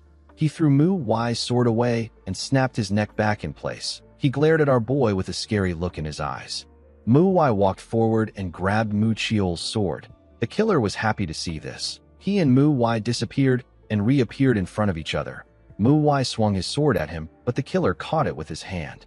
The shapeshifter attacked Mu Wai with his hand and legs. Our boy blocked each one of the attacks. He used his sword to hit him in the head. He quickly made a huge swing with the sword. The killer was able to dodge it by moving to the side. He gave Mu Wai a punch on his head. He spat out some blood and lost his balance. He quickly regained it and changed his stance. He used the blade edge to hit the killer in his stomach. The attack sent him flying. Mu Wai quickly followed him. The killer caused a huge explosion when he landed in the forest. The sect leader noticed this explosion from a roof. He was wondering about where Mu Wai ran to in such a hurry. He now understood that our boy wanted to reach the killer. Boyum could have helped Mu Wai if he still had his right arm, but it is an entirely different thing now. He would simply get in our boy's way if he tries to help him. The sect leader decided to save Mu Wai's juniors. Inside the forest, we see the killer gather his chi and attack Mu Wai with the 100 Forms Palm technique. The attack was quite huge. Before it could touch him, Mu Wai swung his sword and blew it away. He created a wind shield around him that blocked the killer's attack. The killer was surprised to see that Mu Wai blocked his palm technique with the wind pressure he created from swinging his sword. The moment he thought of this, he saw something odd. He saw plum blossom petals in the forest. The petals covered him and the trees around him. The technique is known as the plum blossom in full bloom. The petals cut everything they touched. The killer had to cover his body with his arms. Of course, the petals still landed several cuts on his body. The shapeshifter smiled and said that this is good. He gathered his energy in his hand and fired it at Mu Wai with a technique known as form-shattering whip. Our boy easily dodged the attack by jumping over it. He raised his sword up and swung it at the killer. The shapeshifter was able to dodge the attack. He thrust his hand at Mu Wai from the side. Unfortunately for him, our boy blocked his hand. He swung his sword and used it to cut off his right arm. He gave him a kick to push him back. The killer raised his head up and told Mu Wai that he can't be nice to him if he does this. Immediately he said this. Our boy charged at him. He thrust his sword at him when he got close to him. The killer bent his body to dodge the attack. He raised his head up and used his body to push Mu Wai back. He jumped on a tree and tried to kick Mu Wai. Our boy quickly tightened his grip on his sword. The killer actually noticed this. He covered his hand with his energy and used it to block Mu Wai's attack. Mu Wai's hand was twisted when their energies clashed. He noticed that he couldn't control the sword in his hand. The killer explained to him that his internal energy won when their energies clashed. He told him that he won't be able to move because of the pain. He told him that he had fun. Unfortunately, this shapeshifter did not know that Mu Wai is crazy. He used his other hand to support the weight of the sword and forcefully moved the sword. He was able to stab the killer in his chest. The shapeshifter quickly jumped back. He fell to his knees and spat out a large amount of blood. He was unable to move again. While breathing heavily, he looked at the sword in his chest. He found the situation to be strange. He was just going to have some fun with Mu Wai and then kill him. He didn't understand why he was in this state. He was certain that he possessed a superior martial prowess and internal energy. He raised his head to see Mu Wai. He saw our boy snapping his arm back in place. The shapeshifter couldn't believe that he didn't even panic. He knew that the ability to stay calm and look for an opportunity to attack was also a skill. He accepted the fact that he lost. Mu Wai asked the killer if the old monster of 100 faces has other disciples. The killer said that the disciples are all dead. He told Mu Wai that he and the other two that came to the Shining Radiant sect are the only disciples left. Mu Wai said that they won't have any murders to deal with for now. The shapeshifter asked him if he believes that the murders will end just because of the disciples of the old monster of 100 faces are dead. He told him that he is misunderstanding things. He asked our boy if he thinks that his master is dead. Mu Wai asked him if his master isn't dead. The killer said that his master hasn't appeared in the public eye ever since he ran away, but this doesn't mean that he is dead. He said that the old monster of 100 faces is actually training in isolation and becoming stronger. Mu Wai moved close to him and twisted his blade inside his chest. The killer screamed out in pain. With a terrifying look on his face, Mu Wai asked him to tell him where his master is. The killer told him that there is no point in telling him. He told our boy that his master is in a place that he can't reach. Mu Wai asked him if he is being cryptic in order to stall for time. The killer assured him that he is not stalling. He raised his hand and told Mu Wai that he isn't actually going to tell him where his master is. Mu Wai quickly saw the man's hand going up. He watched the killer stab himself in the neck with his hand. The shapeshifter's blood splashed all over the place. He died with a smile on his face. The scene shifts, and we see Mu Jin wake up in a room. The boy quickly raised his head up and looked around. He felt a large amount of pain in his body. Mu Wai was in the room too. He advised the boy not to move because his wounds have not yet healed. Mu Jin was surprised to see his senior. He asked him about what happened to the murderers. Mu Wai asked him not to worry. He told him that he killed all of them. Mu Jin was shocked to hear this. Our boy revealed to him that he has sent a message to the Zhongnan sect. He said that they will be there in a day or two. He told the boy that Mu Hua and Mu Chiol are already training because they were not seriously injured. He offered the boy a plum blossom tea. Mu Jin accepted it and thanked his senior. The moment he took a sip, Mu Wai apologized to him. Mu Jin was surprised to hear this. Our boy told him that he didn't expect him to be so strong. He told him that he is relieved that he got away with just an injury. He explained to him that he never believed or expected them to be ready to give up their lives for the sake of fulfilling his order. He told Mu Jin that he is going to take full responsibility as the senior disciple. He said that he is going to step down from his position when they return to the sect. He told the boy that he has already told the others about it. Mu Jin was shocked to hear this. Mu Wai revealed to him that Mu Chiol told him that he was the only one that was able to land a strike on the killer. Mu Jin was surprised to hear this. Our boy explained to him that he doesn't know the full details because he arrived late. It was Mu Chiol that told him about how Mu Jin landed a cut on the killer's face. Of course, he got knocked out immediately he did this. Mu Chiol was the only one who saw it. Mu Wai told his junior that the small hit counts. Mu Jin couldn't believe that our boy was making fun of him. He thought that he would be praising him. Mu Wai explained to his junior that the size of the wound doesn't matter. The important thing is that he has grown. Mu Jin was surprised to hear this. Our boy explained to him that a great enlightenment is not what a martial artist always needs to overcome a wall. Sometimes, it is simply the small difference of an action or attitude that breaks down the wall. It was only a scratch this time because the killer was strong. Mu Wai assured the boy that he will see that he has overcome the past when he is in a similar situation again. Mu Jin was amazed by his senior's words. Our boy said that he has spoken for too long. He asked Mu Jin to follow him. Mu Jin was surprised to hear this. He asked him about where they are going. Mu Wai told him that they are about to do something similar to training. Mu Jin reminded his senior that he is hurt right now. Our boy told him that it is necessary that they go. He asked him to get dressed. He said that everyone is waiting for him. Mu Jin felt like crying. He couldn't believe that he had to work even when he is hurt. In the next scene, we see Mu Jin and Mu Wai in a hot spring with Mu Chiol. Mu Jin was shocked to see where he was. Our boy told his juniors that there is nothing more important than a good rest. He said that the hot spring is the best for this. Mu Chiol said that it is amazing that the water's warmth helps in healing. Mu Jin couldn't believe that this was what Mu Wai called training. Our boy revealed to his juniors that he did not think that the sect leader would prepare the best hot spring for them. He decided to come there because Mu Wai has been crying about wanting to visit a hot spring. He was certain that the girl was having fun right now. Mu Wai let down her hair and sat in the hot spring with a smile on her face. While they were soaking their bodies in the hot spring, Mu Jin asked his senior about how he was able to take out the killer. Mu Wai told him that he was really lucky. Mu Chiol found this odd. He told his senior that the killer seemed really strong. He said that he was stronger than him. Mu Wai agreed with him. He said that the shapeshifter was the one who killed the first-generation disciples of the Zhongnan sect. He told Mu Chiol that he wouldn't have won the killer in a fair fight. He said that the killer was better than him in every way. He remembered how the killer stopped his blade and twisted his body while his head was stuck in the ground. He was able to use his leg to give Mu Wai a kick that sent him flying. Mu Wai couldn't believe that the killer actually dislocated his bone to counterattack. He was very impressed. The killer didn't just possess superior martial prowess. He also had the instincts of a fighter. This is something that a person needs to be born with. If Mu Wai hadn't killed him at this point, the killer would have gone on to become more dangerous than the old monster of 100 faces. Our boy took a look at his arm. and said that the reason he was able to kill the shapeshifter was because he let his guard down. He told them that he was unable to handle the killer's internal energy when they clashed. His arm got twisted in the process, and the killer decided that the fight was over. Mu-Wai told them that he held onto his twisted arm and stabbed the shapeshifter in his chest. He explained to them that the killer would have stabbed his head immediately his arm got twisted if his goal was to kill him.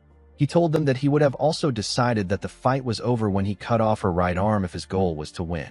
He understood that his juniors would see the killer's actions as foolish, especially since he was someone who was skilled enough to kill the first-generation disciples of the Zhongnan sect. Mu-Wai told them that he was simply lucky.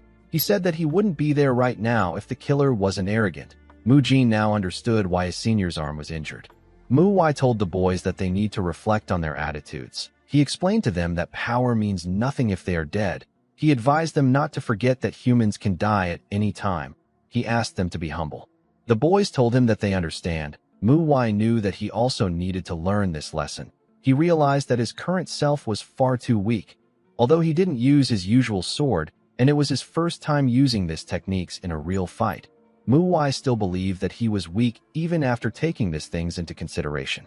On top of this, he tried to test his martial arts on someone as powerful as the killer. He realized that both he and the shapeshifter were arrogant. He knew that he still had a long way to go.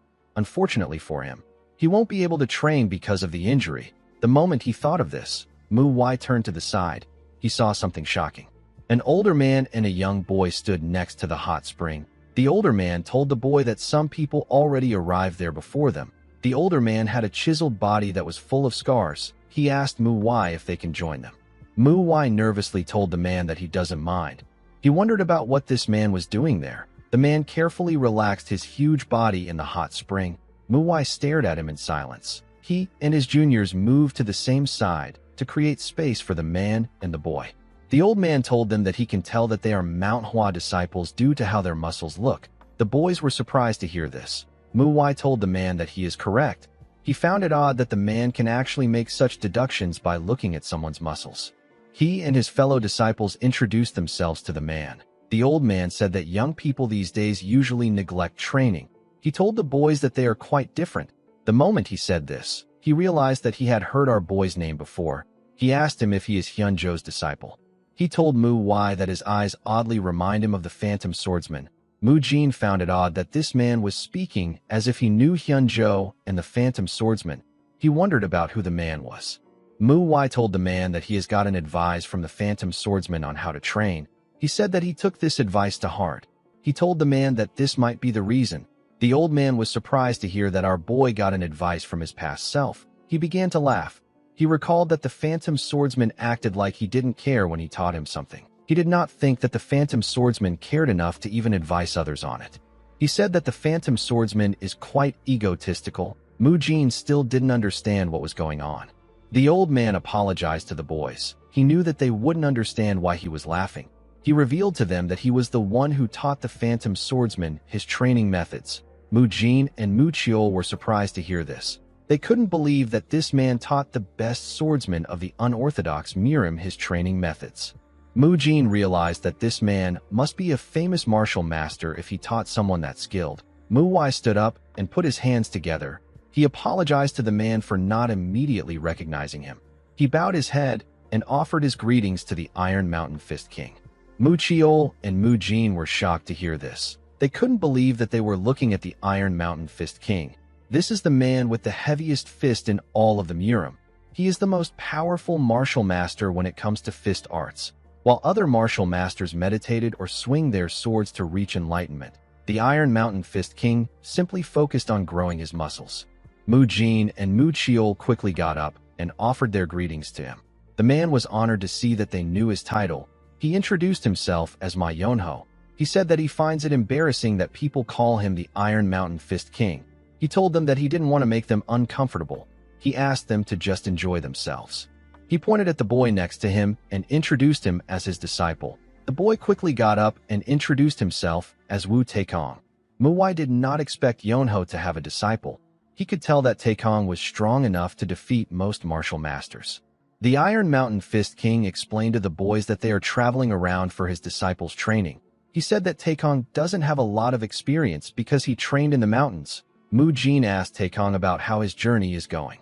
The boy said that he has fought 43 people and he has won them all. Mu Jin was surprised to hear this. He told Taekong that this is amazing. Mu Wai wasn't really surprised. He believed that this was natural since the boy had a master like Yonho. Taekong revealed to the boys that his most recent duel was a very close one. He said that he would have lost if his opponent's sword didn't break. Mu Wai told him that he is wrong. He said that the sword is a reflection of the owner's hand. He said that a broken sword only proves the owner's lack of skill. He told Taekong that no martial artist in the Murim would pity a broken sword. Mu Jin told the boy that his senior is right. He said that it is the owner who didn't take good care of his sword that is at fault. He told Taekong that he is really strong since he has won all his duels. He told him that his opponent must have been formidable if the fight was this close. He asked him about who his opponent was. The boy believed that they would recognize his opponent if he mentions his master's name. He revealed to them that his opponent was the Phantom Swordsman's disciple. Mu Wai was shocked to hear this. The Iron Mountain Fist King remembered the disciple's name. He said that the man's name was Dako Yul. It sounded really similar to Mu Wai's former name. The old man told his disciple that he would have lost if Yul's sword didn't break. He said that Mu Wai and his fellow disciples are actually correct. He told him that a martial artist needs to take care of his sword. He said that it is the responsibility of the swordsman. He asked Taekong not to think of it as an unfair win. Mu Wai forcefully smiled and told the boy that he looks like he wanted a perfect victory. He asked him if he can tell him how the duel went. Taekong accepted his request. Yul and Taekong had a simple duel.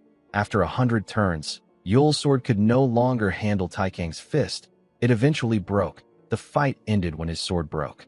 Mu Wai was annoyed to hear this. He couldn't believe that his disciple admitted defeat immediately his sword broke. He was more angry to see that Yul admitted defeat to the disciple of the Iron Mountain Fist King. Although he didn't know when he would meet his disciple again, Mu Wai told himself that he will work the man like a dog when they meet. The Iron Mountain Fist King said that he actually once told the other two that they should raise their disciples and have them fight each other. He said that the Phantom Swordsman told him that his disciple would beat their own disciples. He laughed and wondered about the kind of face the Phantom Swordsman would have made if he heard about what happened. Mu Jin realized that the two people Yonho was referring to was the Phantom Swordsman and Hyunjo. He and Mu Chiol couldn't believe that the Phantom Swordsman's disciple actually got defeated. They turned to their senior when they thought of this. They saw Mu Wai glaring at the old man with a face filled with anger. The Iron Mountain Fist King felt bad that he couldn't even make fun of them now. He said that the Phantom Swordsman and Hyunjo shouldn't have died like that. He turned to Mu Wai and told him that fate allowed them to meet. He asked him if he is interested in fighting his disciple. Our boy quickly accepted his offer. With a scary look on his face, he asked Yonho to tell him the time and the place. He said that he can even fight right here, right now. The Iron Mountain Fist King smiled when he heard this. He didn't expect Mu Wai to be so confident. He asked his disciple about what he thinks. Taekong said that he is interested. He told his master that his body has been itching to do something. The Iron Mountain Fist King asked the boys to get ready. Some minutes later, we see the group in a different place. They were all fully dressed. Yonho apologized to Mu Wai. He told him that this is not a perfect place to fight. Our boy assured him that the place is perfect. The Iron Mountain Fist King thanked him for his understanding. He told Mu Wai that he wants to ask him for one more favor. Our boy asked him to go ahead. The old man told him that he wants to analyze his skills. He said that he is simply interested in him. He told him that he can decline his request if he bothers him. Our boy told him that it is fine. He asked the man to tell him what he means by analyze. The Iron Mountain Fist King raised his hand and told Mu Wai that he simply needs to hit him in his palm as hard as possible. He asked him to do it when he is ready. Mu Jin and Mu Chiol became nervous when they heard this. They were well aware that their senior disciple's arm injury hasn't recovered. Mu Jin wondered about why he was pushing himself like this. With a look of anger on his face, Mu Wai glared at Yonho. He didn't care if Taekong was strong or not. He just hated seeing the Iron Mountain Fist King acting arrogant. Although his body hasn't healed yet, Mu Wai was certain that he was still good enough to remove the arrogant smile on Yonho's face. He charged at the Iron Mountain Fist King and gave him a powerful punch on his palm. His punch created a gust of wind that blew away the things around them and allowed some dust to spread in the area. The old man told Mu Wai that he is definitely the Sword Saint's disciple. He told him that his punch was good enough. He asked him to rest for now. He said that they will proceed with the duel once his breath is even again. He asked his disciple to get ready. Muwai couldn't believe that this was all Yonho had to say. He thought that he would look shocked. He knew that the Iron Mountain Fist King was not the type of person who would give such a lame reaction. He called him a bastard in his head. As he walked forward, the Iron Mountain Fist King wondered about what just happened. He couldn't believe that Hyunjo was hiding a disciple as great as Muwai. He called him an evil bastard. He realized that this duel will be good. Although Muwai was strong, Yonho was certain that his disciple was as good as him. A while later, we see Taekong standing in front of Muwai. The boy seemed determined. Muwai noticed that the boy had a good spirit and a great pair of eyes. He was very happy to crush Taekong's determined eyes. He drew his sword and took a stance. He said that he is ready. Taekong went low and placed his hand on the ground. He looked like he was about to run. Mujin found his stance to be interesting. Taekong said that he will start the duel. Immediately he said this, he disappeared. Mujin and Muchiol were shocked to see how fast he moved. The boy clenched his fist with a skill known as the Heavenly Iron Fist. Muwai felt like a great boulder was flying at him when he saw the boy coming. Our boy felt like he was looking at the Iron Mountain Fist King. Of course, Taekong still had a long way to go. Muwai swung his sword and released the plum blossom energy with it. Taekong used his fist to break through the energy. He released a powerful attack on Muwai. His attack covered the place with dust. When the dust cleared up, Muwai was no longer in front of him. Our boy appeared behind him. Taekong quickly sensed his presence. Muwai swung his sword at the boy from behind. Taekong managed to blow it away with his fist. Mujin was shocked to see that the boy deflected his senior's sword. Taekong turned around and gave our boy a punch. Muwai used his sword to block the attack, but he got pushed back. Although the attack was good, it wasn't enough to defeat him. The moment he thought of this, Muwai felt something odd. He took a look at his hand. The moment he did this, Taekong charged at him and swung his fist at him. Muwai dodged his attack instead of blocking it. He was going to deflect all Taekong's attacks to humble Yonho, but the injury in his left hand was much more worse than he imagined. Muwai knew that it was better if he didn't take any of these attacks head-on. Taekong noticed that Muwai suddenly hit his left hand and dodged his attack. He wondered if our boy's left hand was not good. He decided to aim for this hand. He swung his fist at our boy from behind. Muwai dodged the attack by bending his head. Taekong put his hands together and raised it when he saw our boy's back. He wanted to slam our boy to the ground. Before he could move his hand, Muwai landed a cut on his chest. Taekong wasn't moved by the attack. He swung his fist at our boy. Fortunately, Muwai was able to dodge the attack. Taekong's attack destroyed the ground and the things around him. It spread some dust in the area. Immediately the boy got up. Muwai appeared behind him. Taekong was able to sense his presence. He quickly bent his head to dodge our boy's attack. He gave Muwai a punch on his left arm. Our boy was surprised to see this. He did not expect the boy to go for his left arm. He couldn't believe that Taekong was able to tell that he was hiding his left arm with just those few attacks. He had to admit that the boy was skilled. He gave him a kick to push him away. He originally planned to play along with Taekong for a bit, but he has now realized that this is impossible. The boy's skill and the state of his arm won't allow him to do this. Muwai decided to show Taekong something nice. He carefully raised his sword and changed his stance. Before he could even swing his sword, Taekong saw that he was going to die. He saw an attack that was going to take him out. Although the attack looked simple, it was still different.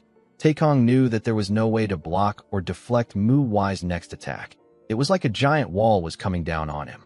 He fell to his knees and said that he has lost. The Iron Mountain Fist King was not shocked to see that his disciple lost. He noticed that Muwai did not swing his sword, but he threatened to do it with his actions. His disciple got intimidated by this and lost his morale. As he watched Muwai help his disciple up, Yonho realized that our boy was skilled enough to make his opponent lose morale. He felt like this fight wasn't bad as his disciple's first loss. He knew that a person needs to fall in order to learn how to get back up. He was certain that Taekong is going to have a lot to think about after this. The Iron Mountain Fist King wondered if Hyunjo was watching. He wanted to tell him that his disciple got a perfect victory. Since Muwai taught his disciple what loss looks like, Yonho decided to do something for him as his martial senior. Taekong bowed his head and told our boy that he has learned from him. Muwai bowed his head and told him that it was a good duel. He asked him if he is not injured. The boy told him that he is fine. Yonho told Mu Wai that he is the one who is hurt. He asked him if he can take a look at his left arm. Later in the evening, we are taken to the Shining Radiance sect. We see Mu Jin and Mu Chiol informing Mu Hua about what happened.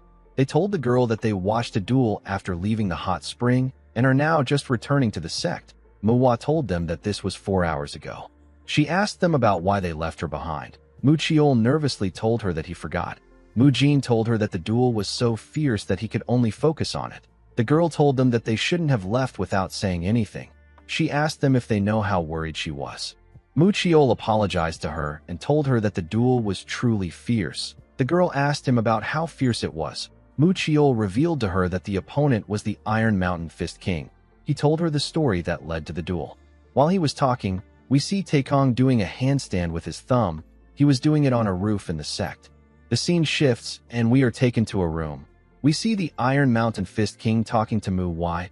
He told our boy that his injury is worse than he thought. He couldn't believe that Mu Wai defeated his disciple in this state. He asked him about how he got his wound. Mu Wai screamed when the man said this. Yonho told him that it will hurt a lot. He was squeezing Mu Wai's left arm. He told him that he needs to endure it. He told him that his arm might have been paralyzed forever if he checked on it later.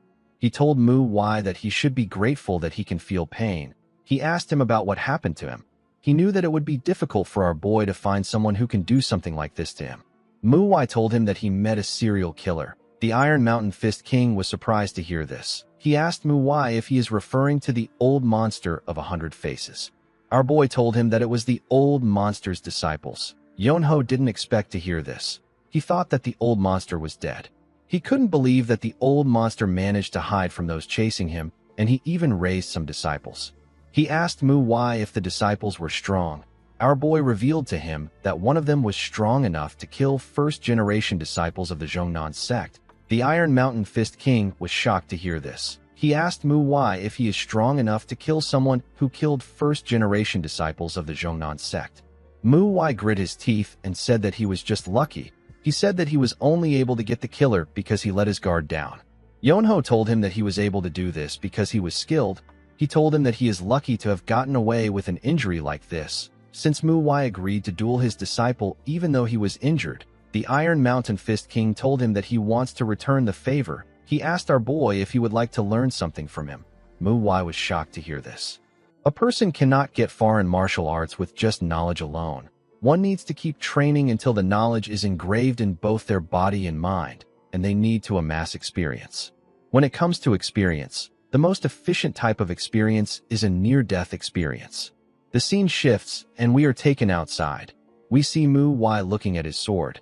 Our boy was aware that he was only able to improve quickly in this life thanks to the experience he gained in his past life. He remembered the man that killed him in his past life and told himself that there is no limit to power. Mu Wai knew that he needed to avoid being arrogant. He reminded himself that he is not yet used to the Mount Hua sword. He understood that what he needed was not a new martial art. It was learning experience. The quickest way to gain experience is to fight someone and overcome the threat of death. This is why the Iron Mountain Fist King is the perfect person for Mu Wai to fight right now.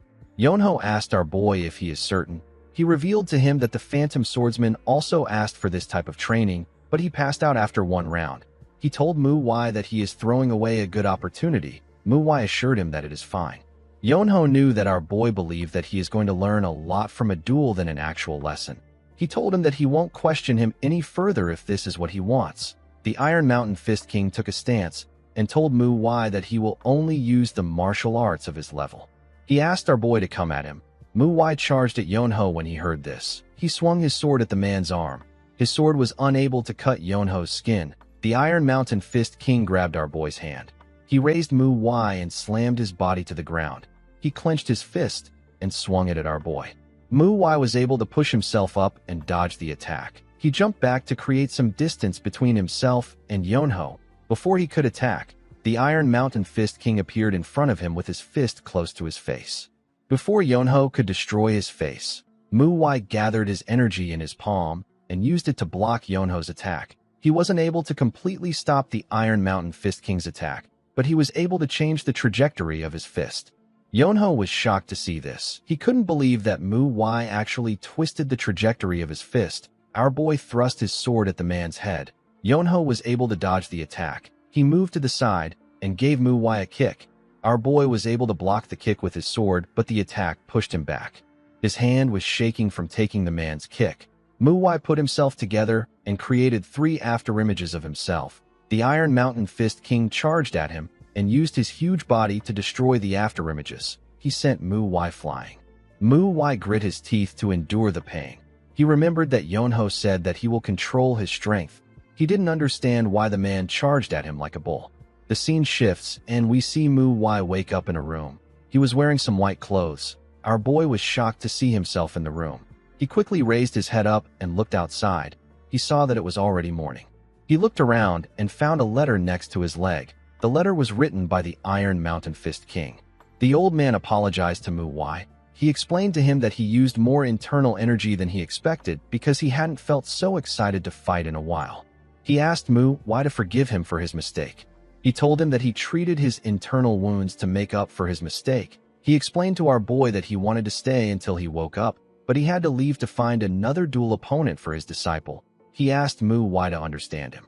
He revealed to him that he looked back on their duel while waiting for him to wake up. He told Mu Wai that the method he used to twist the trajectory of his fist was a technique that made one think of a formless flower, and it made any attack scatter like petals.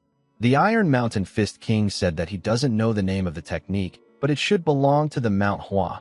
He said that he didn't get to hear the name of the technique. He asked Mu Wai to tell him the name the next time they meet.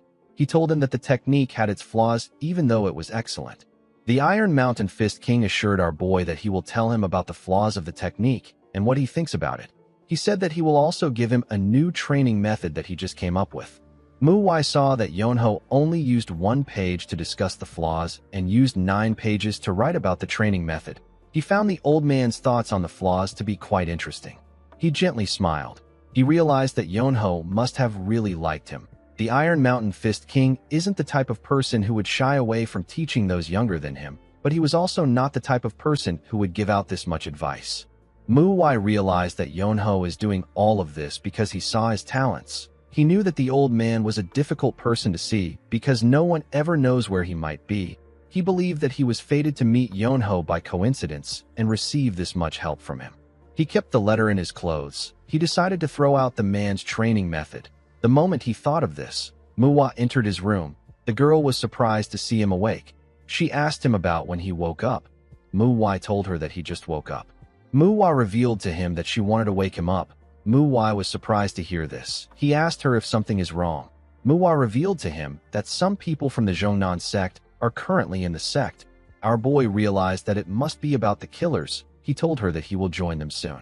The scene shifts, and we are taken to a forest. We see Yonho looking at the sky. His disciple told him that he looks like he has been having a lot of thoughts ever since they left the hot spring. Yonho asked him if it looks this way. Taekong told him that he has not been his usual self. The Iron Mountain Fist King told his disciple that he is the one who has been thinking about Mu Wai. He asked him if he is thinking about how he lost. The boy asked his master about how he knew. The Iron Mountain Fist King told him that he would be stupid to not know this after living for so long. He advised Taekong to not be so hung up over his loss. He told him that he simply needs to focus on his training now that he knows what he lacks. Taekong accepted his master's advice. He asked him about what he is thinking about. Yonho looked at the sky and said that it is nothing much. He said that he is thinking about his old friends. Taekong asked him if he has friends. The scene shifts, and we are taken back to the Shining Radiance sect. We see the Zhongnan disciples looking at the belongings of their fellow disciples. The 2 men easily recognized the Big Dipper embroidered inside their clothes and the swords that they carried. They knew that these items belonged to Sun, Mu, and Hoon. The men turned to Mu Wai and his fellow disciples. The man standing in the front and his comrade bowed their heads. The man apologized to Mu Wai. He told him that they suffered such misfortunes because of their shortcomings. The man whose name is Il Hyun thanked Mu Wai and the Shining Radiance sect for apprehending the killers. He told Mu Wai that he is thanking him in place of their sect leader. He assured him that the Zhongnan sect will never forget what they have done for them. Mu Wai and his junior disciples put their hands together and bowed their heads to the men. After getting their comrades' things, the first-generation disciples decided to return to their sect. The men wished Mu Wai and his junior disciple safe travels. Our boy thanked them for this and asked them to take care. Since they didn't have a problem to deal with anymore, the group decided to enjoy the hot spring one last time before they returned to the Mount Hua sect. Unfortunately, one of them told Mu Wai something that stopped them from going to the hot spring. Before he left, the man told Mu Wai that the six-fold combo sword competition will be held soon. He told him that he hopes that their second-generation disciples can learn from him. He told Mu Wai that he will be looking forward to the event. After saying this, the men left. Mu Wai was surprised to hear about the six-fold combo sword competition. Mu Wai called out to her senior. She said that everything has now been taken care of. She suggested that they should head to the hot spring. Mu Wai asked his juniors to get ready to leave. Mu Wai was shocked to hear this. She asked her senior about why they are leaving. She reminded him that he agreed to go to the hot spring earlier. She told him that she is worried that he might still be unwell. Mu Wai told the girl that she is correct. He reminded her that the man said that the six-fold combo sword competition will hold soon. He turned to her and told her that they need to prepare for the event. The six-fold combo sword competition is an event held to reinforce the friendship between the Zhongnan sect and the Mount Hua sect. The reason it is called the six-fold combo sword competition is because the basic martial arts of both sects is the six-fold combo sword technique. Martial arts is more than just techniques. It embodies philosophy, values, and mindset. Due to this, the basic martial arts of each sect or clan is considered the essence of their values. People have always wondered about how the Zhongnan sect and the Mount Hua sect share the six-fold combo sword technique. There was a lot of discourse over this matter. Some people said that the two sects were actually one in the beginning. Others say that two people who were taught by the same master founded two different sects. Unfortunately, it is not possible to know the truth because it is not recorded anywhere. However, there is no reason to search for the truth since the two sects are on good terms. It might have been because the world was so cruel, or because the two founders were kind-hearted people. Instead of competing with each other for sharing the basic martial arts, they chose to cooperate with each other. This led to the creation of the six-fold combo sword competition. Because the goal was cooperation and improvement, the six-fold combo sword competition was able to continue for a very long time. As a result, the two sects ended up expanding their influence.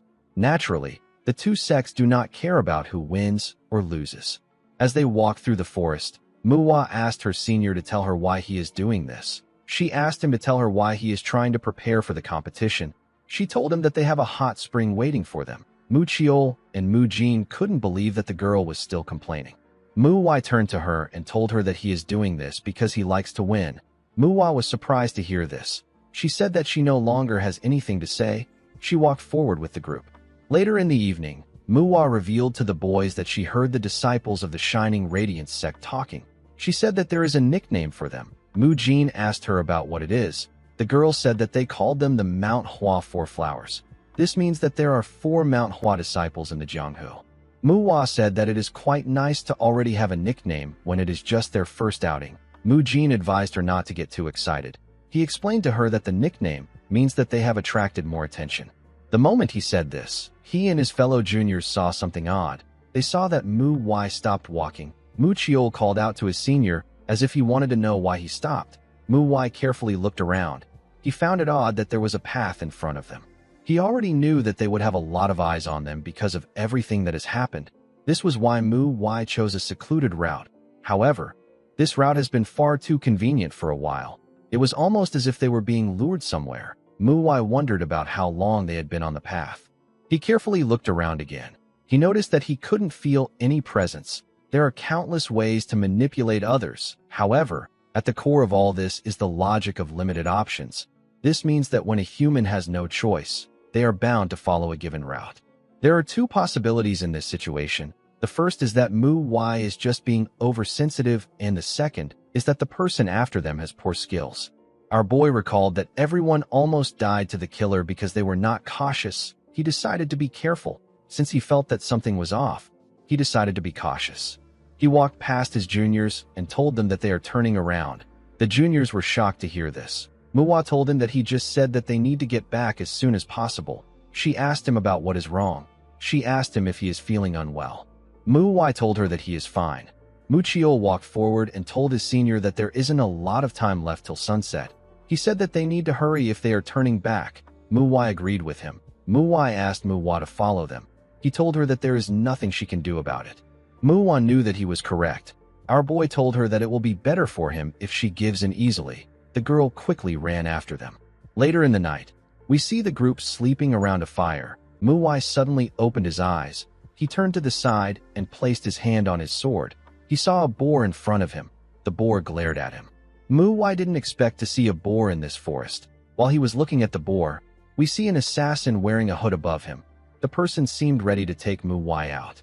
He charged at our boy from above. Muwai actually already sensed his presence. He quickly bent his head before the assassin's dagger could touch him. He grabbed one of the burning wood used for the fire and used it to hit the assassin in his head. The attack sent the man flying. Muwa and her fellow disciples opened their eyes and raised their heads up when they heard the ruckus. The girl asked her senior about what caused the noise. Muwai ordered his juniors to get up. He informed them that there are assassins around who have business with them. Muwa was shocked to hear about assassins. She and her fellow disciples quickly turned to the side to see the assassin Muwai hit with the hot stick. Muwai drew his sword. He used sound transmission to inform his comrades that assassins do not kill without purpose. He explained to them that the assassins didn't just randomly come across them and decided to kill them. This means that the assassins approached them with the intent to kill them from the start. Muwa realized that her senior was talking to them through sound transmission. Muwai revealed to them that there are already a few assassins surrounding them, and there is another group nearby. He explained to his juniors that there are too many assassins around them, and he will not be able to protect them while fighting. Muwai advised his juniors to try to kill the assassins in 3 moves. He told them that assassins possess all kinds of hidden weapons, and they won't hesitate to use them to take them down. He told his juniors that he is going after the main squad. Immediately he said this, he disappeared. Mujin and his fellow disciples quickly took a stance. The moment they did this, the assassins fired some tiny needles at them. Mujin quickly called out to Muchiol. The boy drew his sword and dragged it on the ground. He used the dirt to create a large amount of dust and blow away the needles. Some assassins watched this from the top of a tree. One of them couldn't believe that Muchiol blocked the poison needles by striking his sword into the dirt. The moment he thought of this, the man noticed that Muwai was missing. He wondered about where our boy went to. Unfortunately for him, Muwai appeared behind him. Our boy beheaded the man with a single strike. Another assassin heard the sound of a branch moving. He quickly turned to the side. He saw Muwai behead his comrade. Before he could say anything, our boy charged at him at a crazy speed and cut off his head with a single slash. While Muwai was taking out the trash above, his juniors were handling the assassins that charged at them. Muwa thrust her sword forward and stabbed an assassin in his chest. Immediately she did this, she saw a needle coming towards them from above. Mujin easily dodged the needle. He managed to catch it. He threw it at an assassin who was hiding. The needle stabbed the man in his head. Muchiol swung his huge sword and tore the assassin in front of him apart. Muwa looked at the bodies on the ground. She said that she knew something was off. She told her friends that the assassins are just kids. Mujin told her that he knows. He told her that it doesn't matter if the kids are their age or if they are children. An assassin is still an assassin even if they are young. He said that this people would have killed them if they didn't retaliate. He explained to Muwa that she needs to be aware that she is always at risk of being killed as long as she wields a sword. He advised her not to think of anything else. He looked at the other assassins in the area and said that the fight is not yet over. In another part of the forest, we see a man talking to the Dark Flame Pavilion Master. The man informed the Pavilion Master that there are less than 20 assassins facing their target. He asked him if he should do something. The Dark Flame Pavilion Master didn't expect the Mount Hua disciples to have taken out so many assassins. He said that the assassins are worse than he thought. He told the man that the assassins received some training even though they failed midway through the training. He said that it is fine if the kids die there since they were all going to be guards. He told the man that they might not be able to kill the Mount Hua disciples. The Dark Flame Pavilion Master realized that there was no point in watching the trainees anymore. He turned around and ordered the real assassins to kill the disciples. The assassins accepted the order and disappeared. The Dark Flame Pavilion Master couldn't believe that he had to use first-rate assassins to kill some Mount Hua disciples. Although he didn't like it, the Pavilion Master had to admit that the disciples were skilled. He now understood how they got a nickname. Unfortunately, The disciples ruined the plans he had with the Great Truth sect. Now, rumors tainting his image are spreading in his organization. The Pavilion Master believed that the disciples' skills will bring them an early death. He has protected his position for a long time, and he didn't plan to give it up. The Dark Flame Pavilion Master believed that he still had a chance to protect his image. He simply needed to eliminate the disciples to save his image. The Dark Flame Pavilion Master told himself that he is simply eliminating those who interfered with the Great Truth sect and people who could become future threats. He smiled and said that these two reasons are not bad. He said that it is quite good. Immediately he said this, someone grabbed his head from behind. The person asked him if he likes getting grabbed from behind. He called the Pavilion Master a pervert. The Dark Flame Pavilion Master was shocked to hear this. He quickly turned to the person. The person turned out to be Mu Wai. Our boy told the man that he likes perverts because he enjoys beating them up. The moment he said this, he slammed the man's head to the ground with a technique known as the falling flower palm. The assassins stopped running and turned back when they heard a loud sound come from their master's location. One of them asked if he was the only one who heard the sound. His comrades told him that they also heard the sound. One of them said that it came from the Dark Flame Pavilion Master's location.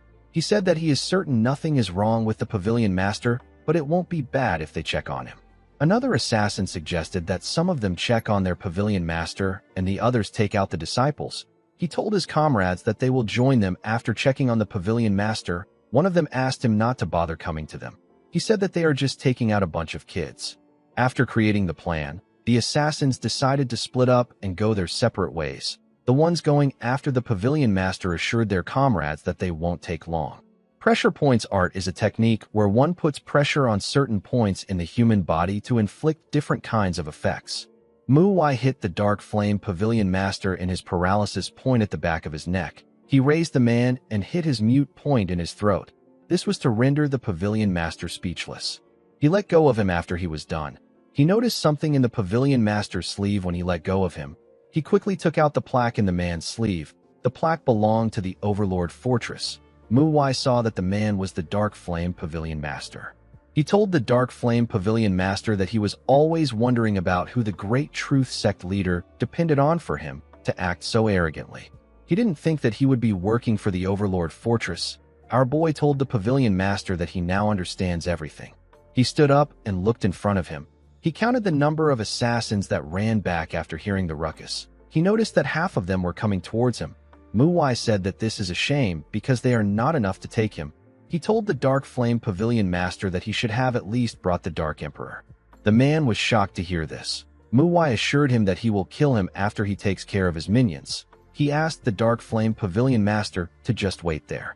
The Dark Flame Pavilion Master wondered if Mu Wai had lost his mind.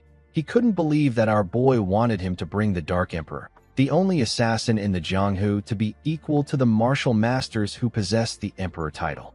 He assumed that Mu Wai was arrogant. Mu Wai disappeared in front of him immediately he had this thought.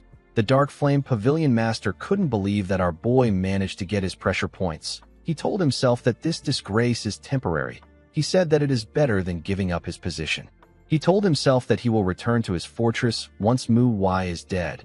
Immediately he thought of this. The man saw one of his assassins get thrown to a tree with a sword in his chest. The Dark Flame Pavilion Master was shocked to see this. He couldn't believe his eyes.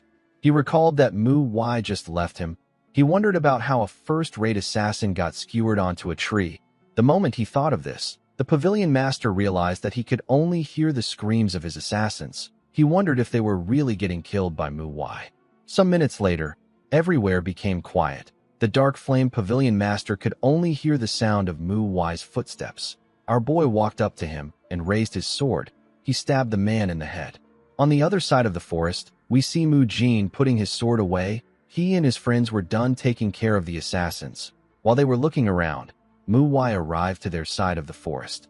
He asked them if any of them got hurt. Mu Wai told him that they are fine. She said that they were simply surprised. She asked her senior about who the assassins are. She found it odd that they faced young assassins first, and later, the experienced assassins joined the fight out of nowhere. Mu Wai revealed to his juniors that he saw the plaque of their leader. He said that the assassins came from the Overlord Fortress.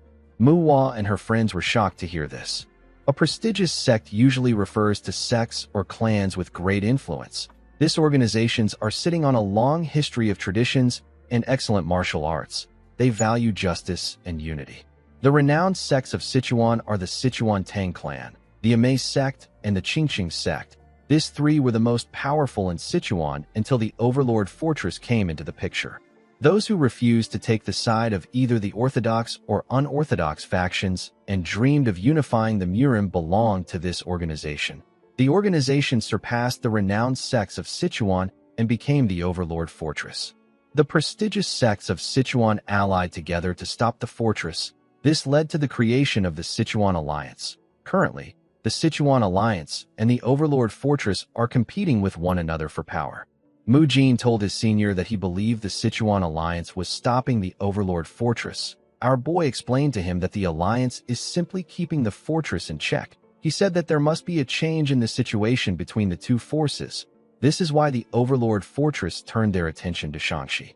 Mu Wai explained to his juniors that the Overlord Fortress is quite thorough. This means that the attack was planned and well prepared for. He told his juniors that this conflict was unavoidable from the beginning since the Overlord Fortress targeted them. He said that it might have been worse if they found out later. He told them that it is a good thing that they learned about it now. Mu Wai nervously asked her senior about what they should do. Mu Wai told her that they will do nothing. He asked her about what they can actually do in this situation. He said that the only thing they can do is to let the sect know about everything. He told his juniors that there is nothing they can do. He told them that they will be returning to the sect right now. Mu Wai informed him that they are in the middle of the night. Mu Wai told her that she can stay there and join them when the sun comes up. Mu Wai reluctantly followed the boys. The scene shifts and we see the group arrive at the sect. Mu San and Mu Ho were shocked to see their senior disciple. Mu Wai greeted the boys. He forgot their names, so he referred to them as Mu 1 and Mu 2. The boys quickly corrected him. Mu Wai informed them that he is going to see the sect leader. He ordered them to get the others ready for training. The boys accepted his order. In the next scene, we see the sect leader welcome them. He told Mu Wai that he got the messages he has been sending from the outer sects. He told the disciples that he is proud of them. The man carefully looked at the group. He could tell that they had changed. He noticed that their clothes were worn out. He also noticed that Mu Chiol was carrying a great sword. He raised his cup and told the disciples that they look like they have gone through a lot. He asked them if they are all right. Mu Wai told him that they are fine. The sect leader drank his tea and asked him if they didn't face any problems. Mu Wai told him that nothing happened aside from the fact that they crossed paths with the Overlord Fortress on their way back. The sect leader spat out his tea when he heard this. The sect leader used a napkin to clean his mouth. He realized that he is about to hear a very heavy topic. He asked Mu Wai to start from the beginning. After hearing what Mu Wai had to say, the sect leader told him that he understands. He told the group that he is glad they returned safe and sound despite all that has happened. He said that he will think about the issue with the Overlord Fortress. He asked them not to worry about it. He revealed to them that he got a letter from the sect's blacksmiths. He said that the blacksmiths are going to start making the Plum Blossom Sword. This means that the ending flower ceremony will take place soon. The sect leader asked them if they are all aware of the selection process. The Plum Blossom Sword is a sword bestowed only to recognized swordsmen of the Mount Hua sect. It is the symbol of a Mount Hua swordsman. The selection process is simple. One needs to be simply acknowledged by the best swordsman of the sect during the ceremony. The ending flower ceremony is an event during which disciples show off their achievements over the last year to the adults of the sect. Those who excel are praised, and those who do not are advised. There is no second-generation disciple who doesn't know about receiving the Plum Blossom Sword at the ending flower ceremony. Even Mu Wai knew about it when he was still the Phantom Swordsman. If there is a difference between the ceremony of now and then, it is that the strongest swordsman of the sect has changed. Since Hyunjo isn't around anymore, Elder Beck soon will conduct the ceremony. Mu Wai knew that the reason the sect leader was telling them all this was because he is worried about Mu Chiol. The sect leader told the group that he understands that they have their reasons for making their decisions. He told them that he trusts their decisions, but this doesn't mean that he does not worry for them. He said that he has to say something even if he is being nosy. The man told Mu Chiol that a great sword is not used in their sect. He said that creating a new path is too rash. He explained to Mu Chiol that it is going to be quite difficult for him to learn on this path, and it might be too late for him to start again once he starts going down this path. He advised the boy to keep asking himself if he wasn't impulsive when he made this decision. He asked him if he thought it through. Mu Chiol put himself together and told his sect leader that he did. The man smiled when he heard this. He noticed that the boy had no hesitation in his voice. He told him that he will let the blacksmiths know about him.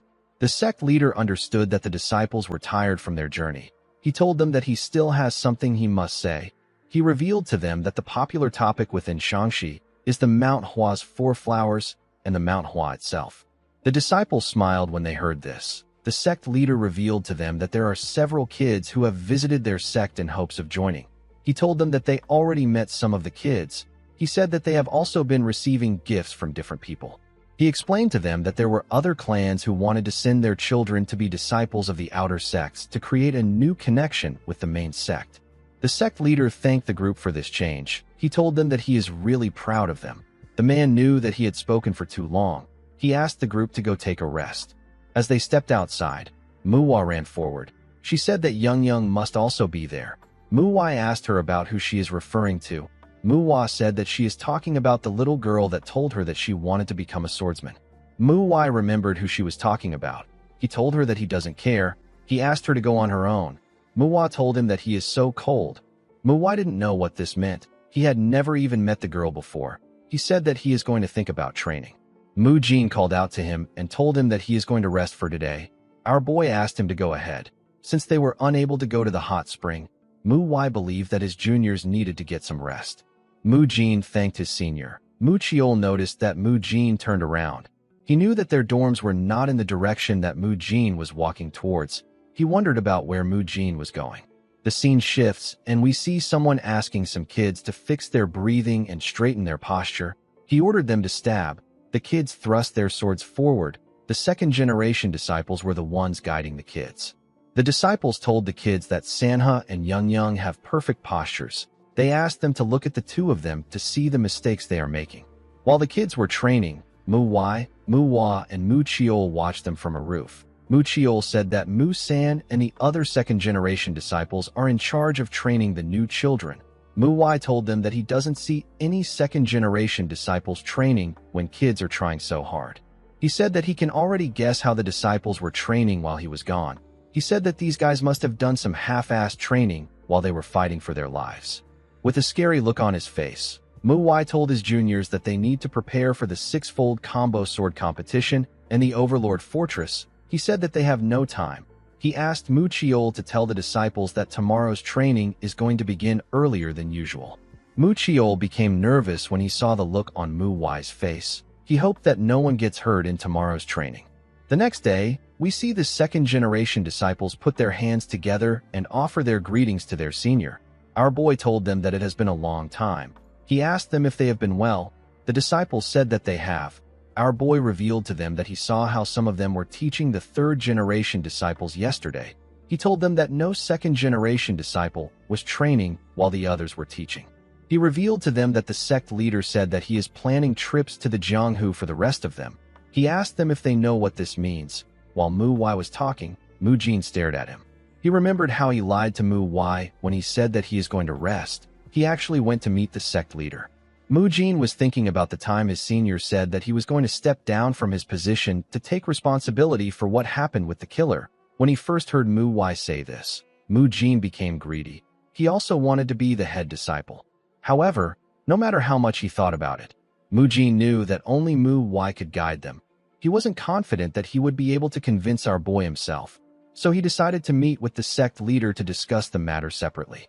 The boy believed that Mu Wai must remain the senior disciple for the sake of the second-generation disciples and the Mount Hua. He hoped that our boy will be able to lead the Mount Hua sect. While he was thinking, our boy drew his sword and announced that they are going to be training with real swords from now on. He asked the disciples to swallow their words if they have any complaints. He told them that he is not interested in hearing them. He raised his sword and announced that they will be training in groups. He asked them to get into groups of 5. He advised them to do their best when fighting. He told them that he will fight like he wants to kill them.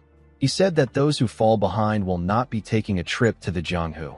Mu Jin smiled when he heard this. He assumed that his senior must have also gone to see the sect leader. Fortunately, he was faster than him. Even if Mu Wai tells him that he did something unnecessary, Mu Jin wouldn't mind. He believed that they can only grow with Mu Wai here. With a smile on his face, he asked the first line to step up and asked the rest to back up and make space. One of the disciples was surprised to hear this. He wondered about what Mu Jin has been through in the Jianghu that he could smile like this despite knowing that they are training with real swords. Mu Wai noticed that Mu Jin was helping him even though he didn't ask him to. He felt a bit frustrated. He knew that he was forgetting something. He couldn't remember it no matter how much he tried. He wondered about what it was. He quickly decided to stop thinking about it. He believed that it must not have been very important. He was certain that he wouldn't have forgotten it if it was so crucial. He decided to focus on training. The scene shifts, and we see Mu San swing his sword at Mu Wai. Our boy easily blocked his attack. He pushed him back with a single strike. Before Mu San could regain his balance, Mu Wai gave him a punch that sent him flying. The boy slammed his back on the ground and spat out some blood. Just because a person is holding a real sword does not mean that they should only focus on the sword. Mu San realized that his senior's left hand is not used to support his sword. He reminded himself that Mu Wai is fighting with the intent to kill. He understood that Mu Wai will spit, throw dirt, or even hurl rocks at him just to catch him off guard. The boy pushed himself up. He told himself that he cannot be shocked when Mu Wai does something like that. He knew that they were the ones who will suffer if they get hurt. Mu Wai does not care whether they are hurt or not. There is no room for complaints if the training gets hard, and there is no time to be scared. Immediately Mu San thought of this. He saw a sword coming towards his head. The boy realized that the sword will be at his throat the moment he lets his guard down. There is something called the lazy donkey rolling on the ground. It is a saying referring to how a donkey will roll on the ground in a rush. It was made to mock those who roll on the ground. This is because the Murim cares so much about their image. In the Orthodox Murim, especially among the renowned sects and clans, people say that they will rather die than roll on the ground. This is how shameful they consider the act. Mu San grit his teeth and quickly rolled on the ground to dodge Mu Wai's sword. The boy realized that the Orthodox martial artists were saying nonsense. He knew that no one thinks of their image when death is in their face. He promised to do everything he can to survive. Sometime later, we see a mountain covered in snow.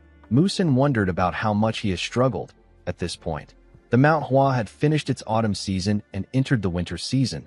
The disciples put on their neat winter clothes. The entrance ceremony of the third-generation disciples had already taken place too.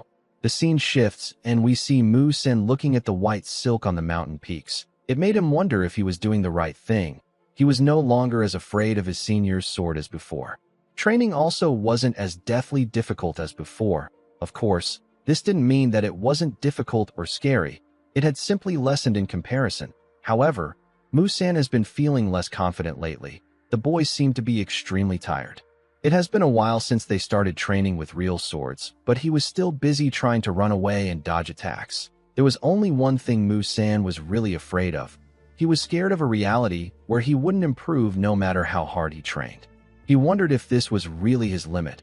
He wondered if he cannot get better no matter how hard he tries. He asked himself if this is the best he can do. The scene shifts, and we see Mu San block a strike from Mu Wai. He got pushed back by the attack. When he raised his head, he saw a rock coming at him. Fortunately, he was able to dodge it. Mu Wai swung his sword at his head. Mu San bent his head to dodge the attack. He raised his head and reminded himself that he also wants to be a martial artist of the Mount Hua sect. He charged at Mu Wai. Unfortunately, our boy gave him a bone-crushing punch in his face. The attack sent the boy flying. He slammed his back on the ground. Mu San looked at the cloud as he struggled to catch his breath. Mu Wai entered his sight and stretched his hand out to him. Before accepting, Mu San asked his senior if he is doing well. Our boy asked him if he remembers the first time they trained with real swords. He reminded him that he couldn't even stand 5 turns. This happened 2 months ago. Now Mu San is able to fend off 20 turns. Mu Wai told him that he doesn't miss any opportunity to attack back. Before, he used to focus on running away. Mu Wai explained to him that he can't see his growth because it is subtle. He assured him that he has grown stronger. He asked Mu San to explain what this is if it isn't a person doing well. The boy was surprised to hear this. Mu Wai told the others that they have also improved. They began to learn the basics of martial arts again and developed a habit of picking at the calluses on their hands. Our boy asked them if they think that they did this because he asked them to. The disciples were surprised to hear this. Mu Wai advised them not to doubt their efforts if they have been consistent with their training. He explained to them that they don't need to prove themselves because time and truth are scribed into their calluses. Upon hearing this, Mu-san grabbed his senior's hand and stood up. Mu-Y's words were not warm, but they were reassuring to the boy. It healed his tired and empty mind. He believed that his senior was right.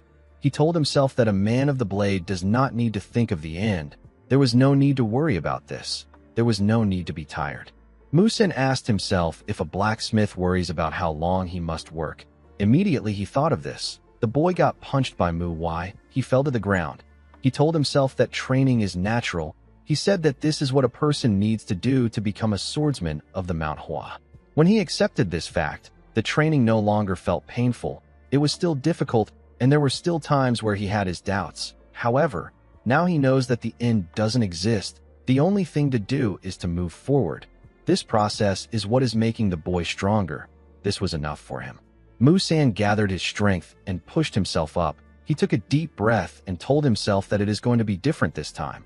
He charged at Mu-Y after saying this.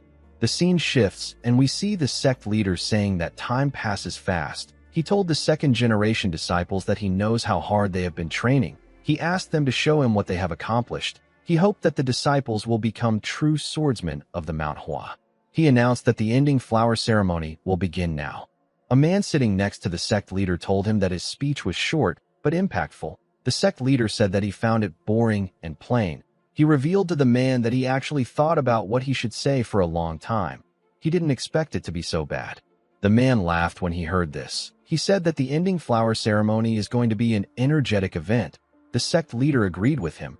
He said that it has been a while since they had third-generation disciples, and the atmosphere of the sect has been rather gloomy. The man looked behind him and said that he is looking forward to the event.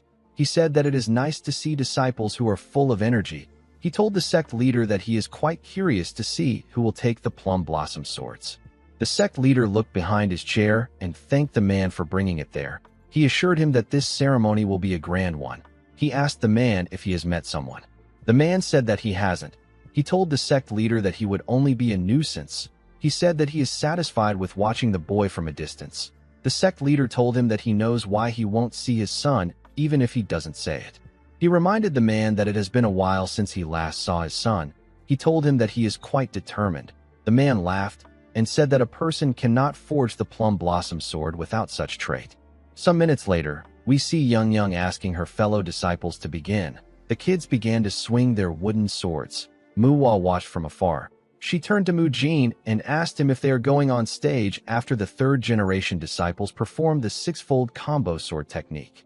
Mu-Jin told her that she is correct. He explained to her that they are not going to perform the technique. They will go straight to the duels. He asked her if she was the one who looked after the squad that Young is in.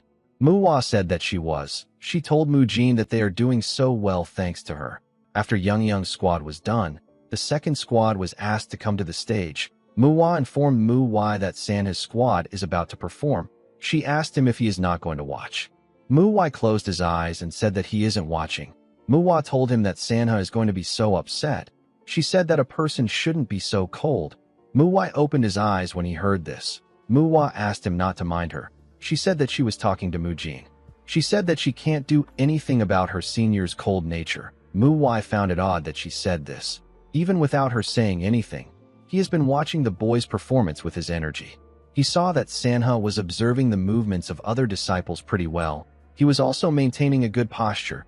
The boy was more skilled than Mu-Y anticipated.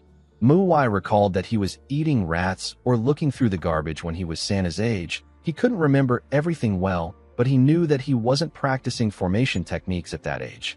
He wondered about which formation techniques he knew. There is the Shaolin Temple's formation of 108 Arhats, the Wudong sect's 7-star sword formation, the Namgung clan's limitless sky sword formation, and the Absolute Martial sect's ultimate vast illusory formation.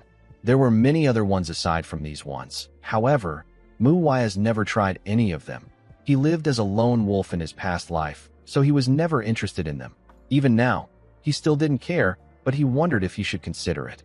A formation technique is one of the most basic tactics used when dealing with multiple opponents. Mu-Y believes that it will be good if he learns how to utilize it. He wondered if the Mount Hua has an advanced formation technique. While he was thinking, the third squad was asked to move to the stage. Mu Jin asked Mu Chiol if he looked after a kid in the third squad. Mu Chiol said that he did. Mu Hua asked him about who it is. Mu Jin looked at the kids and smiled. He said that he already knows who it is without asking. He could tell that it was the kid with dark green hair and a serious look on his face. The blacksmith sitting next to the sect leader stared at the boy. The boy was his son. The man remembered asking his son if he knows that blacksmiths call the plum blossom sword a different name. The blacksmiths sometimes call the plum blossom sword which a person can only receive after being recognized by the sect a dead sword. A wooden sword wouldn't get such a name. The reason why the plum blossom is called a dead sword is because it is only made for one person. The process of making it is really difficult. However, it is just as strong and sturdy as it is difficult to create. The man asked his son if he knows why the people who crafted such sturdy swords call them dead swords. It is because a plum blossom sword is buried with the owner if they die. The man told his son that he doesn't want him to wield a dead sword. He said that he would prefer if he walked the same path as him and forge a plum blossom sword. He told his son that he will see him at the ending flower ceremony if he still wants to wield the sword. Since there was still a lot of time before the ceremony, the man was certain that his son would have made up his mind by then. As he watched his son swing his sword, the blacksmith wondered about how many times he had seen the steel he molded take the blood of another and get buried in the ground. As a father who had watched the life of a swordsman and his end, he didn't want his son to be part of the cycle. He wished that his son wouldn't endure the cruel cycle alone. Unfortunately, his son kept on holding on to it. No father would be happy to see his son walk down a dangerous path in life. The blacksmith knew that a person will face a danger that they cannot evade if they wield the plum blossom sword. Every time he heard his son's sword instead of his hammering, his heart sank. However, the man knew that he couldn't stop the boy. He could see the passion in his son's eyes. He didn't know how to stop him. Although it upsets him, the blacksmith decided to swallow his emotions.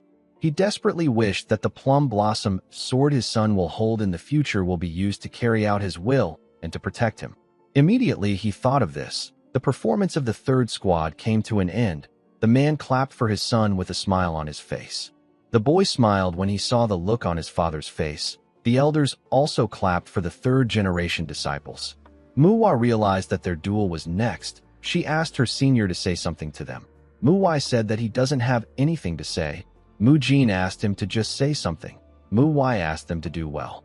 Elder Beck soon stepped out and asked the disciples who wished to qualify for the plum blossom sword to step forward. Mu Chiol stepped out and said that he will go first. Mu Hua was surprised to see this. He went to the stage and drew his sword. The elder told him that he heard about his change. He told him that he is proud of him for walking on his own individual path of martial arts. He explained to Mu Chiol that he will not receive a plum blossom sword if he feels that he is not a sword of the Mount Hua. Mu Chiol told him that he understands. He took a stance and raised his sword. The elder asked him to come. The boy quickly charged at him. He swung his sword at the elder when he got close to him. The elder easily dodged his attack by moving to the side. He charged at Mu Chiol from the side. The boy was able to block the elder's attack. Mu Chiol raised his sword and thrust it at the elder. The man easily dodged it. The heavier and longer a sword is, the more time a person needs when making a move. Beck soon was aware of this. He noticed that Mu Chiol was actually quite fast for someone using a great sword. However, now that he had dodged Mu Chiol's attack, the boy was now in a vulnerable position until he makes his next move. The elder swung his sword at Mu Chiol's neck. He wondered about what he will do.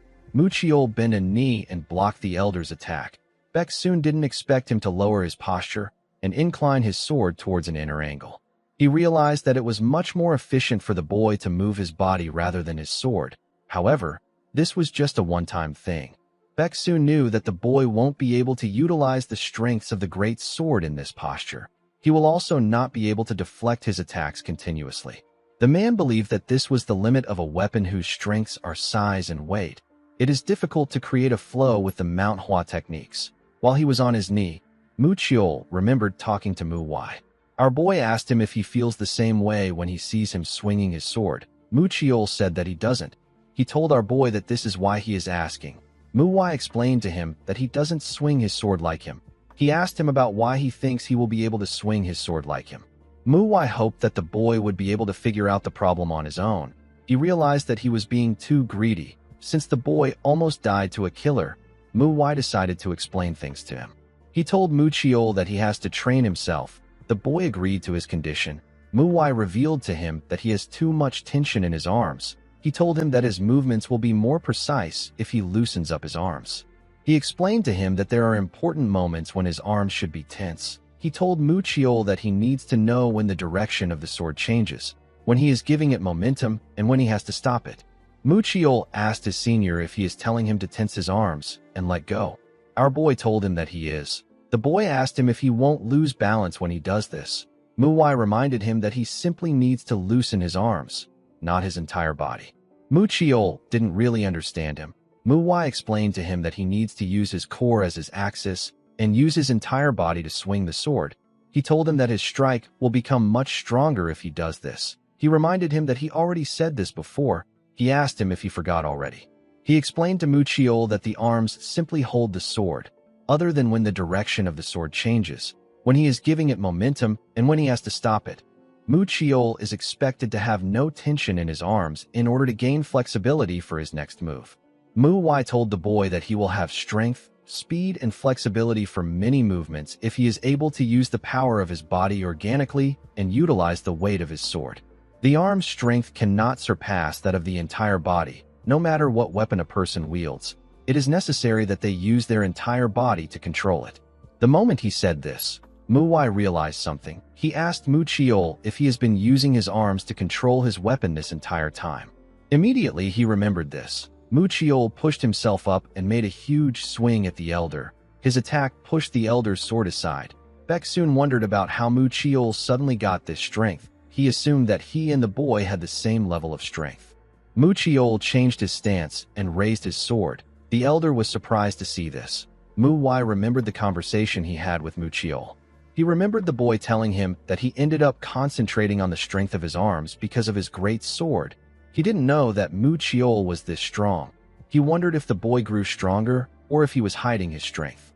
It made sense that Mu Chiol was so focused on the weight of the sword.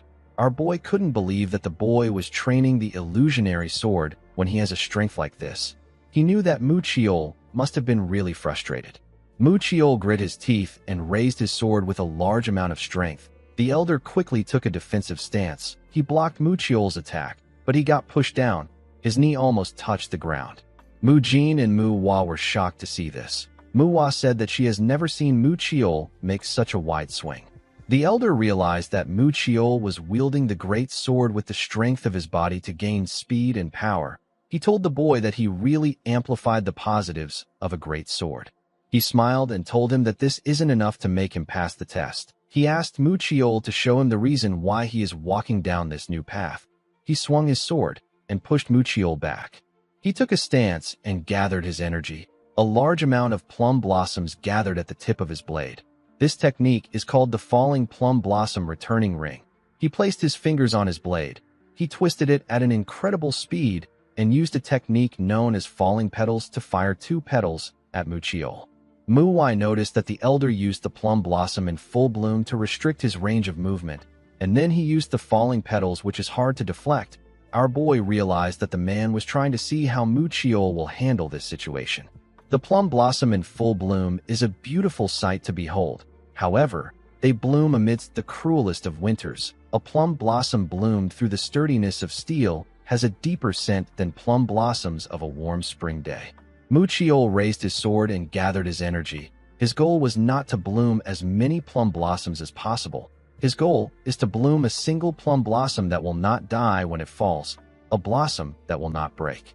Mu Chiol used the falling plum blossom returning ring.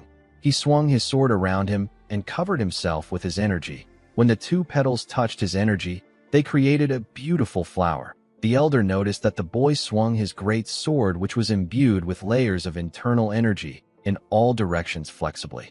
It was as if he was trying to draw one big flower petal. There was no flexible change when he was using the sword itself, but the trajectory of the sword was the variable. Beck soon realized that Mu Chiol is also able to utilize the power and weight of the great sword well. He told Mu Chiol that he has determined that he is a sword of the Mount Hua. The moment he said this, the energy around Mu Chiol dissipated. The elder told the boy that his technique was great, even though it wasn't complete. Mu Chiol thanked him for his praise. Beck soon asked Mu Hua to come to the stage. The blacksmith's son called out to Sanha and asked him if there is a martial arts technique in the Mount Hua that uses a great sword like this. Sanha told him that there isn't. He said that the sword saint left it behind and Mu Chiol is learning it on his own. The boy found this to be cool. He could tell that the great sword was hard to use. Sanha told him that he will be good at using it since he is also pretty big himself. The boy wondered if this is true. After Mu Hua, Mu Jin, Mu San, Mu Ryan, and Mu Ho all passed their test, it was finally Mu Wai's turn.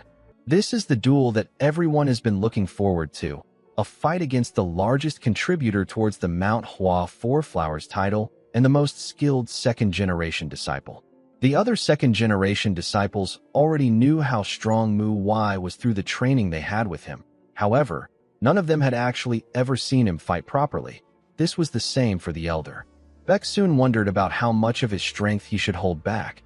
He decided to use the same amount of strength that he used when facing Mu Jin.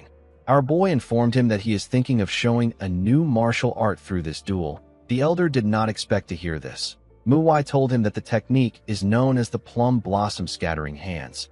He said that his master came up with it. Beck soon said that he didn't know that Hyun Zhou left another technique behind. He asked Mu Wai not to bother explaining the technique. He believed that seeing is better than hearing. He asked Mu Wai to start when he is ready. Immediately he heard this. Our boy charged at the elder. Beck soon quickly used his sword to block the attack. He used his other hand to attack our boy with the falling flower palm. Before the attack could reach him, Mu Wai used his other hand to attack Beck soon with the plum blossom scattering hands. He was able to change the trajectory of the man's hand. Beck soon took a look at his hand. He realized that our boy didn't change the trajectory of his hand through sheer power or because he saw his hand coming. He was able to change it with the martial art that he used. The elder gently smiled. He now understood why it is called the plum blossom scattering hands. He realized that it wasn't a technique created to support sword arts. He used his leg to give our boy a kick. The attack pushed Mu Wai back. Our boy disappeared in front of the elder and appeared next to him. Beck soon was able to sense his presence and block his attack. Mu Wai swung his hand at his head. The elder bent his head to dodge the attack. He noticed that our boy was skilled enough to use both hands. He could tell that Mu Wai put in a lot of thought into his martial arts. He could see that our boy trained his martial arts often. Mu Wai tried to kick him in his stomach. The elder used his sword to block the attack. He still got pushed back. From the moment our boy clashed swords with him, the elder could tell that he had passed the test. He knew that our boy was on a different level from the other kids. However, he didn't want to end the fight with just one turn without properly seeing Mu Wai use the plum blossom scattering hands. Immediately he thought of this. Beck soon covered his sword with his energy. He carefully placed his hand on his sword and took a stance. He fired the falling petals at our boy. Mu Hua and Mu Jin were shocked to see that the elder used this falling petals. Mu Jin told the girl that the elder's technique is different from the one he used on Mu Chiol. The technique was much faster. Mu Wai carefully blocked the attacks of the falling petals. The falling petals moved around him and hit him in different parts of his body. The falling petals is an attack that is continuous. It is peaceful looking but violent. It is as if petals are falling into a rushing river. The attack is constantly changing. This makes it difficult to block or destroy the attack. The attack is smooth and sharp. The moment the elder thought of this, he saw something shocking. He saw Mu Wai easily block his attack. He was certain that he used more internal energy in the attack than the one he used on Mu Chiol. He realized that he will have to use more of his power on Mu Wai than he did with the other disciples. Mu Wai released his energy and swung his sword. He charged at the elder. He swung his sword at the elder's head when he got close to him. Beck soon quickly moved his head back to dodge the attack. Our boy swung his sword at him again.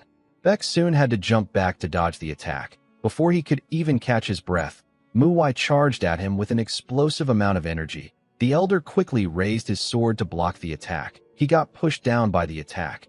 His leg even destroyed the stage.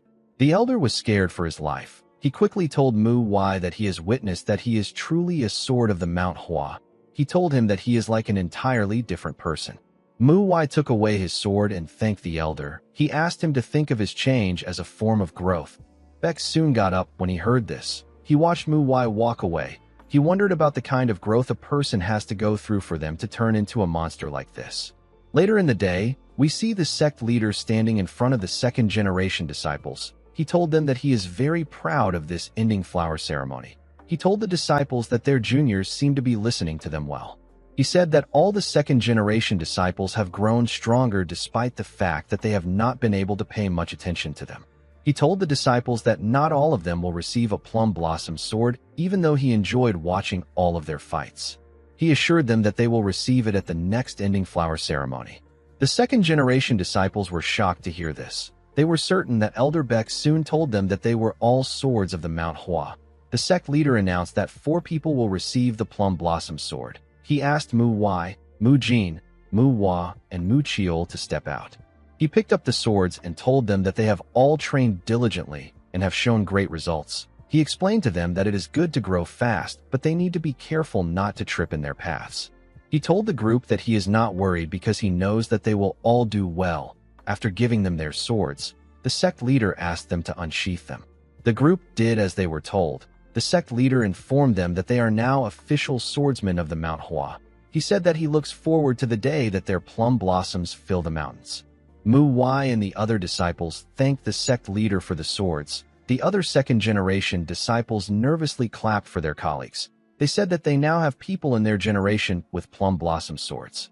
While they were clapping, the disciples recalled that Mu Wai asked them to prepare themselves if they don't receive a plum blossom sword. The disciples realized that they were screwed. In the next scene, we see Mu Wai telling the disciples that they have left him with no choice. He told them that aside the time they eat and sleep, all they will do is train. The disciples told him that they don't want to do this. Mu Wai asked them if they want to die or if they want to do the job.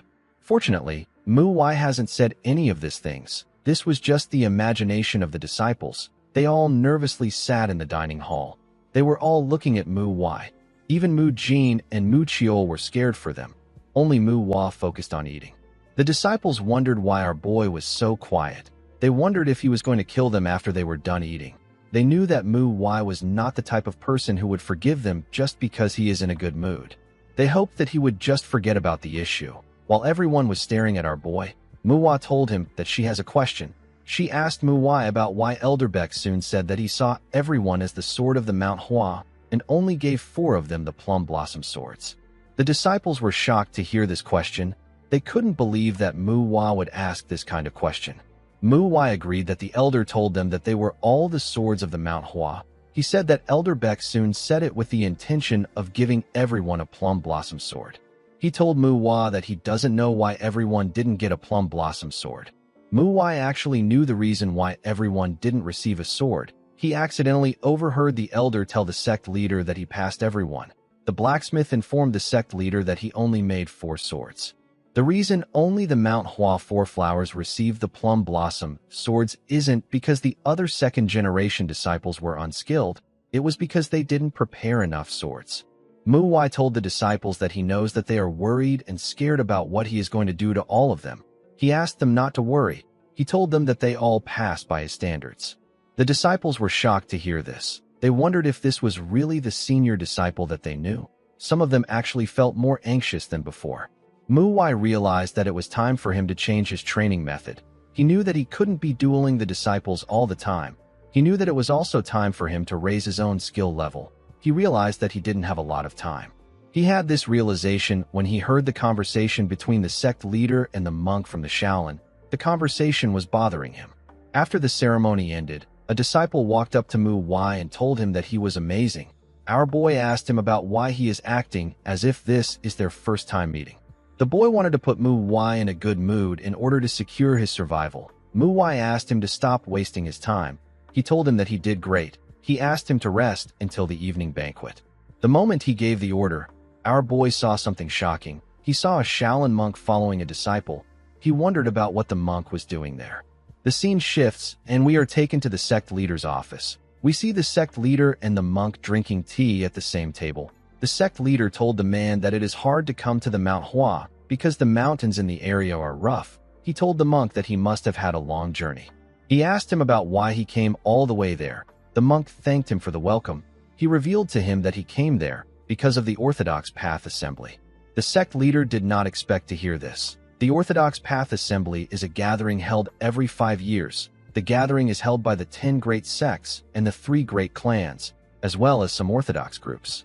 These groups come together to discuss the events of the Jianghu. Because of the lack of a clear alliance group, each of the orthodox sects take turns in hosting the event.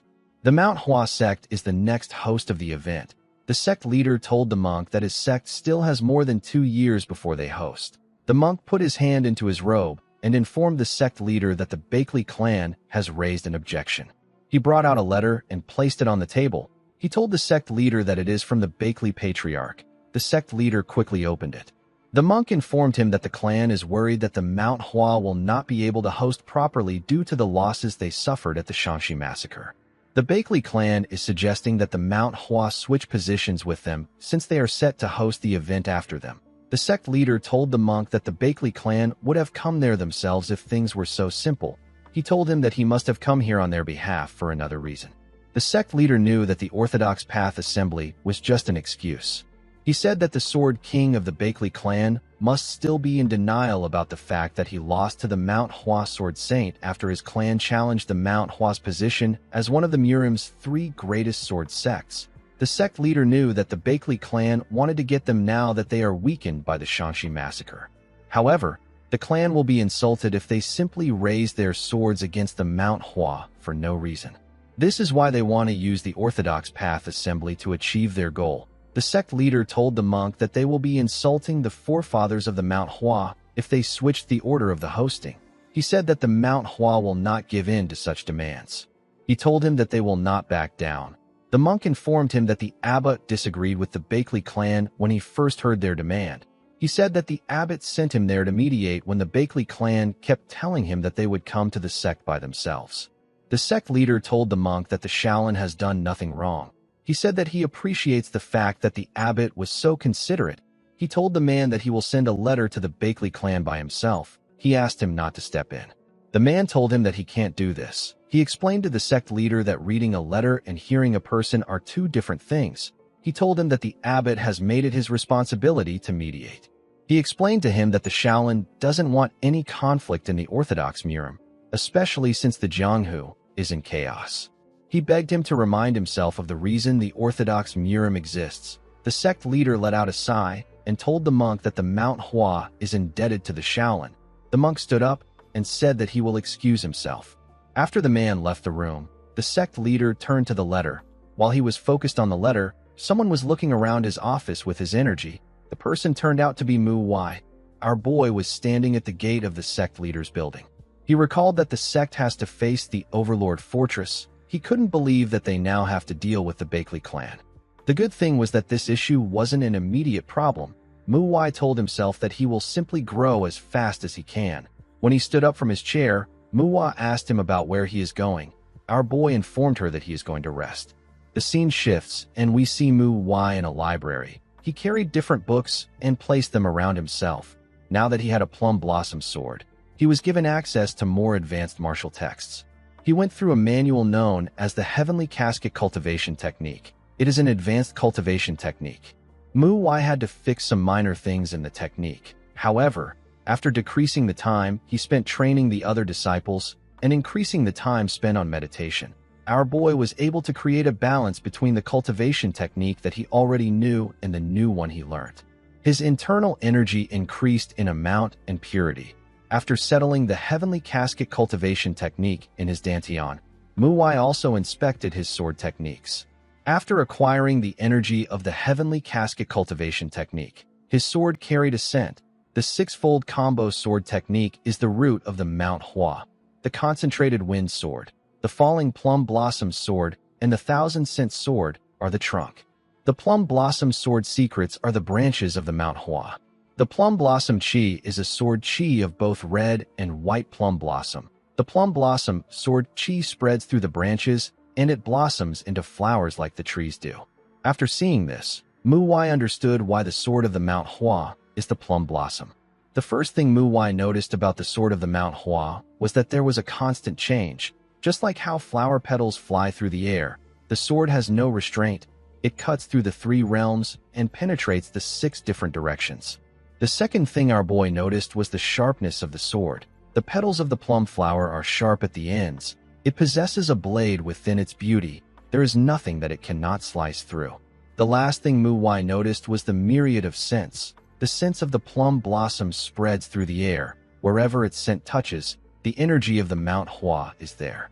The sword of the Mount Hua is like that of the plum blossoms. It does not give in even during hardships, and it is a beautiful sword that can cut through all.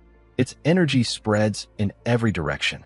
Mu Wai grew stronger very quickly. His internal energy increased. His dantian grew in size, and his body became stronger. His senses also became incredibly sharp. Now that he had reached this realm, our boy could feel something clearly. It is a feeling that he has felt before. He turned to the trees and looked around. He knew that someone was watching him. He quickly jumped into the forest. To his surprise, the person already ran forward. Mu Wai was surprised to see how fast the person was. He knew that he was going to lose the person if he doesn't properly keep up with him. Although he didn't know who the person was, our boy was certain that he is quite skilled. He knew that he had to get him. While he was running, the person moved to the trees. He began to move even faster. He jumped on a cliff and began to climb it. Mu Wai jumped on the cliff and ran after the person. When he got close to him, he stretched out his hand and grabbed the person with a smile on his face. To his surprise, the person turned out to be a monkey. Mu Wai didn't understand what was happening. The monkey used its tail to hit his head and made him lose his balance. Mu Wai couldn't comprehend what just happened. He fell and slammed his back on the ground. He quickly got up. He didn't still know what was happening. He carefully looked at the monkey in front of him. He noticed that the monkey had a plum blossom sword. It was already weird enough that a monkey was using a footwork technique, but it didn't make sense that it had a plum blossom sword. Mu Wai didn't know how to react to this. Before he could do anything, the monkey disappeared in front of him and reappeared next to him. He swung his sword at Mu Wai. Our boy quickly blocked the attack. He noticed that the monkey was using the plum blossom secrets. He used his sword to push the monkey back. He said that he never expected to witness something like this. He asked the monkey if it is a mythical creature that learned martial arts. The monkey jumped up and screamed when it heard this. Mu Wai knew that mythical creatures existed, but he had never heard of a creature that learned martial arts. He couldn't believe that it was this monkey that was watching him all this time. He spat out some blood and told the monkey that he doesn't know if he is mad because he caught up to him. He told him that they need to fight. With a look of anger on his face, he asked the monkey to come at him. He told him that he wants to see how good he is. The monkey charged at Mu Wai when he heard this. He and our boy swung their swords at each other. They used several techniques on themselves. The two of them were not holding back on each other. A while later, we see Mu Wai pick up his sword from the ground. His clothes were tattered and his body was filled with injuries. He looked at the monkey with eyes filled with anger. He wondered about the kind of monkey this creature was. The monkey screeched at him. It turned around and walked away in anger. Mu Wai was annoyed to see this. He went to meet the sect leader. The man told him that he met Amhu. Mu Wai was annoyed to hear that the monkey had a name. The sect leader revealed to him that he saw the monkey when he was a second-generation disciple. He said that he saw it next to the former sword saint. The man's name is Guk Hyen. Mu Wai asked the sect leader about how old the monkey is. The man told him that he is not really sure. He said that he was told that the monkey has lived for 200 years when he was younger. He told our boy that the monkey might almost be 300 years old. He explained to him that the former Mount Hua sword saints always took care of him. Amhu learned martial arts from them. Mu Wai now understood why the monkey was so strong. The sect leader explained to him that he thought Amhu died because Hyun Jo never saw him. He was relieved to hear that the monkey is still alive. He advised Mu Wai to be nice to Amhu when he sees him. He told him that there have been sword saints who have learned from him. Our boy told the man that he understands. Even though he said this, he still planned to teach the monkey a lesson. The sect leader poured himself a cup of tea and asked Mu Wai if he has heard about what happened with the Bakley clan. Our boy told him that he has. The sect leader explained to him that they will still eventually come into conflict with the Bakley clan even if the Shaolin tries to mediate between them. He said that the Sword King won't step in by himself, but he will try to have his successor act in his stead. Mu Wai told the sect leader that he is not scared. The man was shocked to hear this. He assured him that the Sword King's successor won't be able to defeat him. He asked him not to worry. Mu Wai didn't really care about the successor. He was more interested in beating Amhu.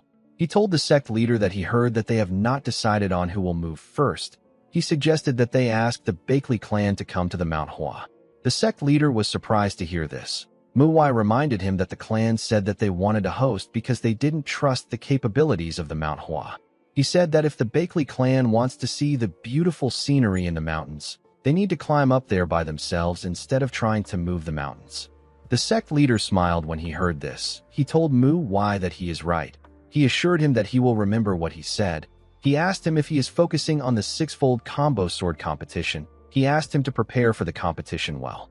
After speaking with the sect leader, Muwai left his office. He wondered about why the sect leader worries so much. He believed that he was missing the most important thing. The Overlord Fortress, the Nine Hell Sword sect, and the Bakley clan won't do anything immediately. The important thing the sect needs to focus on is the six-fold combo sword competition that will take place in 2 months.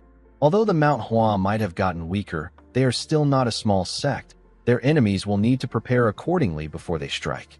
Moving the main force of a group is not a light decision. The group will need to be cautious. From their perspective, it will be better for them to gauge the Mount Hua strength. The best way for them to do this is through the six-fold combo sword competition. This means that they will be watching the sect during the competition. The timing for the conflict will depend on how the disciples perform in the competition. The scene shifts, and we see Muwai telling the second-generation disciples that they are the easiest targets. He announced that their goal from now on is to become stronger.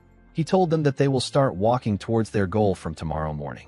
He asked them not to even think that they have a smidge of freedom until the six-fold combo sword competition begins. The disciples all knew that they were screwed.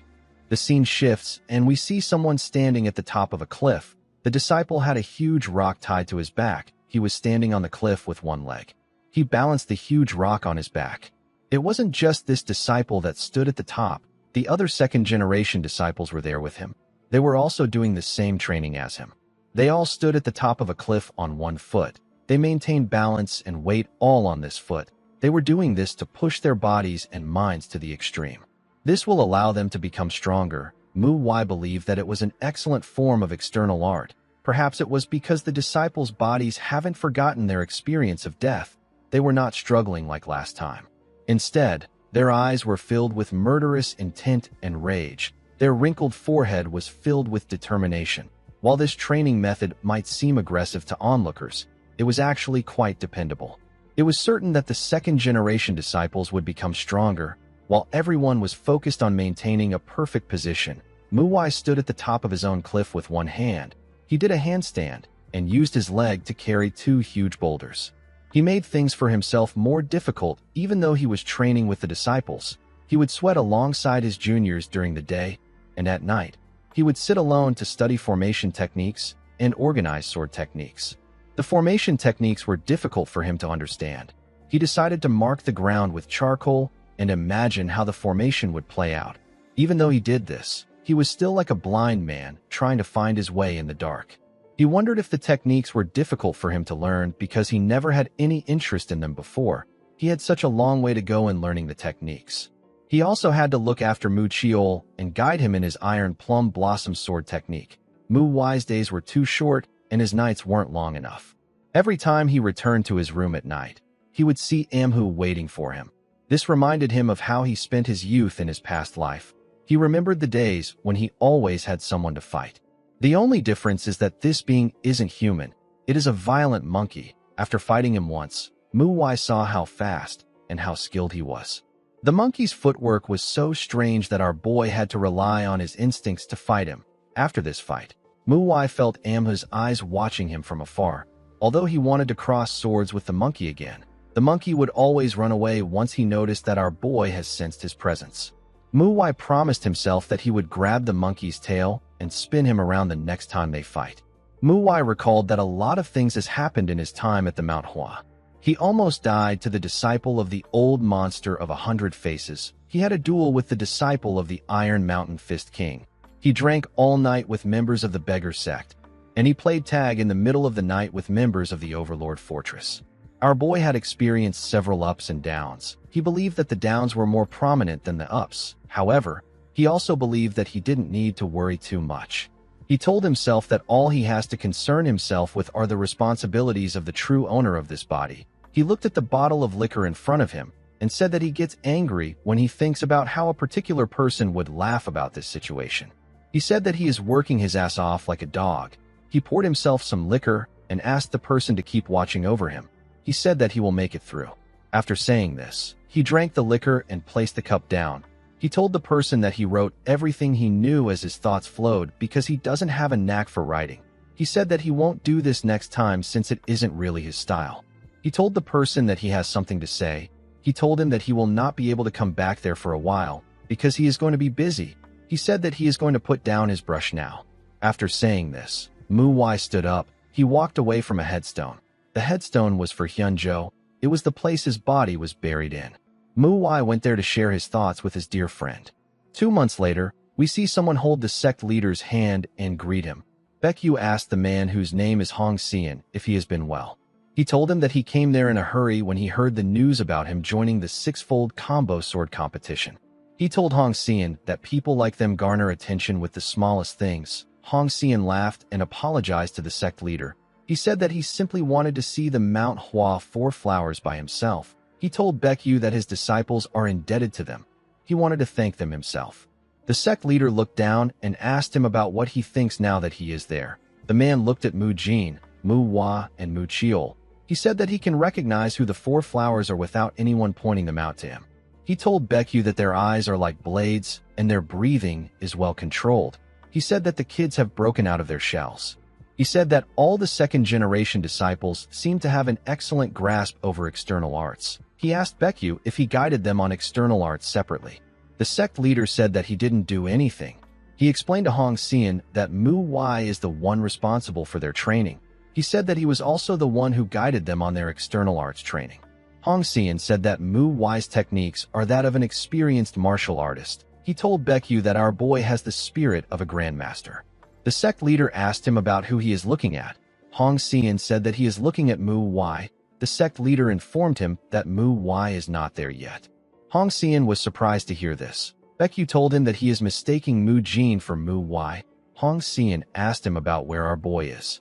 Immediately he did this. Mu Wai walked forward. Mu Wai was surprised to see her senior. She asked him about where he was. She said that the six-fold combo sword competition is about to begin. Mu Wai told her that he had to pee. Mu Jin informed his senior that he has to take 5 steps to the right. Mu Wai quickly followed his advice. He stood in front of Mu Chiol. The boy told him that the sect leader is talking to someone right now. He said that they will begin the event once the sect leader is done talking. The moment he said this, the sect leader informed Hong Xian that Mu Wai just arrived.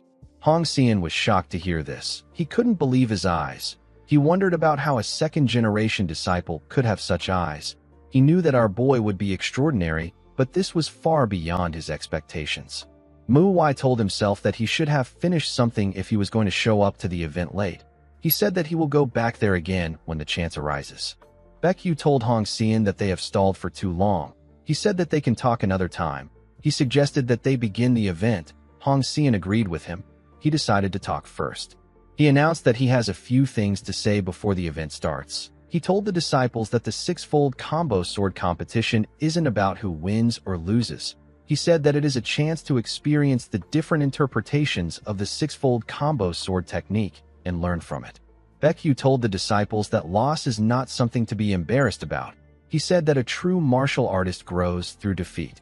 He told them that they need to be embarrassed when they don't learn anything or when they are blinded by their desire to win. He explained to them that their flaws are things that they should reflect on. After saying this, he announced that the six-fold combo sword competition will begin now. Immediately he heard this. Mu Wai wondered if he should go somewhere now. He believed that it was best to take care of a certain issue while he still has the time.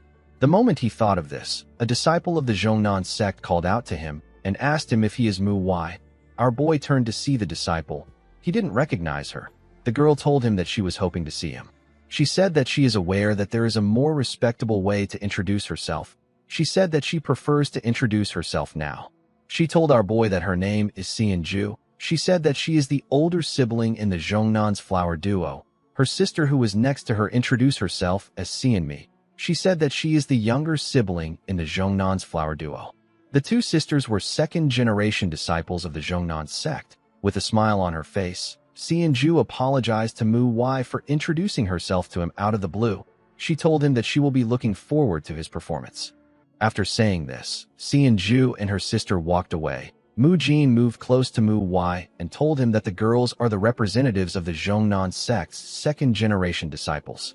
Mu Wai asked him if they are famous. Mu Jin explained to him that the girls are known as the top beauties of Shangxi. He said that their title has the word flower in it because of their looks. Mu Wai found this odd. He told Mu Jin that the girls' energies are more captivating to him. He smiled and turned around. He said that he didn't have high expectations for this event, but it looks like it is going to be fun. He called out to Mu Jin and told him that he has some business to attend to. He asked him to tell anyone who asks for him that he was in a hurry to leave, that he didn't get the chance to stay.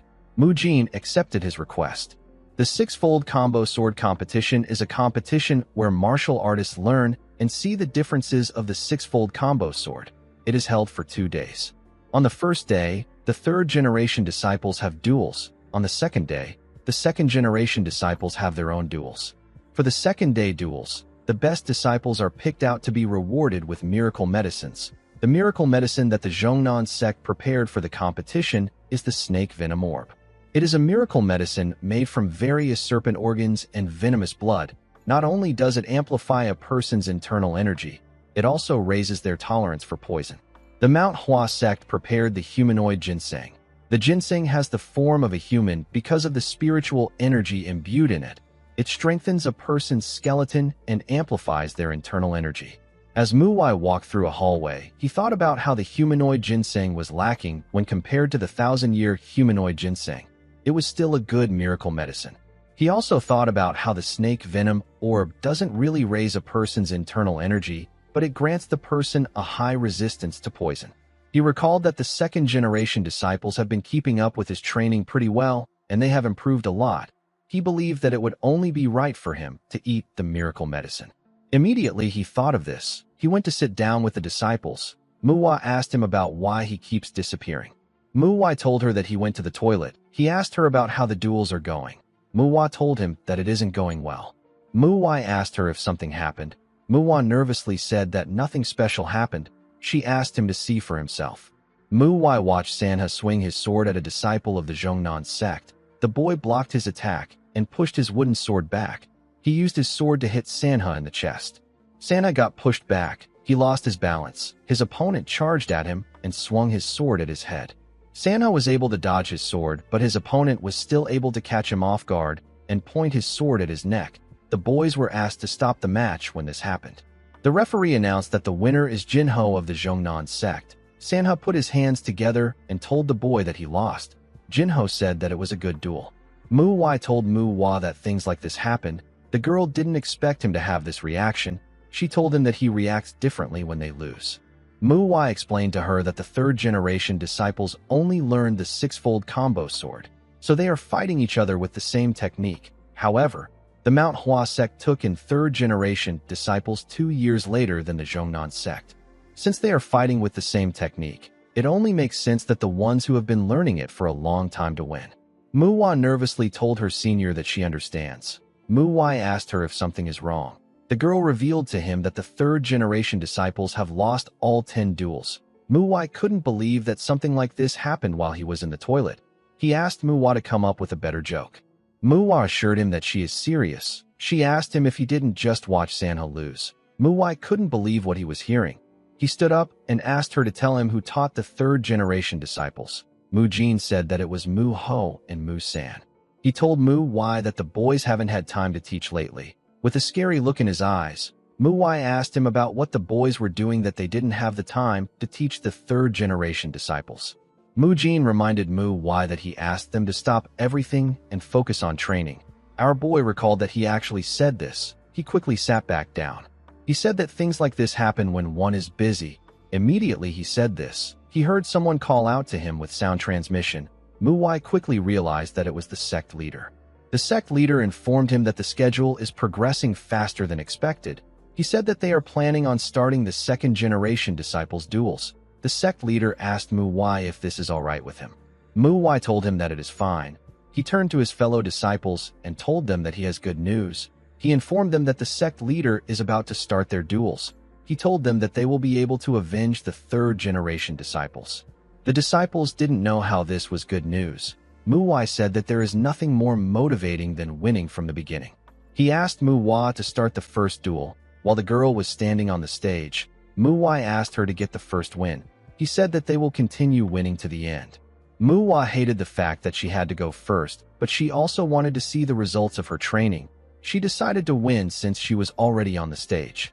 Unfortunately, her opponent turned out to be Me. The girl bowed her head to her and introduced herself as a second-generation disciple and the younger sibling in the Zhongnan's flower duo. Mu introduced herself as one of the Mount Hua's 4 flowers and a second-generation disciple. Mu is the youngest among the second-generation disciples, but when it comes to technique, she is above the other disciples. Her instincts are very good and her specialty is speed. Plus, she has kept up with all Mu's training and she has gained real-life experiences. She can be considered to be one of the top second-generation disciples. Mu and Me moved away from each other and walked to the ends of the stage. They both took a stance and pointed their swords at each other. They were asked to start fighting. Some minutes after the fight began, Mu found herself on the ground. She couldn't believe that she was on the ground. Me was standing behind her. The girl turned to Mu and moved close to her. She asked her if she is all right. Mu pushed herself up and said that she is fine. Me stretched out her hand to her and told her that she was too fast. She told her that she accidentally ended up hurting her. She grabbed Mu's hand and asked her to forgive her. Mu was surprised to see how beautiful the girl was. She blushed and told Me that it is fine. Mu watched Me help Mu up. He watched Mu smile like an idiot. He wondered if Mu lost out of bad luck or if Me played some kind of trick. Although he didn't like to accuse others, Mu still wondered if Me cheated. He remembered how Mu charged at the girl when they were asked to start the match. Me swung her sword and used a technique known as the Heavenly Star Sword technique. Her sword followed an unusual path and blocked Mu's attack. The technique shocked Mu. Me changed her stance and said that the golden light carves out the path when the heavenly law is revealed. Mu quickly took a stance when she heard this. Me charged at Mu with a technique known as Big Dipper style. A sword followed another odd path and cut through Mu. The girl's sword fell out of her hand and her body got slammed to the ground. In the next scene, we see Mu nervously looking at her senior. She didn't know what to do. With a look of fear in her eyes, she asked her senior if she is dead now that she lost. The other disciples nervously looked at Mu. Our boy told her that she did well. Mu Jin was surprised to hear this. He wondered if something was wrong with his senior disciple. Mu didn't completely believe what he said. Mu was actually being serious. The duel was actually a fair one. It wasn't that Mu didn't do well, it was just that her opponent was very strong. When Me sat down, her sister told her that she did well. The girl let out a sigh. Mu noticed that Ju was stronger than a younger sister. Aside from the girls, the others were average. In the next duel, Mu-san sent his opponent flying. Mu-san and his opponent were shocked to see what happened. Mu-san was announced as the winner. As Mu-san tried to help his opponent up, Hong Xian announced that the Mount Hua sect has won 3 out of 4 duels today. He said that today's duel has come to an end. He asked the disciples to take a break. He said that there will be a dinner banquet tonight. Later in the night, we see the disciples of the 2 sects sitting opposite each other. Hong Xian informed the disciples that they are seated based on their positions. He explained to them that they are trying to make sure that they can build friendships. He asked them to get to know each other. After Hong Xian left, the second-generation disciples nervously stared at each other. No one knew what to say. Mu didn't expect everyone to be so shy. He believed that they should say anything that they want to say. He poured himself some liquor and drank it. He quickly noticed that the alcohol wasn't high quality. The moment he thought of this, he heard some people talking. When he turned to the side, he saw the third-generation disciples talking to each other. They were conversing freely. Mu wondered if he should talk first. He knew that he wasn't good at it, but he decided to try it out. With a scary tone in his voice, he introduced himself as Mu of the Mount Hua 4 Flowers. Muho was shocked to hear this. He wondered if anyone asked his senior disciple for his name. He didn't know why he suddenly introduced himself. Musen wondered why his senior disciple looked so scary. Immediately he thought of this. Someone apologized to everyone for being late. Muho was shocked to see who it was. The person turned out to be Ju. With a smile on her face, the girl said that she got so distracted with her training that she didn't notice time passing.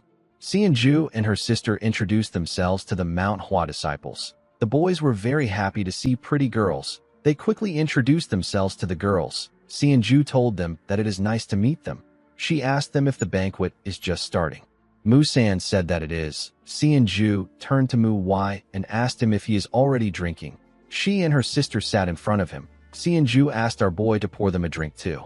Mu Wai accepted her request as he filled her cup. He told Xianju that he heard that she and her sister are twins. He told her that their personalities are not similar. Xianju smiled and told him that this is why no one ever confuses them. Xianmi said that she is more shy than her sister. Mu Wai reminded Xianju that she said that she was excited to see him. He asked her for the reason why she said this. Xianju placed her cup down when she heard the question. She and her sister got up and put their hands together. Xianju bowed her head and told Mu Wai that she offers her gratitude to him as a disciple of Venerable Il's son. Xianmu also bowed her head and offered her gratitude to Mu Wai as a disciple of Il Hun.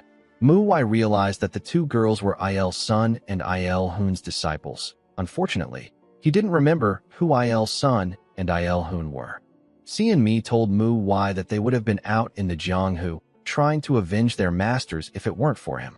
Mu Wai was surprised to hear this. He quickly realized that the girls were referring to the two shapeshifters that took the bodies of the first-generation disciples of the Zhongnan sect. He carefully looked at the two girls. He asked them to take a seat. He told them that words are not enough to relieve this kind of grief. He said that a drink would be better for this. The girls accepted his offer and sat down. The moment they sat down, Xianju asked Mu Wai if he knows about the 36 swords under heaven. Our boy said that he knows that the technique stops the six-fold combo sword from all directions. He said that the Zhongnan sword maintains neutrality no matter what happens in order to be able to respond to any situation. Xianju told him that he is correct. She asked him if the Mount Hua sword prioritizes variability. She said that the founder saw a lightning strike in 10,000 directions, as if it was splitting heaven and earth. He realized the truth that the true essence requires constant change. Xianju said that she wouldn't have been able to come to a conclusion like this after seeing a lightning strike. She said that this just shows how wise the founder was. Mu Wai explained to her that it is about perspective. He told her that people see different things while looking at the same scenery, depending on what they possess in their hearts. Xianju told him that his answer is so wise. She told him that he is quite mature even though he is their age. Mu Wai remembers something and told the girl that all the second-generation disciples have kept up with his training very well. He said that the training was harsh enough to guarantee that they would win all the duels. He told Xianju that his words might seem arrogant. He told her that the other disciples can face everyone except she and her sister. He told her that he is not mature, instead he is obsessed. Xianju told him that he might be right. She said that their personality is just like that. They dive deep into one thing. Mu Wai asked her if she is digging one well. Xianju told him that he is correct. She said that they are more obsessed about martial arts than their fellow disciples. The next day, we see Mu Wai staring at Xianju from his seat. He watched Mu Chiol and the other disciples take out the second-generation disciples of the Zhongnan sect. Xianju was also focused on our boy. When it was finally their turn, they went to the stage. Mu Wai remembered the girl telling him that she is very excited for their duel. She said that she will be able to witness the Plum Blossom Sword secrets. She told Mu Wai that she has come across many martial artists that go easy on them because they are women. She asked him if he won't do this. Mu Wai told her that she must have met some immature guys. He assured her that this won't happen. The moment he remembered this, Mu Wai released his killing intent and directed it at the girl. Immediately he did this. The referee asked them to start the fight. Xianju quickly swung her sword at Mu Wai's neck. Our boy was able to dodge the attack. He instantly swung his sword at her. Xianju managed to block his attack. Mu Wai released his energy and attacked her with his plum blossom scattering hands. Xianju was able to dodge his attack. She quickly jumped back. When she turned to the side, she saw the damage Mu Wai caused with his technique. She understood that the plum blossom scattering hands isn't just a technique to support the sword. She now knew how powerful Mu Wai was. She realized that she had warmed up enough. She now had to do her best against the monster in front of her. She and Mu Wai disappeared and reappeared with their swords clashing. The two of them covered their swords with their energies and swung it at each other at a crazy speed. They managed to match each other's speed. Xianju noticed that every time she became faster and stronger, Mu Wai matched her pace. She wondered about how much skill our boy was hiding. As Mu Wai blocked her attacks, he wondered if obsession was enough to explain Xianju's strength. He recalled that the title of Sword Empress has not been used for 2 centuries. He believed that this girl will get the title later in the future. Our boy smiled as he swung his sword. It had been a while since he had this much fun. He decided to reward the girl by showing her the plum blossom. The moment he thought of this, Xianju sensed something. She quickly jumped back. She watched Mu Wai swing his sword at a crazy speed and cover himself with plum blossom petals. The girl froze in shock when she saw the technique. She saw plum shadows filling the heavens. Even Hong Xian was shocked to see this. He asked Baekyu if Mu Wai is really a second-generation disciple. He said that it is already shocking to see someone create one plum blossom. He turned to the sect leader when he said this. He saw that even Baekyu was shocked to see what Mu Wai did. As she looked at the plum blossoms, Xianju thought about how strange the situation was. Although the man in front of her was a savior that avenged her master, she felt frustrated and upset instead of feeling thankful.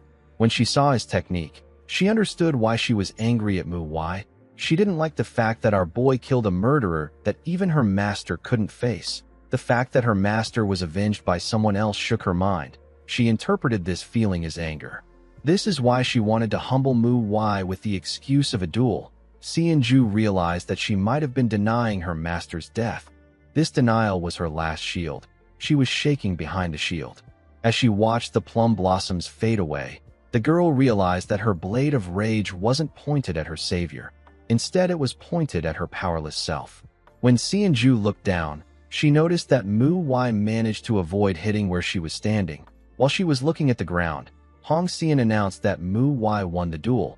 He said that the Mount Hua has won 9 out of 10 duels, so the event is over.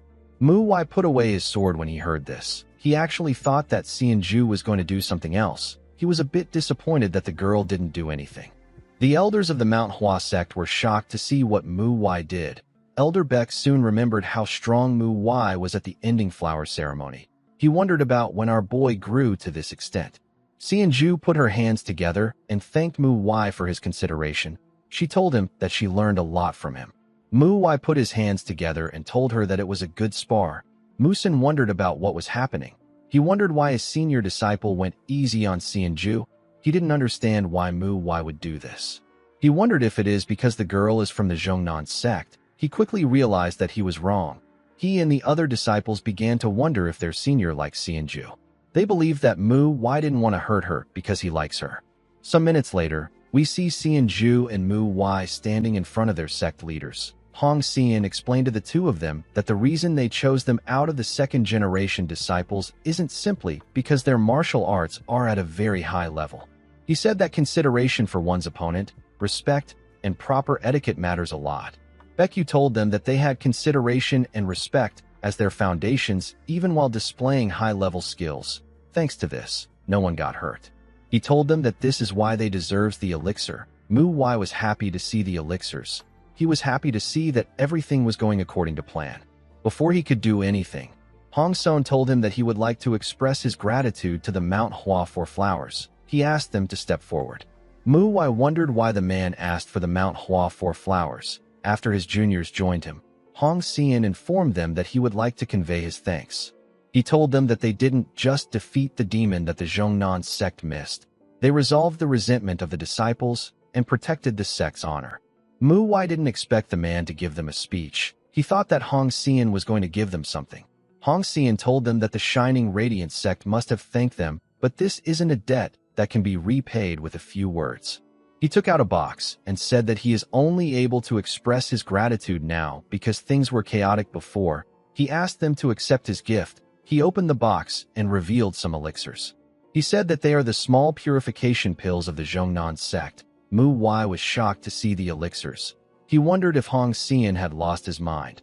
Although the snake venom orb doesn't raise inner energy a lot, it is still a precious elixir since it grants substantial immunity to poison. Our boy couldn't believe that Hong Xian was now giving them small purification pills. He said that Hong Xian has always understood the ways of the Jianghu and practiced them well. Baekyu noticed that Mu Wai was drooling. He told him that he can accept the pill. He asked the disciples to think of it as proof that they accomplished something truly significant. He told Mu Wai that it is better for him to consume the snake venom orb while they are there because the poison in it can put his energy circulation in danger. Mu Wai thanked his sect leader. He told him that he will take it right away. The sect leader asked everyone other than Mu Wai to return to their places. After everyone went to sit down, Mu Wai picked up the snake venom orb and ate it. He sat down in the middle of the two sect leaders in a lotus position. He began to circulate his energy when the snake venom orb entered his body. He noticed that a vicious poisonous energy was spreading through every corner of his blood vessels. Immediately, the energy touched his energy core. Mu Wai used the heavenly casket cultivation technique to dissolve it into his inner energy. This wasn't difficult for him. It is a simple inner energy circulation. It is something that should be simple, but our boy kept on thinking about the fact that he will also get to take a small purification pill. This made him so excited that he couldn't keep his inner energy steady. He smiled and told himself that a prestigious sect is truly prestigious. He said that elixirs will come rolling in even if a person just sits still. The moment he thought of this, he sensed something. Baekyu and Hong Xian also sensed the same thing. The elders and the second-generation disciples felt it too. Baekyu called out to Hong Xian. The man assured him that he also sensed the energy. He wondered about who was releasing a killing intent this blatantly. When he and Baekyu looked into the forest in front of them, they saw some people dressed in yellow uniforms. Others were dressed in red uniforms. These people were marching towards the sect with their flags in the air. Their leaders rode their horses in front of them. One of them was a huge man with a huge sword while the other man carried a spear. Hong Xian realized that these men were from the Overlord Fortress. Baekyu noticed that the two men were the strongest members of the Overlord Fortress. They are part of the 5 martial lords. Hong Xian couldn't believe that 2 of the 5 martial lords were here at the same time. The huge man smiled and announced that it is an honor to meet the esteemed sect leaders of the 9 great sects. He added his inner energy to his voice, so it was extremely loud. Mu Jin and the other disciples had to cover their ears. The huge man said that they are a bit late. He asked them if the 6-fold combo sword competition is over already. He announced that their fortress master offered his grand congratulations to them for the competition. Baekyu used his hand to cover Mu Wai and protect him from the man's energy. The man said that they will be congratulating them in the Overlord Fortress way. Guys, we have come to the end of our video. I hope you are ready for more chapters of Mount Hua Sect's Genius Phantom Swordsman. Let me know how you feel about the manhwa in the comments section. Don't forget to like and smash that subscribe button for more recaps. See you guys later.